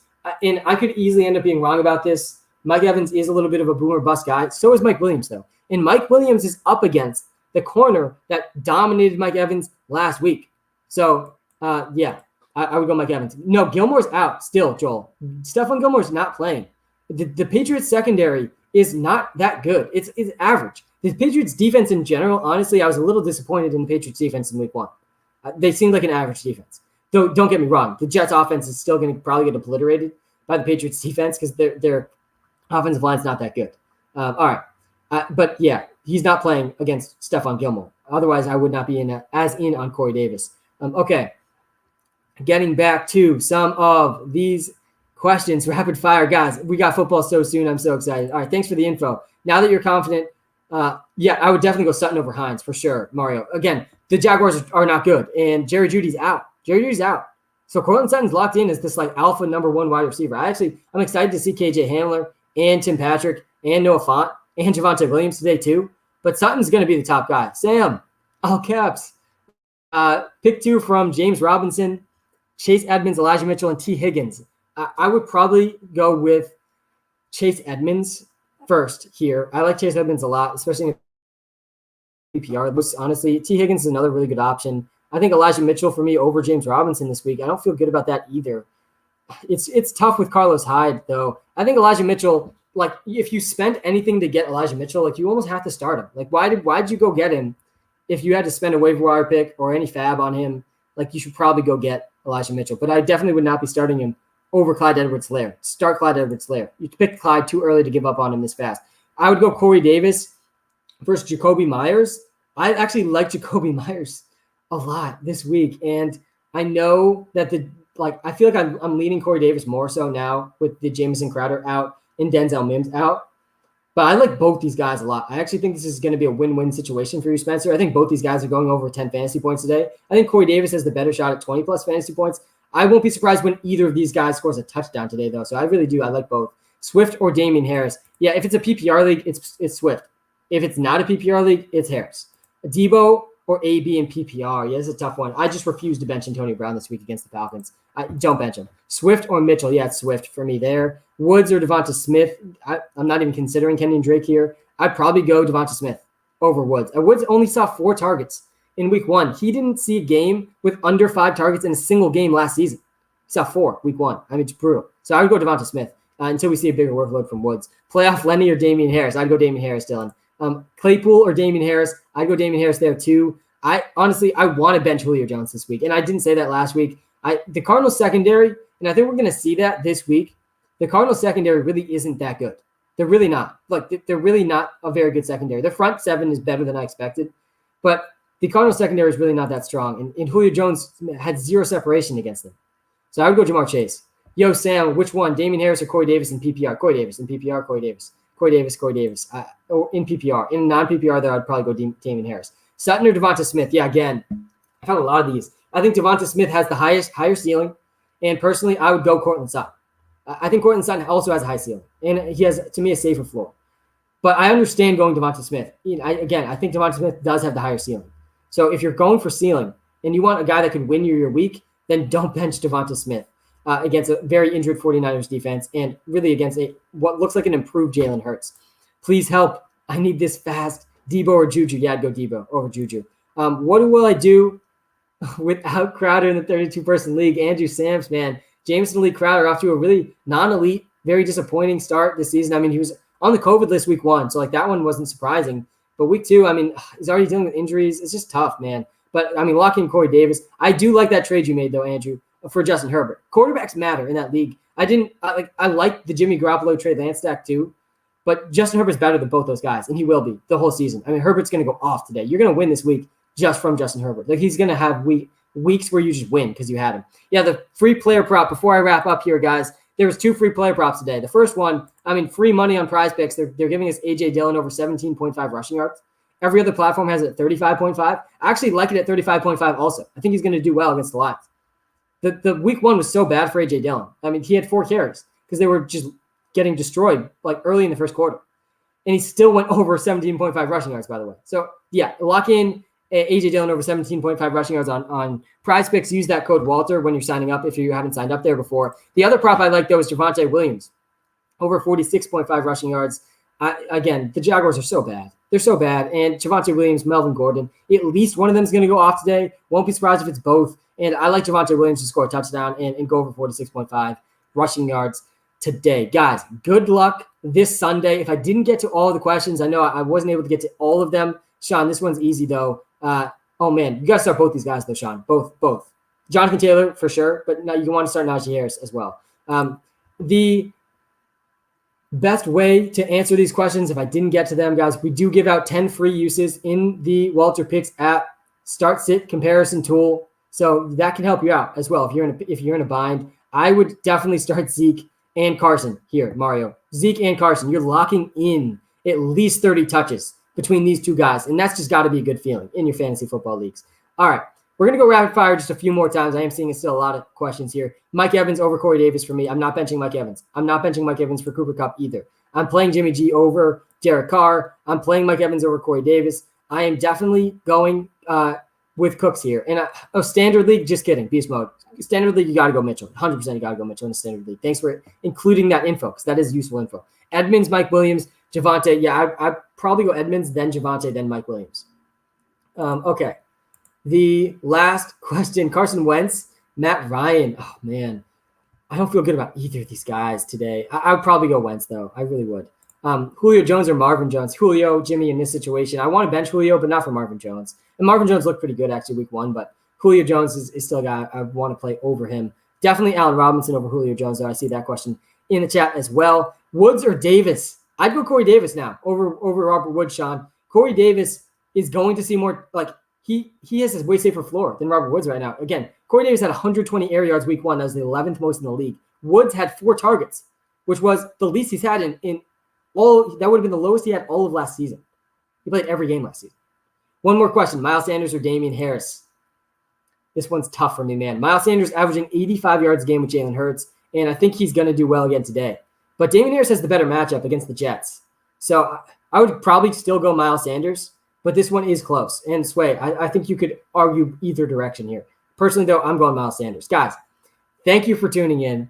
Make sure you hit that subscribe button and that notification button if you haven't yet. This was a fantastic stream, W stream, guys. Seriously, thanks for tuning in. I do appreciate your time. Have a fantastic Sunday. Fantastic Sunday. And I hope we all crush everything that we're involved in this Sunday. Fournette, Higgins, or Gaskin, non-PPR. I'd probably go Gaskin in a non-PPR league. All right, guys. WalterPicks sub. All right, got you, man. Deontay or Debo. It's Debo. You can't bet Debo after that week, man. You can't. And by the way, thanks for subscribing. Number one way you can help me out is subscribing. And the WalterPicks app can answer your start sit questions or can help answer them. So try those out too. All right, guys. Have a great Sunday, and we will be back live soon. Thanks for tuning in.